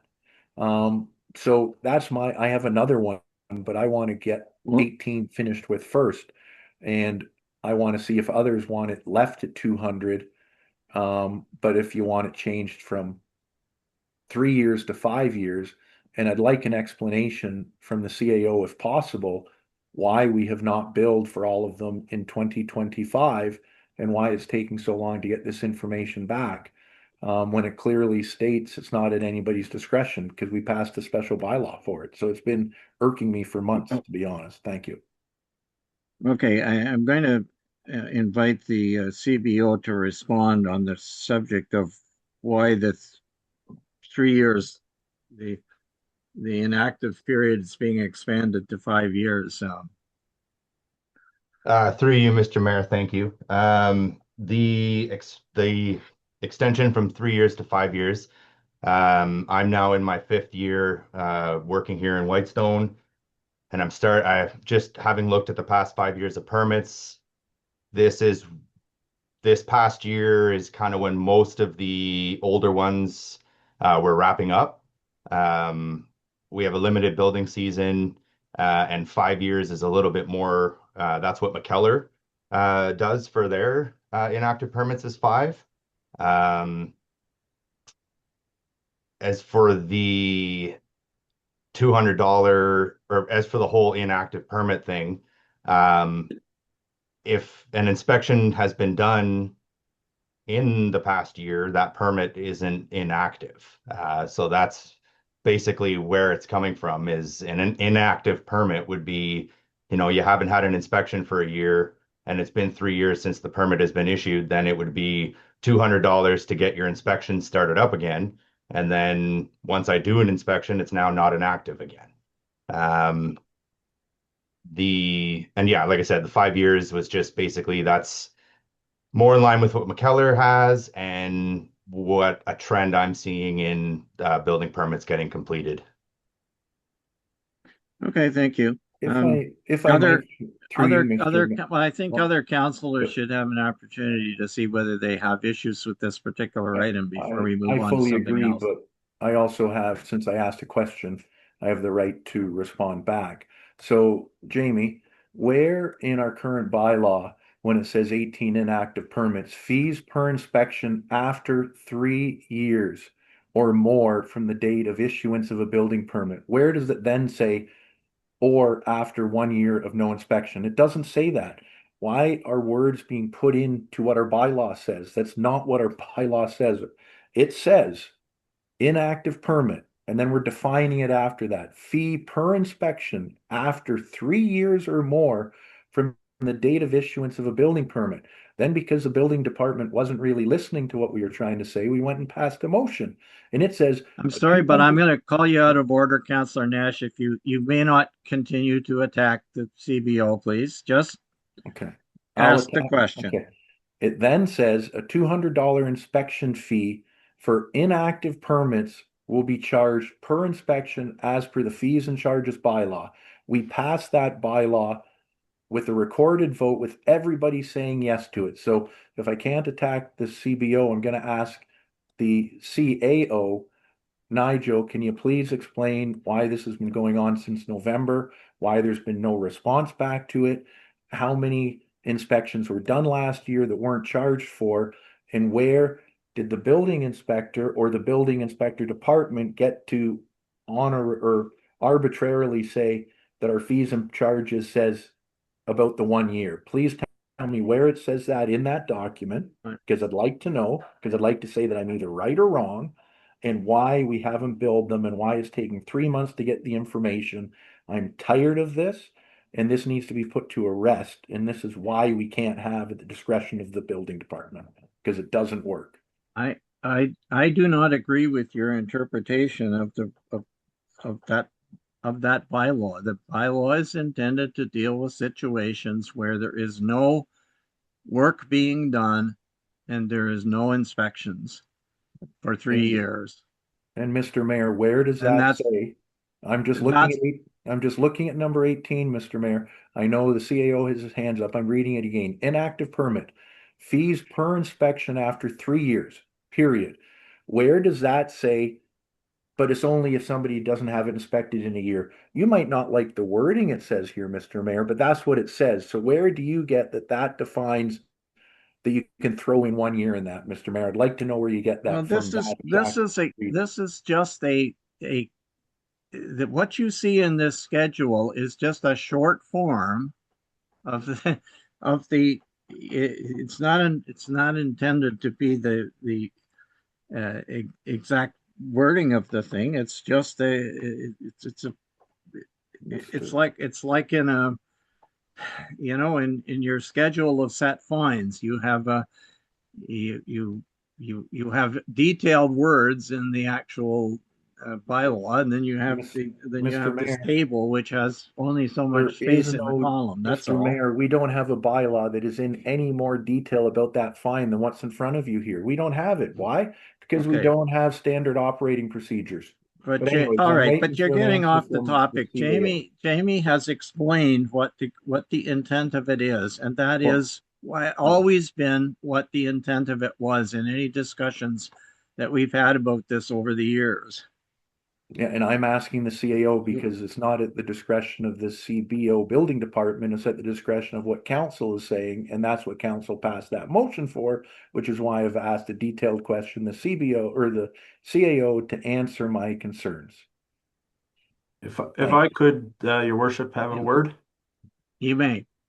So just to be clear, I think today's exercise is not about that conversation. This is about looking at our fees and charges and what we will plan to charge in the future. The CBO has made a recommendation on that fee. That's open for discussion, of course. Councillor Nash did make a request for this information back in November. I've spoke to him many times about it.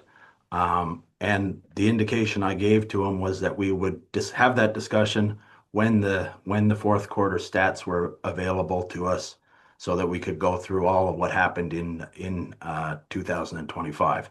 Those stats are on the next council meeting. So I intend to have that discussion at the next council meeting. I did not and will not have it today. Well, through you, Mr. Mayor, you can't say we can't discuss it, then you shouldn't have put it in the report here. I am also concerned about what we're saying. I had to pay $200. I had to get pins in my garage out here that I'd forgotten about. Jamie came over, he inspected it. I paid my $200. I do not believe in discretion, except very unusual situations. We don't say to the landfill attendants, here's our rates, but you use your discretion, because it leads to problems, not necessarily with Jamie, but it leads to problem.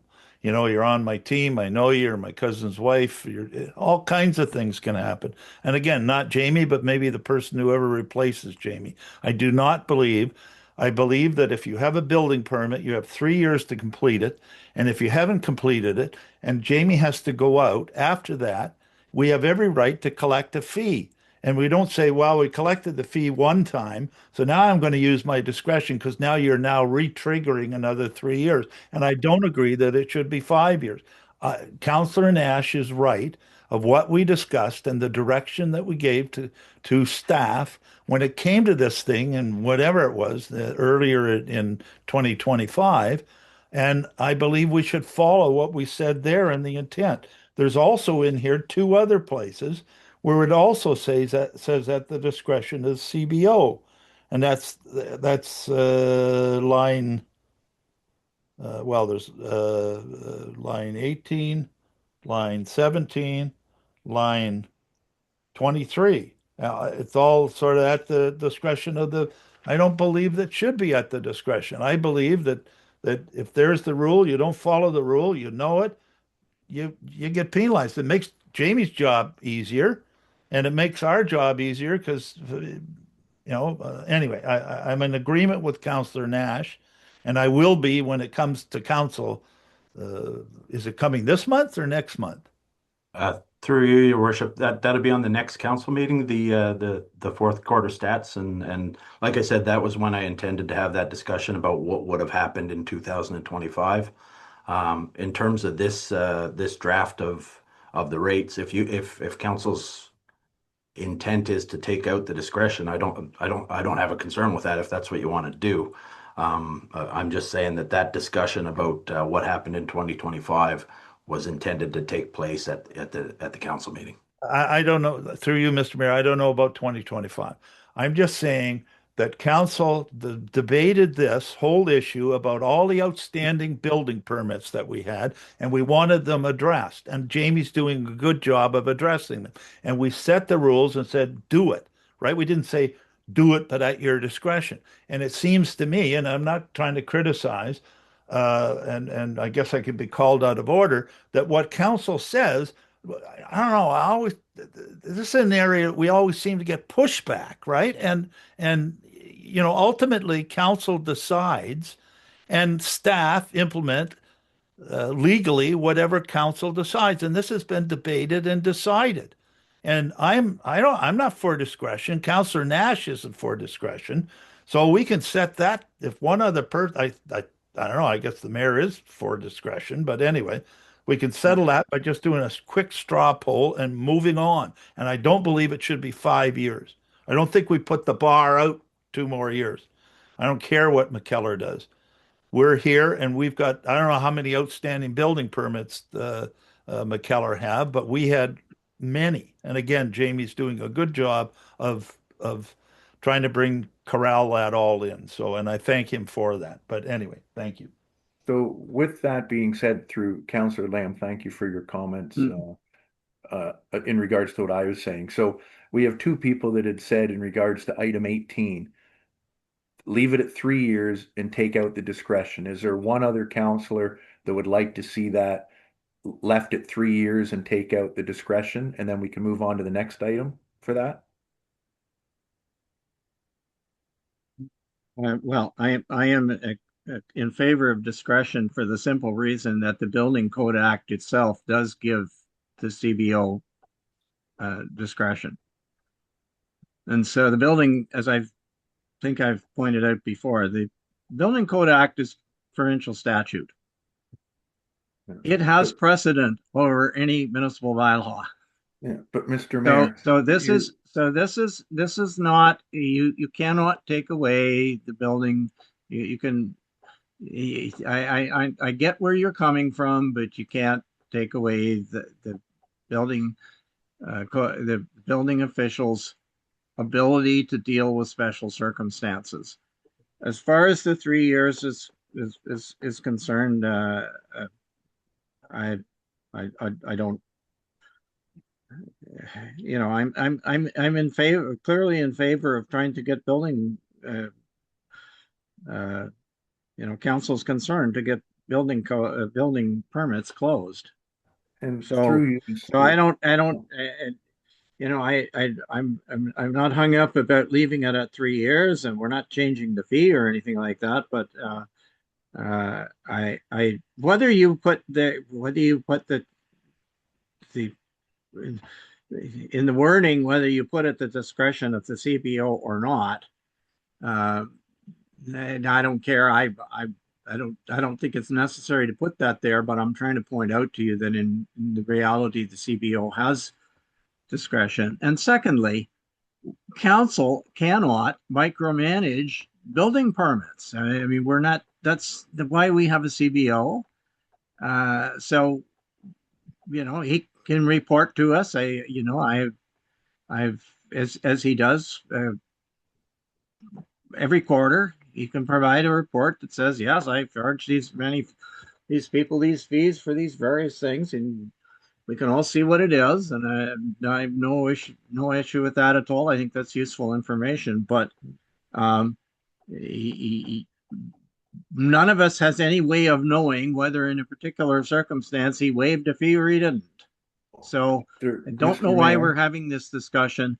It's Mr. it's Mis- particularly, I would consider it particularly offensive to the building official, and I think it's not a productive use of our time and Mr. Mayor, in this council meeting or in any other council meeting, frankly. Mr. Mayor, just to reply back, the reason we know fees weren't charged, if you remember, the building inspector told us the fees weren't charged, which raised the problems in November. Why weren't they charged? In his report, we weren't micromanaging.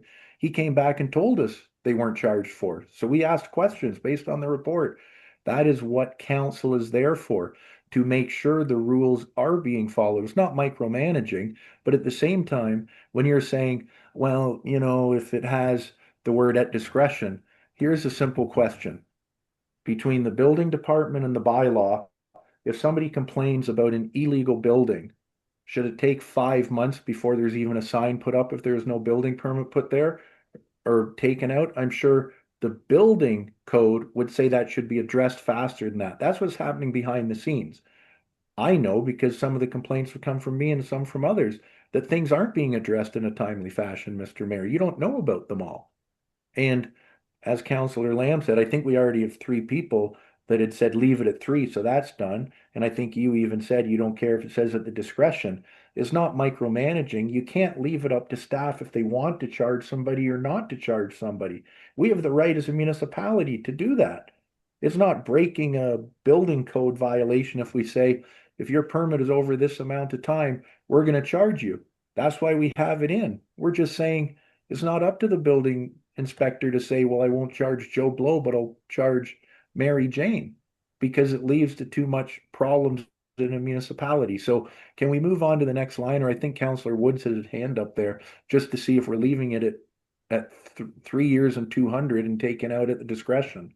And I do expect, though, at that next council meeting, because I will note, and I understand what the CAO said, but nowhere in there did it really talk about, that I could see, since we already had that agenda, the detail about how many permits were not charged for in 2025. So I hope that there's an amendment that comes out with a much more detailed thing on the building department fees that were charged and not charged in 2025, if supposedly it's on the February agenda, but that information isn't included. Thank you.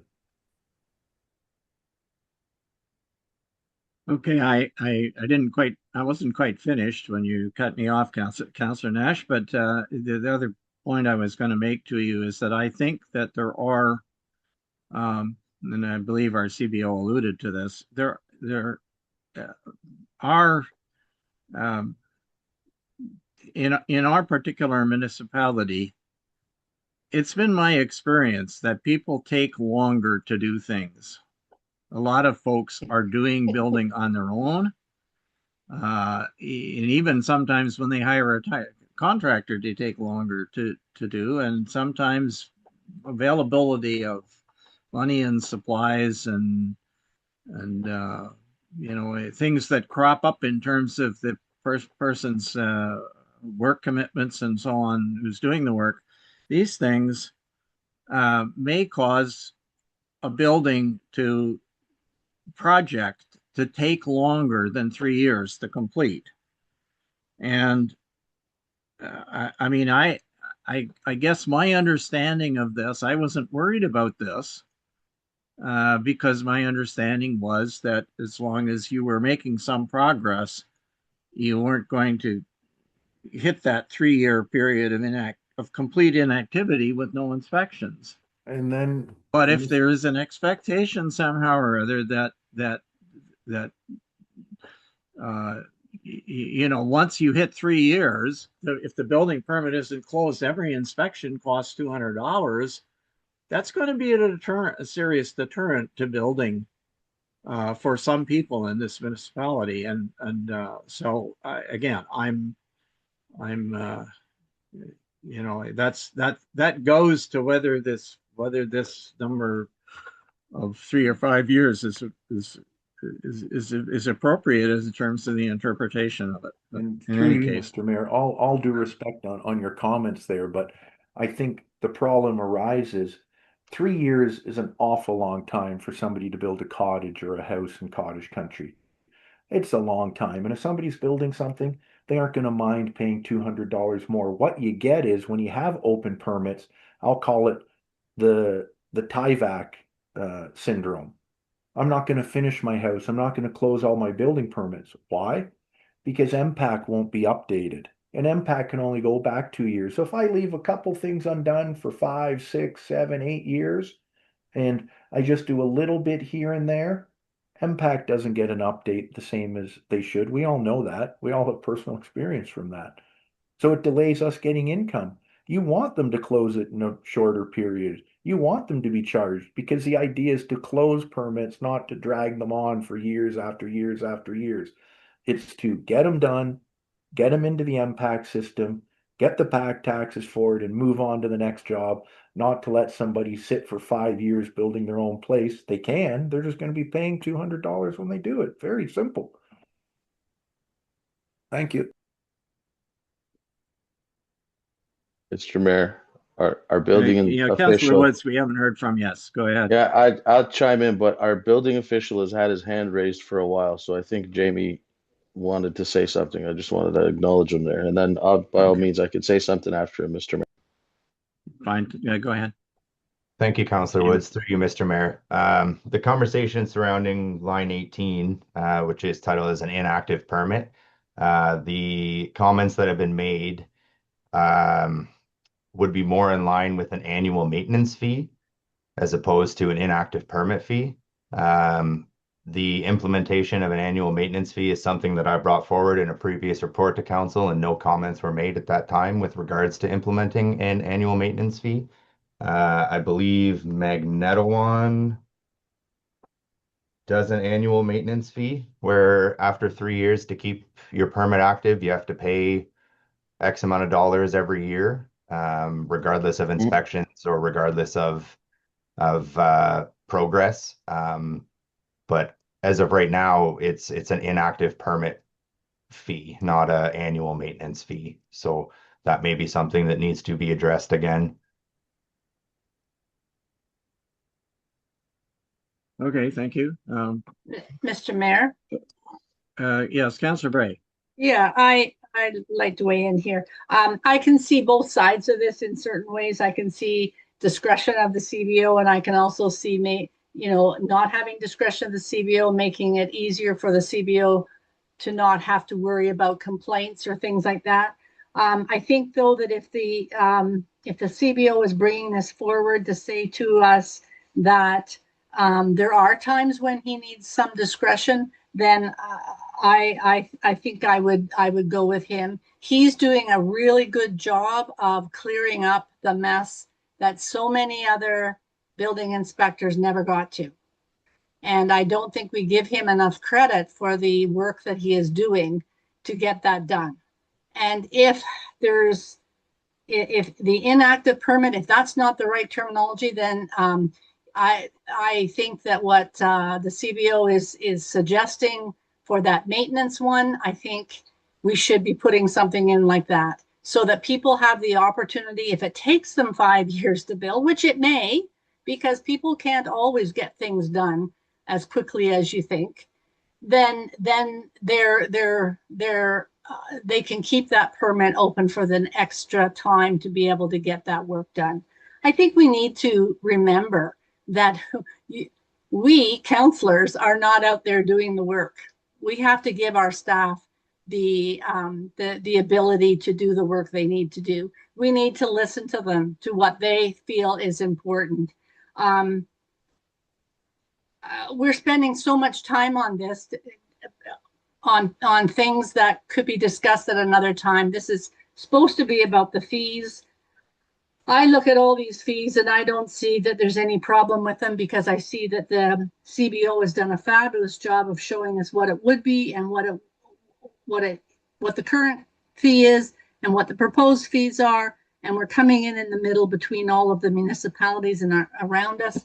And so I'd like to see us move on. Thank you. And through you, Mi- Mr. Mayor, just, do you mind, Councillor Woods? I just had a quick follow-up there. Yeah, no, go ahead. Councillor Bray, when fire ticket is issued for a burning without a permit, does it say or at the fire department's discretion? No, it says to fine them. But sometimes you guys do it at the discretion, I'm sure, but you don't need to write it on the piece of paper because it gives too much leeway, right? I'm sure our bylaw about fire does not say, or at the fire department's discretion if we don't want to give Mr. Joe Blow a ticket. No, you get a ticket without a permit. That's how these things work. That's one thing just to clear that up. And if we want to do a play on words, inactive permit, why don't we change it to inactive permit / maintenance fee? Then that's done with. But I think that's just a play on words. It's clear what it says. We're just pretending it doesn't say what it says. So change it to inactive permit / maintenance fee.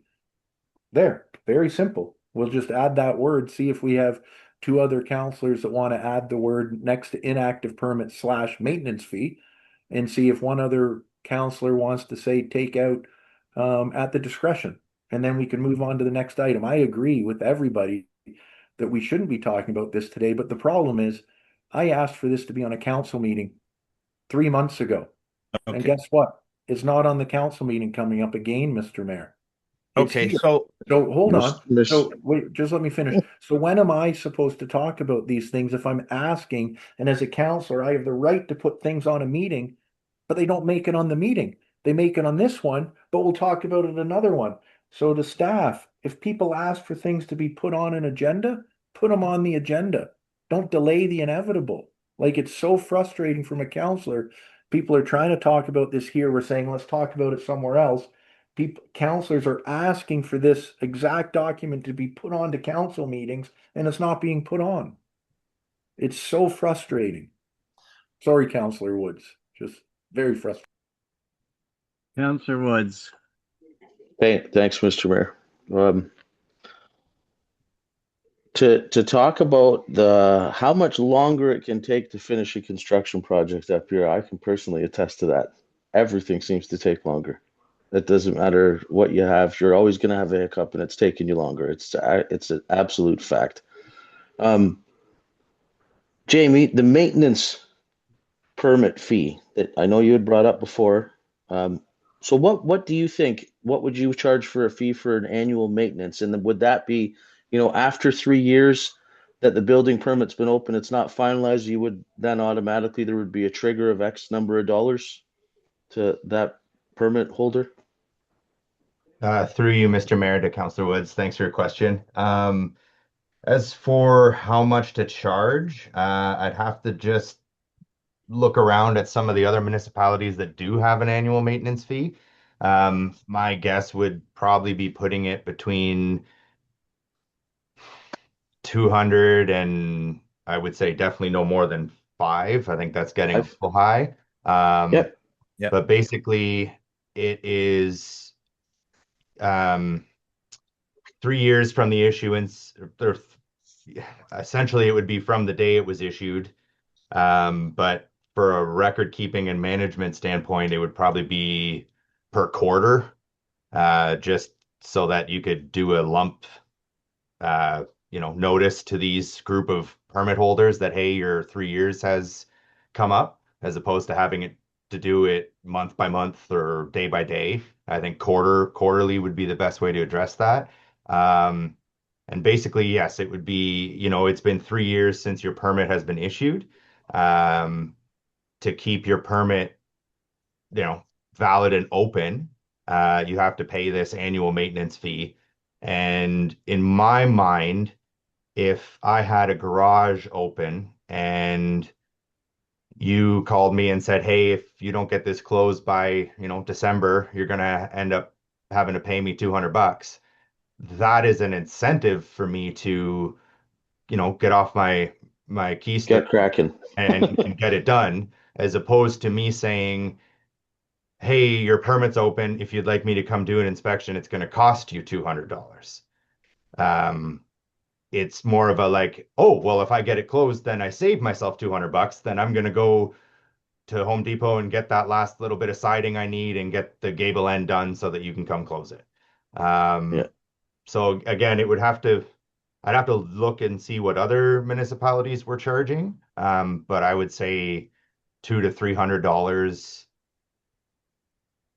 would be probably appropriate. There would be some situations where, like, for instance, like a dock permit, that annual maintenance fee would end up being more than what your permit fee would be. So I don't know if there would have to be a certain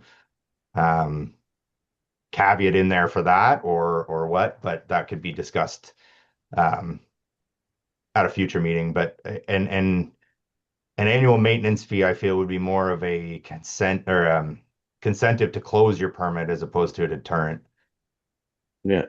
So- I understand that. I think that would be something that we should be putting in.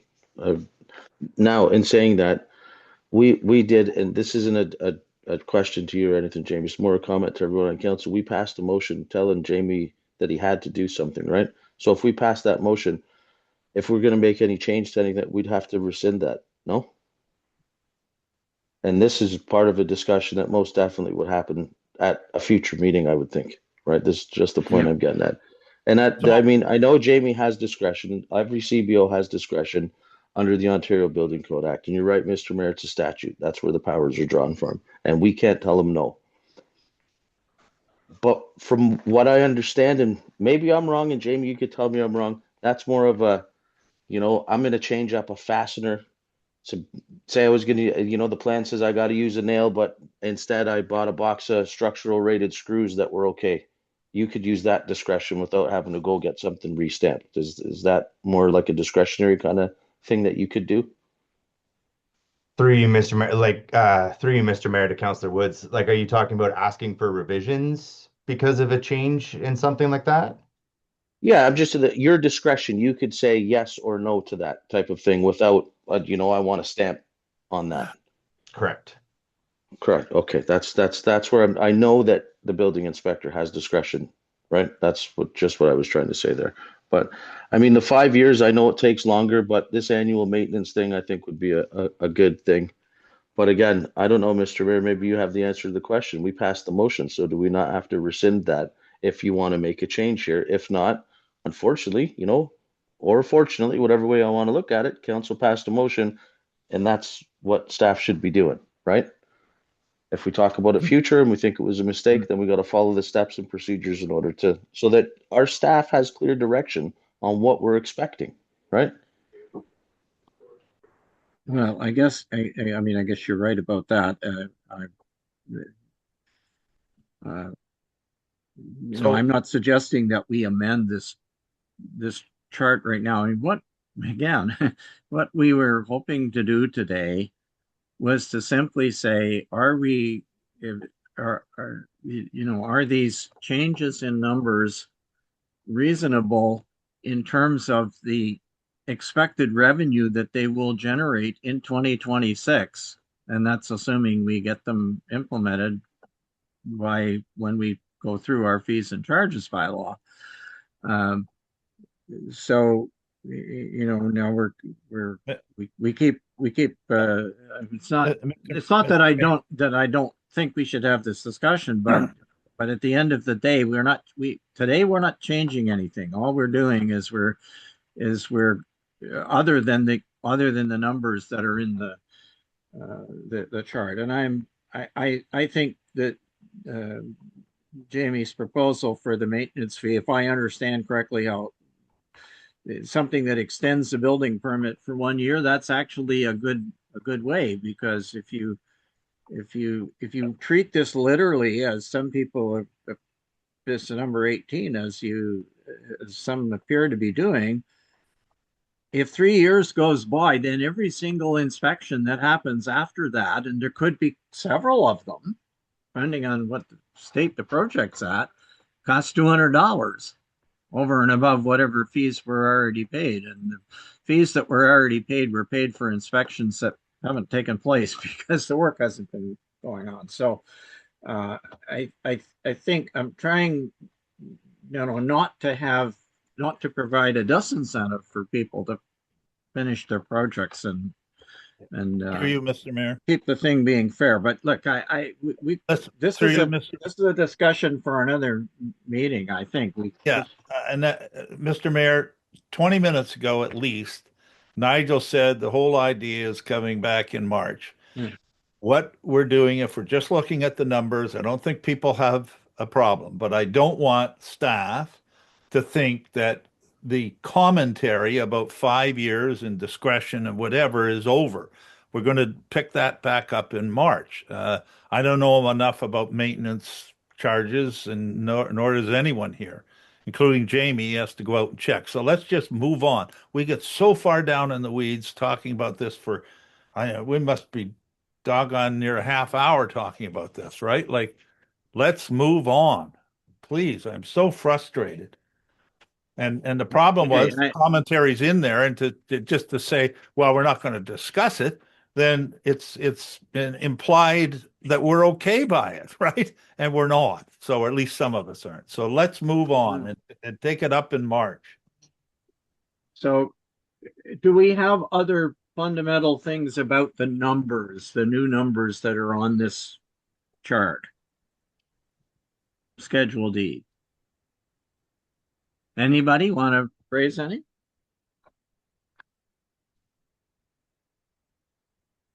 Through you, Mr. Mayor, I was noted. Well, thank you for. We're only talking about the numbers right now, right? Yeah. Just the new proposed numbers, and nothing else, right? I guess I have just a simple question to Jamie. The alternative solution designs, I see that that's going up by quite a bit, Jamie, from 200 to 500. Is that a fairly common thing that you'll have people coming in? Is this like, can you explain? I think I know the alternative design from what I would think, but is this somebody coming in with an engineer drawing and saying, instead of doing it this way, we want to do it a different way? And why is it going up so much? Because you say plus applicable fees. So I'm just wondering what those other fees might be for that. Thank you. Through you, Mr. Mayor, to Councillor Nash. The submission of alternative solution designs is not very common. I did recently have one. It is quite a comprehensive step by, like, there's a lot to it on both the applicant, designer, and CBO's side of it. The increase from 200 to 500 is in line with what Magnetawan, McDougall, and Perry Sound, I believe, are charging. Or no, Magnetawan and McDougall. I didn't have Perry Sound or McKellar's.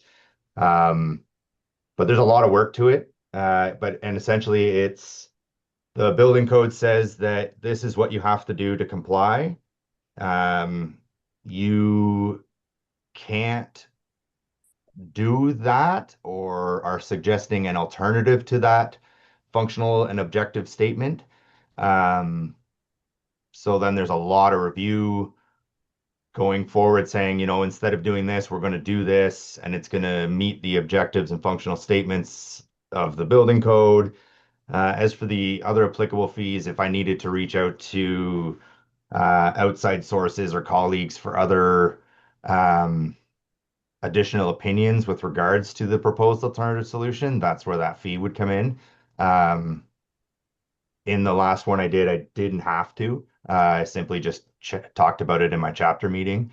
But it is, like, I spent probably an afternoon reviewing simply just one aspect of a proposed building to try and determine if that alternative solution would be in compliance. So it is a substantial review. And I think that upping it from the 2 to 500 puts us in line with some of the other municipalities, and it's not a very common application that gets submitted. So it's not like it would generate a bunch of revenue for the building services department. Okay. No, perfect. That's what I thought, Jamie. I just wanted to make sure. And for a lot of them, I do agree with. Like, I know basically what you're doing for some of the other ones, like foundation, minimum fee of $500, but then it's, based on $25 per square foot, which is calculated based on some other items. So I understand. Basically, you're saying there's always going to be minimum fees, which I think is a great idea, to be honest. And I think that's a good thing to see here. Um, the only other two I had is I noticed under item number 9, demolition. I see that you've increased a lot of the other ones, for example, a plumbing or a dock, but you haven't increased demolition. Is there any reason why the demolition will be the cheapest permit now? Like, is there any reason why we didn't up that to $150 by chance? Through you, Mr. Mayor, to Councillor Nash. That was a when I first started in 2022, the cost of a demolition permit was $150. And I suggested dropping it to 100 simply because we were one of the higher municipalities for a demolition permit. Um, and I would say 98% of the time they're demolishing and rebuilding. So it's not like you're making extra trip for an inspection. Like you're usually going out to site to do a pre-footing inspection and a final inspection for the demolition.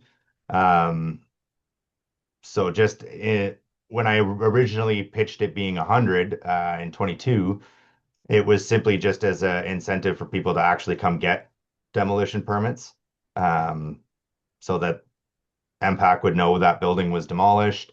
Um, and so we had record of it being demolished, and that's why I just kept it at 100, just because we're not making an extra inspection trip.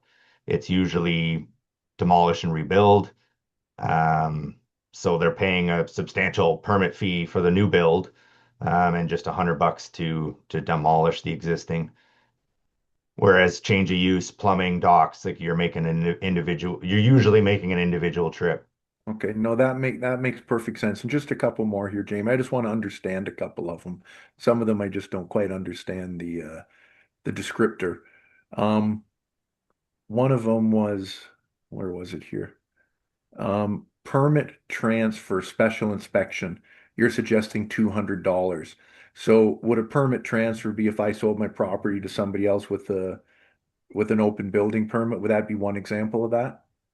Through you, Mr. Mayor. Yes, that's correct, Councillor Nash. It would be taking possession of that open permit. Okay, which makes sense. And what's a special inspection? Would that be, Jamie, I need you out to look at this thing just to make sure I'm doing this right, even though you're not calling for an inspection at that time? Is that kind of what that is depicting? Through you, Mr. Mayor. To be honest, Councillor Nash, I have never done a special inspection. I didn't create that descriptor. I don't really know what that would cover. Because again, like even if, like we had just talked about the alternative solution design, I'm going to come out and look at what you were proposing at the next inspection you call for anyway. Um, so I'm not sure exactly what would be covered under a special inspection. Okay, so all right, no, you've answered it. So maybe when it comes back, maybe that word can be removed, but the dollar value is okay then. And the last one I had was item number 23. And the reason I asked about the special inspection first is I saw that it went to 200, but then I saw, reinspection per incident. And I understand from the descriptor here, if I call you for my plumbing inspection and oops, I'm not there, I call you for the plumbing and I'm not nearly done, you're saying it's a $50 fee. Again, I'm not going to talk about at the discretion, but you're saying a $50 fee. And I think that number should be increased. The reason I say that, I'm like, I think by the time you get in your vehicle and you drive to most places in the municipality, maybe you're 20 minutes away, you get there 20 minutes back. I just don't think $50 will cover that. And I'd suggest that that number be increased to what other inspection fees might be if you're taking your time out of your day, and I know you are busy, very busy, that I think somebody should be penalized if you're coming out and nothing's ready or I forgot to show up and there's nobody there. So how would you feel, and I'll ask other counselors, if that number is increased to $100 or 150? I'll get your advice on if it was increased, if you'd prefer, Jamie, for 150 or 100, and then whichever you prefer, I'll ask the rest of council what they think on it. I just think it should be a little bit higher is all. Thank you. Through you, Mr. Mayor, to Councillor Nash. if you want to increase it, that's totally fine. It does come down to, like, I agree, if I got a call for an insulation inspection and I drove up to Ardbeg and I show up and you have no insulation done at all, then I'm absolutely going to charge you the $100 reinspection fee to come back out. Whereas if I drove up there and you had the main floor done, but you hadn't gotten the basement yet, then it would be okay. Well, you're good to do your main floors. When you call me to do your plumbing inspection, I'll check the insulation in the basement. So in that case, you weren't not ready, you just weren't done. So in that case, I don't think they would get charged the $100 because I'm coming back out for plumbing anyway. So I'll look at insulation when I come then. But yeah, like if there was absolutely nothing done, nobody called to tell me they're not ready, and I just drove to Ardbeg, then yeah, you would get charged that $100. And Jamie, I totally agree with what you said about, I think that's what you're meaning at discretion.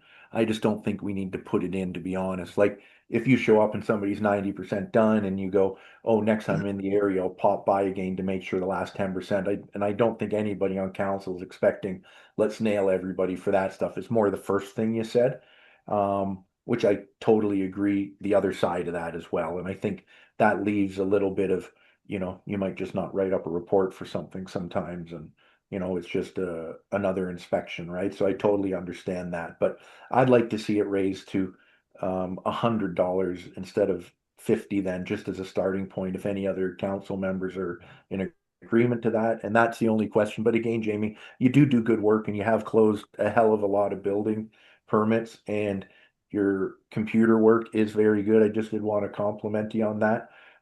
Just so you know that I do think overall you're doing a very good job on all that stuff. So thank you. Okay, thank you. Mr. Mayor, Does anybody want to change this fee? This That doesn't $50? matter to me. I'm okay with $100. How many times does that happen, Jamie, in a year?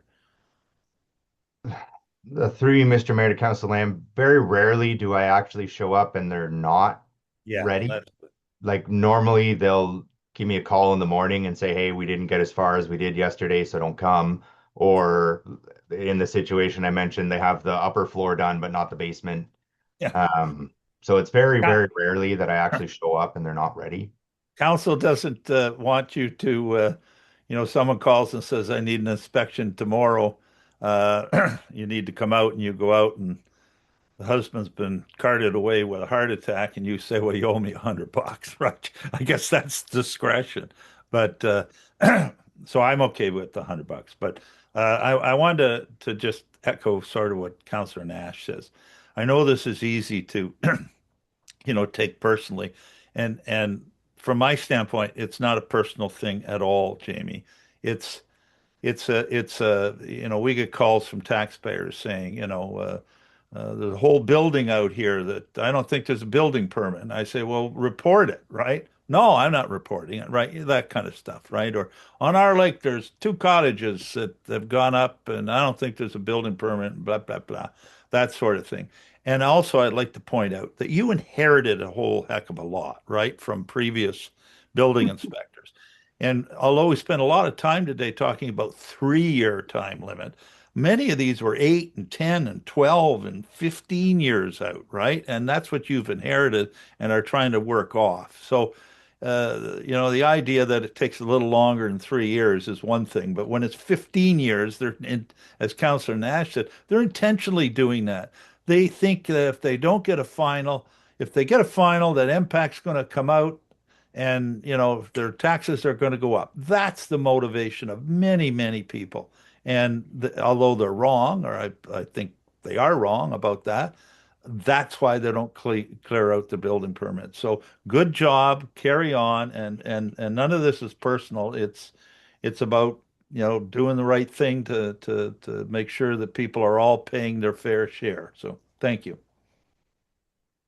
Okay. Is there anything else on this Schedule E? Through you, Mr. Mayor, just seeing if somebody else on council is okay with it moving up to 100, so we have a majority, or if people want to leave it at 50. Right now, we have 2 to say I move. move. Mr. Mayor, I'm okay. Yes.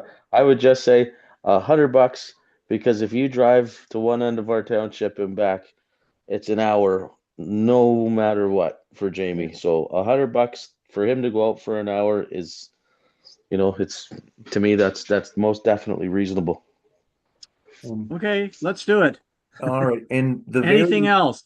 the very last one I have, Mr. Mayor, and again, this is a question for you, Jamie, but I know if I pull a ESA permit and I'm on a water access property, I have my inspection fee and I have an extra $100.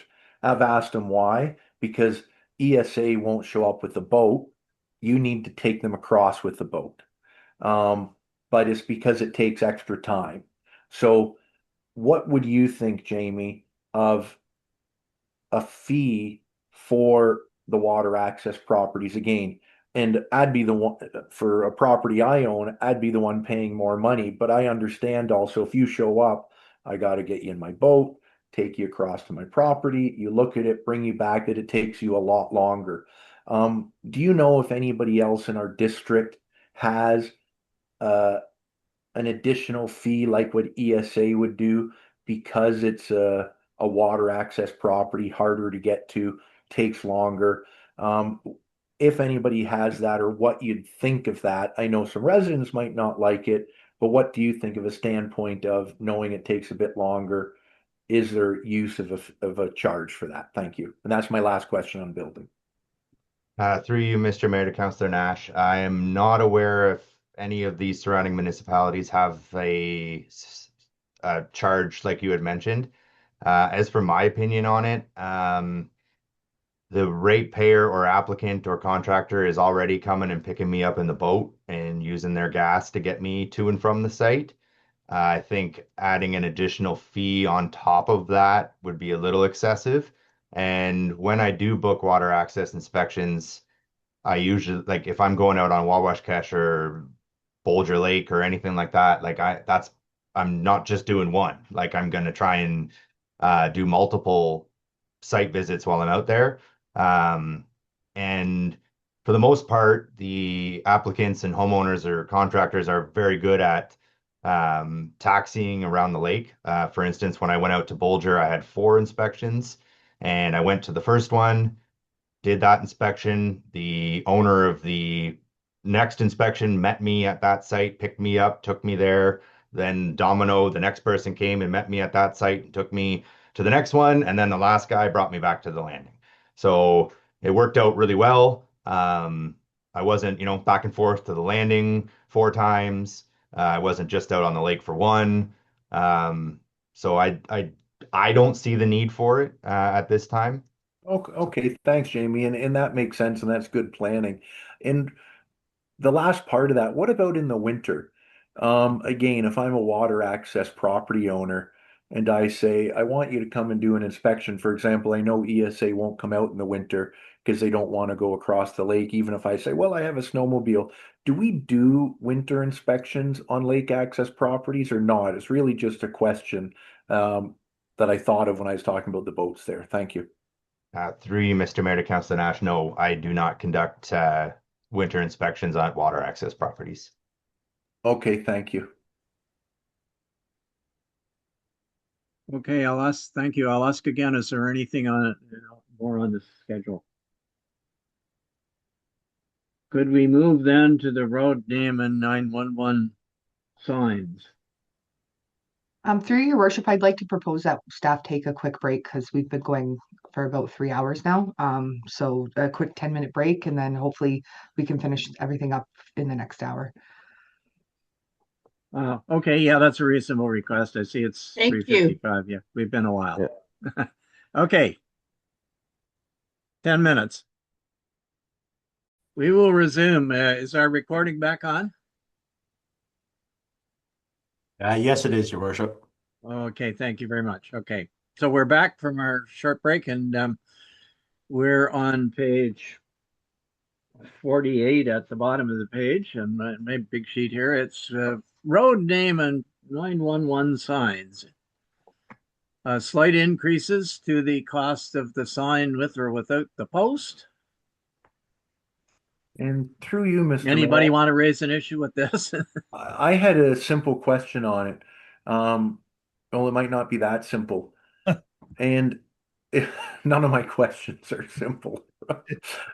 911 sign with post, $50. But when I look at the top, it says fees are not subject to HST. So I guess my question for Jessica is, and I know you inherited the spreadsheet probably, Jessica, why are we not charging HST for a sign? When I'm assuming we paid for the post, we paid for the um, sign. Why is there no HST on it? Why is it an HST exempt item? I'd have to look into that, Counselor Nash. Like, Okay. you're right, I did inherit this and I assume that these notes were correct on what is HST applicable and what is not, but I can't tell you the specific reason why this is not subject to HST. So I will have to get an answer and get back to you. Okay, no problem. And if you do get back and find out there should be HST, maybe it could be $50 including HST kind of thing. But then if we give an invoice, it's $42 plus the HST or whatever.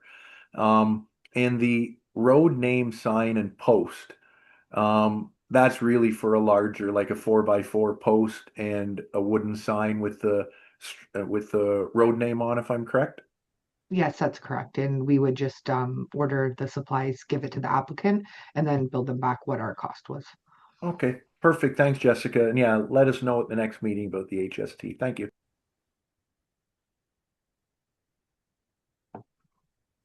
Or the applicant can apparently do what a couple of our ratepayers have done, which is simply to go and get themselves their own road name sign for their own road and stick it up. Anyway, Yeah. all right. We're a little off topic, Mr. Mayor, but when you Yeah, said some people get their own signs, one thing I'd like to see is I know our signs are just out of wood and a 4x4 post. You know, I think maybe as we go forward, and it's something for staff to look at, again, off topic here, but sometimes you see a sign and if they're in metal or wood, but you can put if it's in you know, a little area of our municipality. You can put a little, note like Maple Island or something. You can do a few little things on road yeah. signs now, which don't really cost much more, but I think just makes the signs look a little nicer. And I'm sure that's what some of your neighbors would have done when they did their own kind of thing. So thank you. All right, can we move on to the next one? And that's Cemetery. somebody is violently disagrees with those numbers. We got some increases in the cemetery. Does somebody want to, Jessica, did you want to talk to where these came from? I gather you talked to Ron Whitnall, is that right? Yes, this is proposed fees that the cemetery board or committee came up with, and it's just based on a 5% increase over what we were already charging. And remember, there was no fee increase in 2025, so that 5% is really, you can look at it as 2.5% per year to catch us up to a more reasonable or more realistic rate. Okay, any comments about these or questions? It's the same. I have through you, Mr. No, Go ahead, Go ahead, Councilor Councilor. Lamb. I don't want to change anything, but my God, is it ever cheap to die up here compared to the city? But I don't want to change anything, but because it seems to be wherever you die, it's cheap up here. Anyway, thank you. Yeah, through you, Mr. Mayor. Yeah, the fee, I'll just echo what Councilor Lamb put there. The fees I don't think are very expensive at all compared to what you might see in a larger municipality. But just the same question I had before, Jessica, on this, all fees are subject to HST unless noted otherwise. So I noticed on here that they are. So that's the one thing. And then the other thing is just again off topic, but when we spoke the other day about parkland dedication fee, in a little research I've done, and I could be 100% incorrect on this, I see that some municipalities deem the cemeteries as they'll call it green space. They'll call it still a cemetery, but green space, and that falls under the parkland. So maybe a staff can look into that just to see for us if a cemetery is in fact or could be in fact construed as a green or open space in conjunction with the cemetery, which might help us in future years under parkland dedication. Thank you.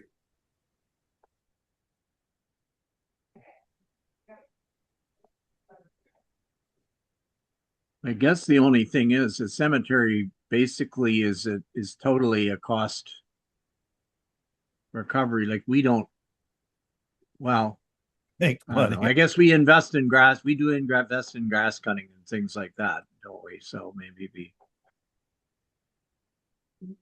maybe Through we your do worship, could, I just want to know the municipality does incur a cost even after these revenues. So these just go to help offset some of our costs. okay. And some of the fees also have to go into a dedicated cemetery trust fund bank account. And that can only be used for specific purposes. So sorry, Mr. Mayor and Jessica, I wasn't talking about collecting of parkland fees. I was talking, if there's a lawnmower cutting the parkland, or flowers are going in the spring, or you're planting a few trees there, that stuff can come out of the parkland dedication fee because it's considered an open space or green space, not Yes. for collecting any fees. Anything collected by all means should stay with the cemetery. I was more using it for some of our equipment we may have that does work there, that it may Yeah, fall no, under. I understood where you were green going with space. that. Thank you. All right. Are we done with cemeteries? What do we have next? Fire services. Rates and fees. So I know Bob's on the call, but I can briefly talk through this through your worship. We just have a couple small changes. So our fire occurrence report / letter, we're proposing to put up from $35 to $65. That puts us at the lower end of what other municipalities are charging, and that's just taking into account that it does take time for us to go out and do an inspection, I believe, and the time to prepare the reporter letter. There's not a lot of occurrences of these per year based on what Bob told me, but this just gets us in line with what others are charging. Incinerator permits, that one we also do have to go out and do an inspection, so we've just increased it slightly to $25 to account for our costs. And then for fire permits, wanted to put out the idea of charging for fire permits. That is absolutely at the discretion of council. We're not trying to impose that on you, but based on the volume we have, that could bring in some considerable revenue. And that's under the basis that there are costs for us to manage those fire permits and to go out and do inspections in a lot of cases. So it's just to generate some revenue to recoup our costs. So we proposed a very small fee of $20. So based on a very low estimate of 1,000 per year, that would be 20,000 in revenue. And through Wow. you, Mr. So- Mayor, Yes. And if you were done, Jessica, the fire permit fee, the $20, even though it would increase some fees, at the same time, I look at it kind of like the rental bylaw. If you're going to be renting your place out, you can scare people off. And I think what you'll find from this is if people know there's a fee for it, they just don't do it and they'll take their chance of being caught versus let's do this so we know where fires may be in case we do get a call that it might be a campfire. So I'm not in support of it only because I think you're going to see our numbers go down on the people applying for them. And we're charging it again, we're charging it to increase revenue by $20,000 for fire permits. And I'm going to make a little bit of a joke here. We won't issue a single permit for somebody or a single ticket for somebody parking illegally in a handicap parking spot in a year. I think there's other ways we can find out to generate fees for people doing things wrong instead of people doing things right by getting a permit for this. I'd say have bylaw, generate some fees for illegal parking or other things like that. Or our fire department going out and ticketing when people do not have permits versus let's charge for people to get a permit. I don't think we should be charging for permit for getting a permit. I think we'll just see it go underground a bit more than we see now. But I understand it's a revenue generator. I just don't support it. Thank you. Through you, Mr. Mayor. You go ahead. I'll echo a lot that Councillor Nash says. I mean, I love the idea of revenue, but we spoke earlier in the fees about creating 15 or 20,000, I think, under something planning or wherever. And maybe that can offset, the revenue that would come in from this. I mean, I love 20 grand in revenue. I just think it'll backfire. Councillor Nash is right. People will not. Right now, they go on. A lot of people. It's easy peasy. You go on. It's a great system. You get it. It also comes with rules and a number of things. I get it. I post it on the refrigerator. People read it during the summer, but there's an awful lot of people that will not, unfortunately, will not pay the $20. They'll, as Councillor Nash says, just say, well, I'll wait and see if I get caught. And if I do, I'll just say, oh, I'll get it tonight, right? And Bob will spend more time trying to chase down people that don't have permits that will cost us money to do. And anyway, I'm very skeptical of it, right? Like, if we're going to do this, I don't think it should be $20. If we're going to do it, it could be 10 or something else. But my overall gut is that it's going to backfire on us. So that's my feeling.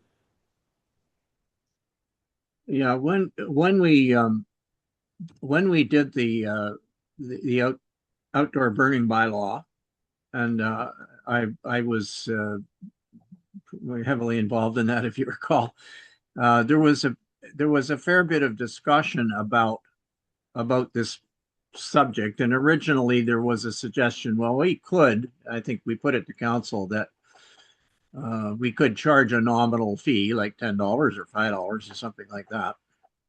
And the system that we use, by the way, has the ability to accept a credit card and charge you, right, for the fee. So it's not that it couldn't be done, but the decision of council at the time was that it was probably better to just say to people, look, get the permit so that the fire department knows who has permits and where they're doing the sort of normal outdoor burning. And this is the campfire that we're talking about here. Those when it says fire permits, I'm assuming those are the permits you're talking about. And the whole idea is that if a spotter plane goes over and gets a heat trace from a particular location, they drop the coordinates to the system, and they can tell if there's a permit there or not, and say, oh yeah, these are people who actually have a permit for a bonfire we're talking about. Now, the incinerator permits, there are other things besides incinerators that require that are not covered by that free burn permit, that you have to go to the fire department and they will do an inspection of where you're going to do it. Now, an example is if you've got a whole bunch of lumber left over that you want to burn or something like that, you can't. That's not, there's a lot of restrictions on the bonfire, where you can have it, how big it can be, all that kind of the rules around it. But the other things, you have to, well, and daytime burning in general, I suppose, is covered by this. So you have to get a permit and the fire chief will actually go out and take a look, or somebody, Kathy or somebody, will go out and take a look. And I think that it's reasonable to charge for those. Maybe more than, well, you got $25. I would say that's a good start, but it isn't just what I'm saying is it isn't just incinerators. So I think we should probably expand that a little bit.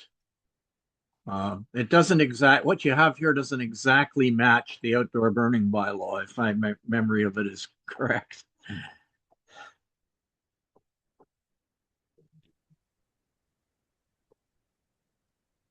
Councillor Bray, did you have any? Well, I was just going to see if the fire chief would like to respond or like to Oh, yeah. add in anything about this, because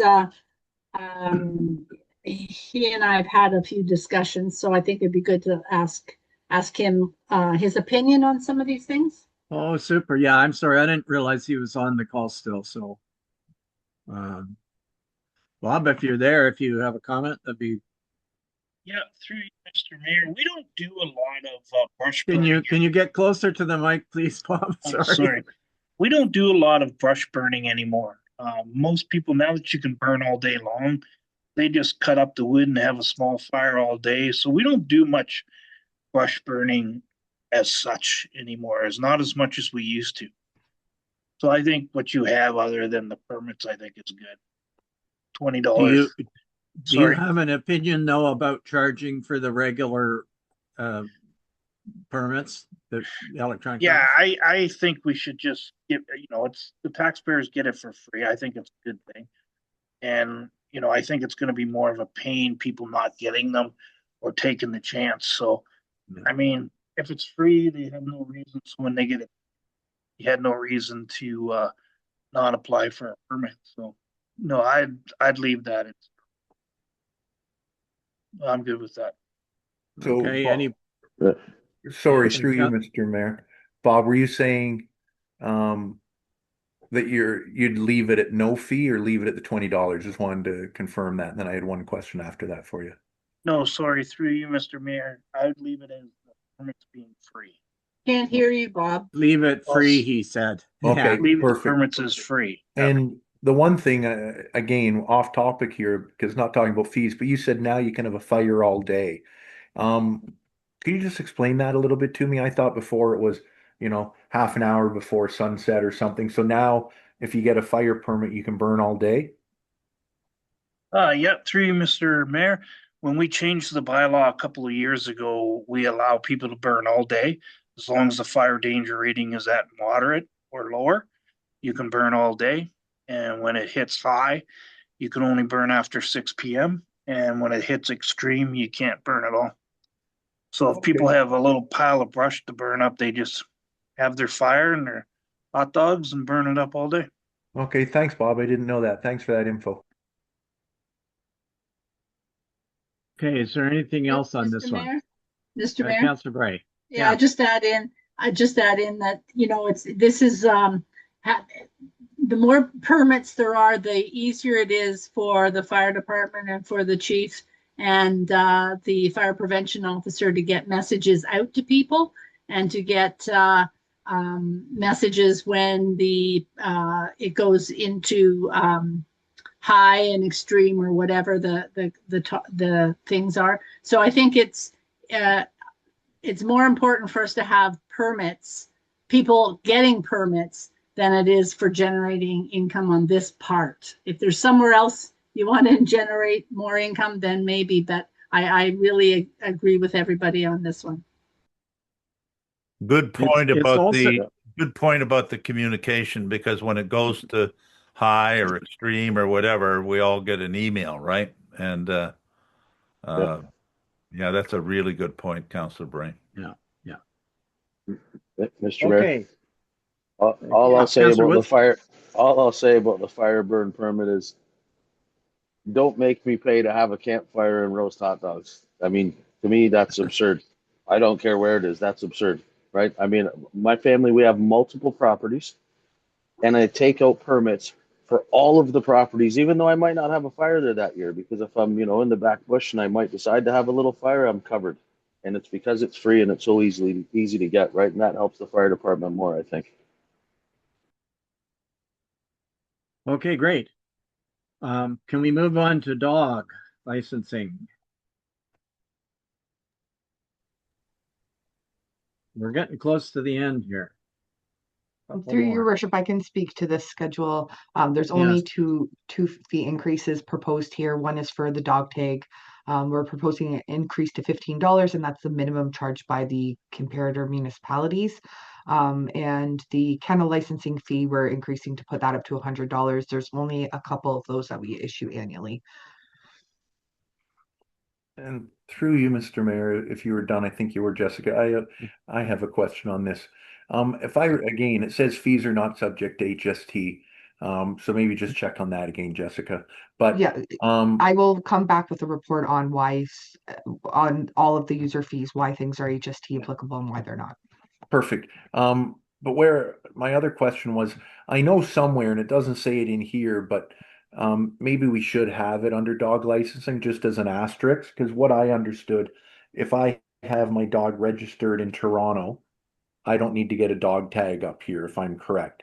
As long as it's registered somewhere, you don't need a dog tag. So I think maybe we should put that on here. If I'm correct, maybe another counselor can speak to this if they know, but I'm pretty sure I read that somewhere. So you're not expected to get a Whitestone tag if you have a tag from London. But I don't see that on here, but I think it's maybe in the bylaws, maybe just an asterisk Yeah. next to this somewhere, Yeah. might help. But just where I was going to go with that is the $15 is getting close to, I know, what other municipalities pay for them, which come with the dog tag and stuff. So I don't think the fee's too out of line for that, but I think we do need that asterisk just so people know. Thank you.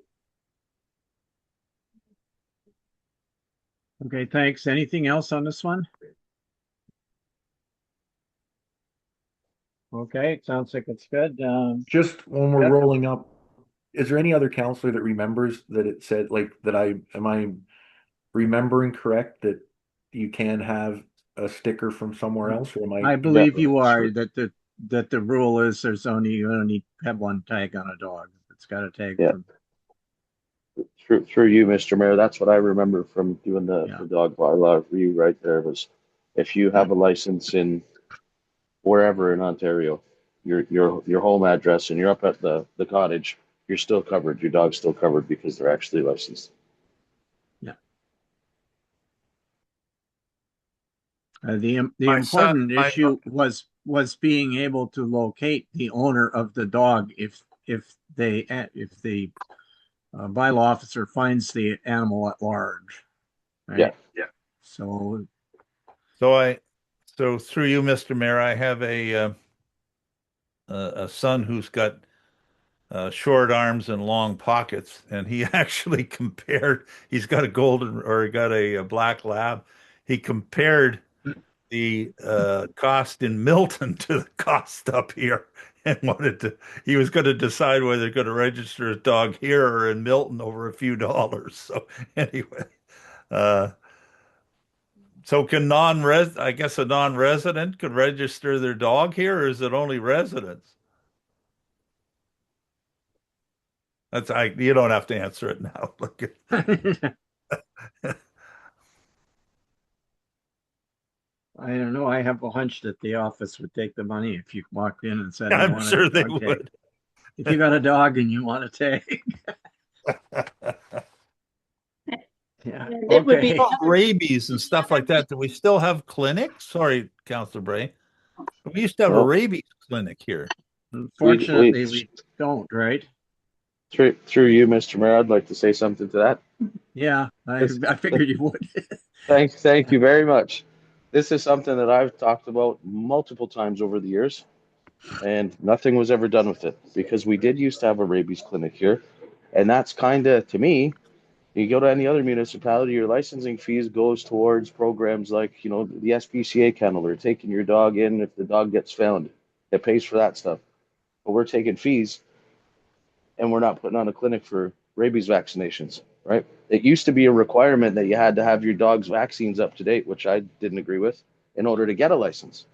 But if we're taking fees, we should do what we can to try and get somebody here to put on a clinic because there's multiple places in not directly right here, but all over this area, down 11, that put on these clinics where people can come in and get their shots. And that's a way to encourage people to get their shots for all of their dogs, right? So I would definitely love it if staff could relook into that.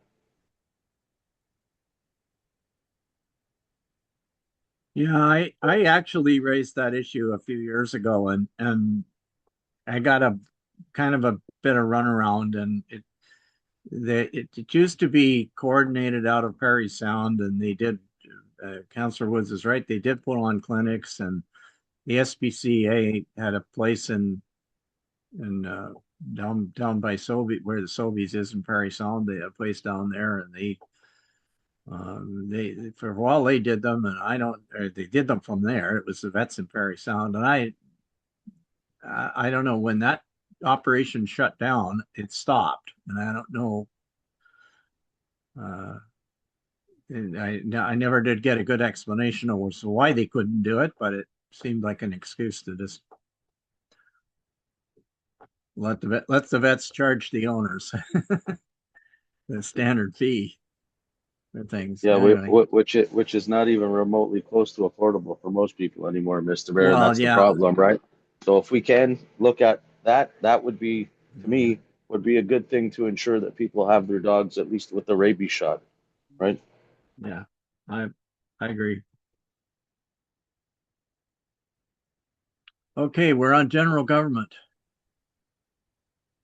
Through your worship, I can speak to this. There are a few rate increases. Photocopiers, we don't get a lot of them, but we're putting it up to what our actual cost is because we pay per photocopy to our contractor. Fax $2 up from $1 to $2 to just get us more in line with what others are charging. Return check going up to $50. That's to account for the NSF fee that we pay, and then also staff time to get everything sorted out. It is a considerable amount of staff time to make the adjustments when that happens. Copy of official plan and copy of zoning bylaw, that's based on the actual copy cost. So it is far more than $12 based on the photocopying and the staff time to do that.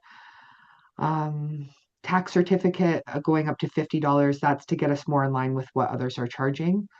A $30 fee is pretty low for that. And then building and zoning compliance letter, that's just a slight increase for residential based on staff time to complete that. Commissioner fee for taking affidavits, that's just a small increase to account for the staff time. And then freedom of information requests, that one stays the same. So any questions on those increases? Jessica, really quick question, if I might, through you, Mr. Mayor. So you're saying our cost, so our third party provider for our photocopier is charging us $1 per photocopy? No, that's also considering staff time, but we do pay per sheet. Oh, okay. Based on the agreement for our photocopier. Yeah, no, okay. I was gonna say that seemed expensive. Never mind. I get it now. Thank you. Okay, can we move on to the last one? Miscellaneous rates and fees. And there's actually not any changes being proposed to any of these fees. And I have one question. I'm not sure if it's for you, Jessica. But entrance permit application fee and deposit, is that for if I'm going to put a roadway onto a municipal road? That's what the entrance permit is for, if I'm correct? I believe so, yes. That's correct. I don't think our fee's too bad on that, so thank you.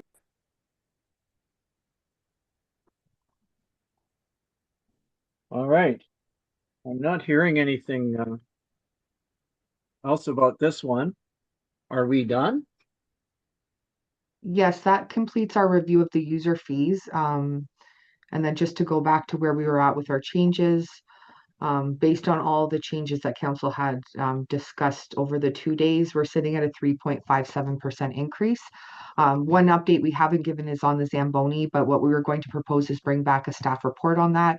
We're not proposing to fund it with any levy funds. It would be a mix of parkland and perhaps a bit from the funding stabilization reserve. But we would like to do proper investigation into that, get proper quotes, because it's not just the Zamboni, it's also how we're going to store it. So we'll bring back a report in the short term. Given that it likely wouldn't happen for this, it would be impossible to get it done for this winter season. Yeah. We'll bring back a report well in advance of the next winter season. So the plan from here was to bring back a final budget with this 3.5 3.57% increase, along with the proposed user fee bylaw with the changes that were discussed today at the March 4th budget meeting.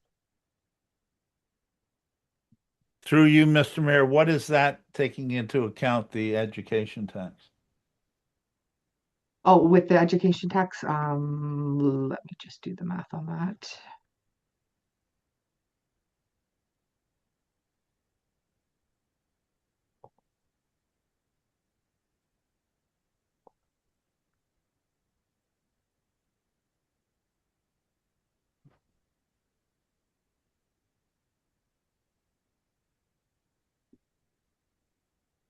Notice, That you'll would be notice that we have an Excel power user in our midst here. it would be a 2.84% increase with education tax. Okay, from my standpoint, that's the upper tolerance, but I would support it. I think, as a general comment, I think we've done a really good job over the last couple days of adding where we need to. Hopefully, the fees bylaw, making the changes we are, will balance it out. We won't be adding anymore. I think once we trigger 4%, I think that's when people sort of get their ears up. But anyway, what I'm tremendously impressed by is is staff. I mean, you guys have really gone above and beyond in terms of not only the budget, and that goes for you, Jessica, and Nigel, and Mike, and Jamie, and others. I think we have probably the best team of employees in my 19 years, and I want to congratulate all of you. You make the budget, understandable. I know we have hearty debate and we disagree on some things, but I think we kept our disagreements over the last couple of days pretty much without too much conflict, which I think is positive. And but Nigel, you put together a great team, and keep up the good work. So thank you. And through you, Mr. Mayor, I 100% echo what Councillor Lamb said there. Great job to all staff on this. And I too appreciate the dialogue that we all had. Everybody has different opinions, but I think we've been able to do it in a good way, and work through differences of opinions and get to where we are here. Two questions, Jessica. That 2.8%, that included the difference for the fire department you've taken out, like included in there is no permit fee? No, we hadn't included that revenue, Councillor Nash. It was just something we wanted to propose. But Perfect. yeah. So it didn't affect it, even better. And the Right. second one was, I've already sent an email to our CAO about the fees and charges bylaw. So I guess I'll just say it here to make it easy. So Nigel can hopefully save an email. So you're proposing that fees and charges bylaw will come it'll come at the March 4th next meeting, and at that time we'll be debating the fees and charges bylaw and be able to pass something on that, Jessica? Is that what you're suggesting? Yes, that's correct. And we would make that a public meeting, both for the purposes of approving the final budget and the user fee bylaw. Okay, and just so Nigel hears, Nigel, I'm fine on that because I was asking for an addendum for the February meeting. I did see your email.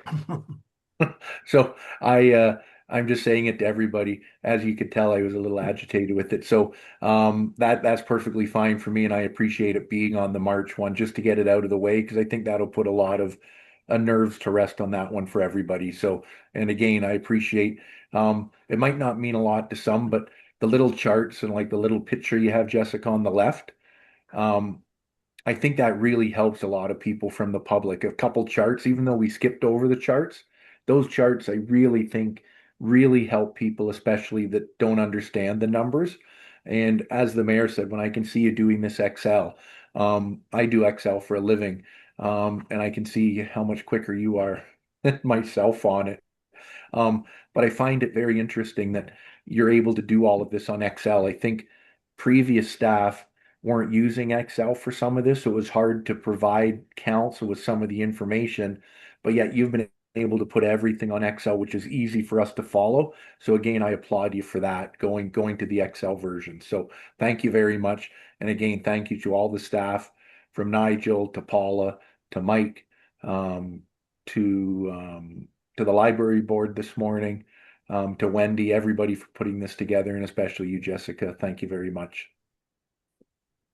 So just so I understand through you, Mr. Mayor, the changes in the fees bylaw, I know so you didn't put in the $20 or the 20,000, but earlier when we were talking about fees and bylaw, there was a 20% or $20,000 revenue source that we said, well, let's do this. And you said, well, that might make it 35 or whatever. So that hasn't, that hasn't been costed in. So that might bring the tax rate down a little bit. Is that correct, Jessica? Yes, so your worship, we'll look at that. That was for the shore road allowance revenues, I Okay. believe. So we'll take a look at that and see if we can increase that revenue budget a little bit to bring this 3.57% increase down. Okay, and what we've done on the, what we've done on the reserves will come back, but have we used up more reserves, or is it still like 2.1 million or whatever? Yes, it's still at 2.1 million. Well, sorry, that it will be slightly down because of the parkland dedication. Let me Okay. just bring up the reserve schedule. Although we're not going to put in for the Zamboni this year, I think what you're saying is we would sort of build it in early next year or something? Well, or we would look at doing it for like to have it ready for the fall. So if but we would bring forward a report to council with different options and what the full cost would be for your approval first. But if you move ahead with that Zamboni project, that will probably eat up most of, or not, if all of the parkland reserve, as well as some of this funding stabilization reserve. So that would bring the total reserve balance probably slightly under 2 million. But I mean, you can argue that you're also accommodating a lot of capital initiatives this year using that reserve funding. Yeah, so we would put it in as an earmark, and then so we wouldn't have to open up the budget or something. And if the report came in August or whatever, and we purchased it in November, then it'd be ready for next year's. Yeah, it would really be a budget amendment. It doesn't impact the levy, so it's not a decision you have to make right now. You can always make decisions to use reserve funding partway through the year, and we would just provide you with an updated reserve schedule. We can do that without opening up the whole budget? Yes, it's a budget amendment. No. Oh, So Mr. Mayor? Councilor Bray, go ahead. And we can do, like, that would be after the next council is in place, I would imagine. No, we would want to get the No. current council's approval. We would need approval probably, like I'd need Mike to speak to this, but we'd probably need approval by early summer at the latest. Yeah, to get summertime. everything in Yeah. place. Okay. when did we come lame duck? July, I think, Councillor Lamb. Like I was going to say, it's a good thing because my next comment was, I think we have to make a decision before then. And I think what Councillor Lamb said might be, we don't have the exact cost, but at least if we can say, earmark something and say, we know a Zamboni is 20 or 30 grand, or we know a tractor that we could use for parkland is 50,000. Just have an earmarker in here with the understanding that staff isn't going to do anything with that money until something's been decided. But therefore, if it does go a little later, the decision can still be made because it is earmarked in the budget. And if we don't use it, we don't use it. But I'd like to see it at least as a budgetary earmark if we could, to staff. And then at the worst, we don't use it. And if it goes over, we can always do a budget amendment. But if we leave it in, again, the public will know we're trying to do it a bit more, but also it won't affect any lame duck or things going on with an election because it's been put in as an earmark. So that's what I'd like to see, if possible. And it's not going to affect the levy, but will affect some of our reserves. So I think showing it as an earmark might be a good idea in my eyes. Thank you. I think I agree with that. So thank you. Yeah. Yeah, we have lots of time to do Yes. that. But- You know, but before the summer starts. Yeah, Lots- Mr. Mayor, Yeah. if I could Councillor- also Councillor just Woods. going back to something that Councillor Lamb said about raising revenue, and we had an opportunity there. We also need to remember that we could have a potential increase. I'm saying that we will when it comes to the scrap metal, right? Because we budgeted that value kind of low, and we've been stockpiling it. So there'd be more than, I think it was 12,000 that was in the paperwork. Chances are there's going to be more there, which would help offset things as well, right? I think so. I think we could probably put 20 or something in there. But anyway, something more than 12. So folks, are we ready to wrap this up? Can I get a mover and seconder, please, to reconvene our regular meeting? I can second, Mr. Mayor, but I think Nigel had his hand up unless. Oh, I'm that sorry, was up Nigel. before. Yes, go ahead. Thank you, Your Worship. Actually, I had forgot that I put my hand up, but just with respect to the process, I heard from most of council that you're happy with the process and that it's an improved process, and I just wanted to give credit where credit is due, and I think that credit goes to Jessica. Myself, I've been presenting budgets for over 20 years, and I've never done one as thorough as this. So I just wanted to publicly thank Jessica for the great job she did on this. Okay, thanks for Thank saying you, that. I would echo those words. I think this has been a major change. Having gone through quite a number of these, maybe not as many as Councillor Lamb, but you know, where we kind of you know, and every year we were it was kind of, I know for several years it was kind of like we were looking at it afresh, you know, in a different way and trying to figure out, well, doesn't seem like this is what we did last year, or how do we get to the end point? And so we've followed a very thorough and very logical progression, and I'm impressed. So Nigel, you're the one that said we should start like in November or December, whenever we started, and we're far greater ahead of where we've ever been in February, right? You know, we're not even in mid-February, and we pretty much have decided on our budget, which is kudos. And we just don't, Jessica, we don't want your head to get too big, okay? So Don't worry, it won't. you won't be able to get through the door. So anyway, thank you. So who's going to second this motion to reconvene to a regular meeting? I will. can second. Oh, Well, Councillor Nash started to move it, I thought. Did you, or maybe not? Yes, he did. All right, Councillor Nash is the mover and Councillor Woods is the seconder. Sound right? Yeah. All those in favor, please identify yourselves. Councillor Nash, Councillor Lamb, yes. Councillor Woods, yes. Councillor Bray, yes. Mayor Comrie, yes. That motion is carried, and it is 4:48 p.m.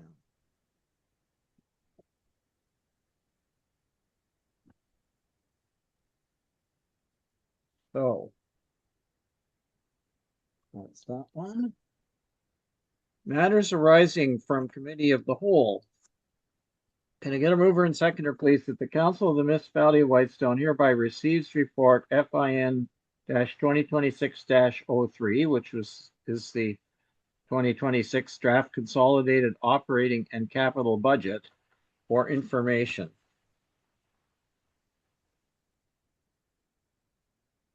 I'll move it. I'll second. All right, thank you. Councillor Lamb moves. Councillor Bray seconds. Any discussion? All those in favor? Councillor Nash, yes. Councillor Lamb, yes. Councillor Woods, yes. Councillor Bray, yes. Mayor Conry, yes. Conformity bylaw, please, mover and seconder. I'll move. Counselor Bray, thank you. I'll second, Seconded by Mr. Mayor. Counselor Woods. Again, all those in favor? Counselor Lamb, yes. Councillor Woods, yes. Councillor Nash, yes. Counselor Bray, yes. Mayor Comrie, yes. And last but not least, adjournment. Whereas the business of this meeting has been concluded, now therefore be it resolved that this meeting be adjourned until the regular council meeting of Tuesday, February 17th, 2026, which is next Tuesday. Mover and seconder? I can move, Councillor Nash. Thank you. Seconded by I'll second it, Mr. Mayor. okay, I got Counselor Woods. And it is 4:50 p.m. So all those in favor? Counselor Lamb, yes. Councillor Councillor Nash, Woods, yes. Counselor Bray, yes. Mayor Comrie, yes. Thank you very much, everyone. We are adjourned until next Tuesday. Take care, everyone. Thank you, everyone. Bye.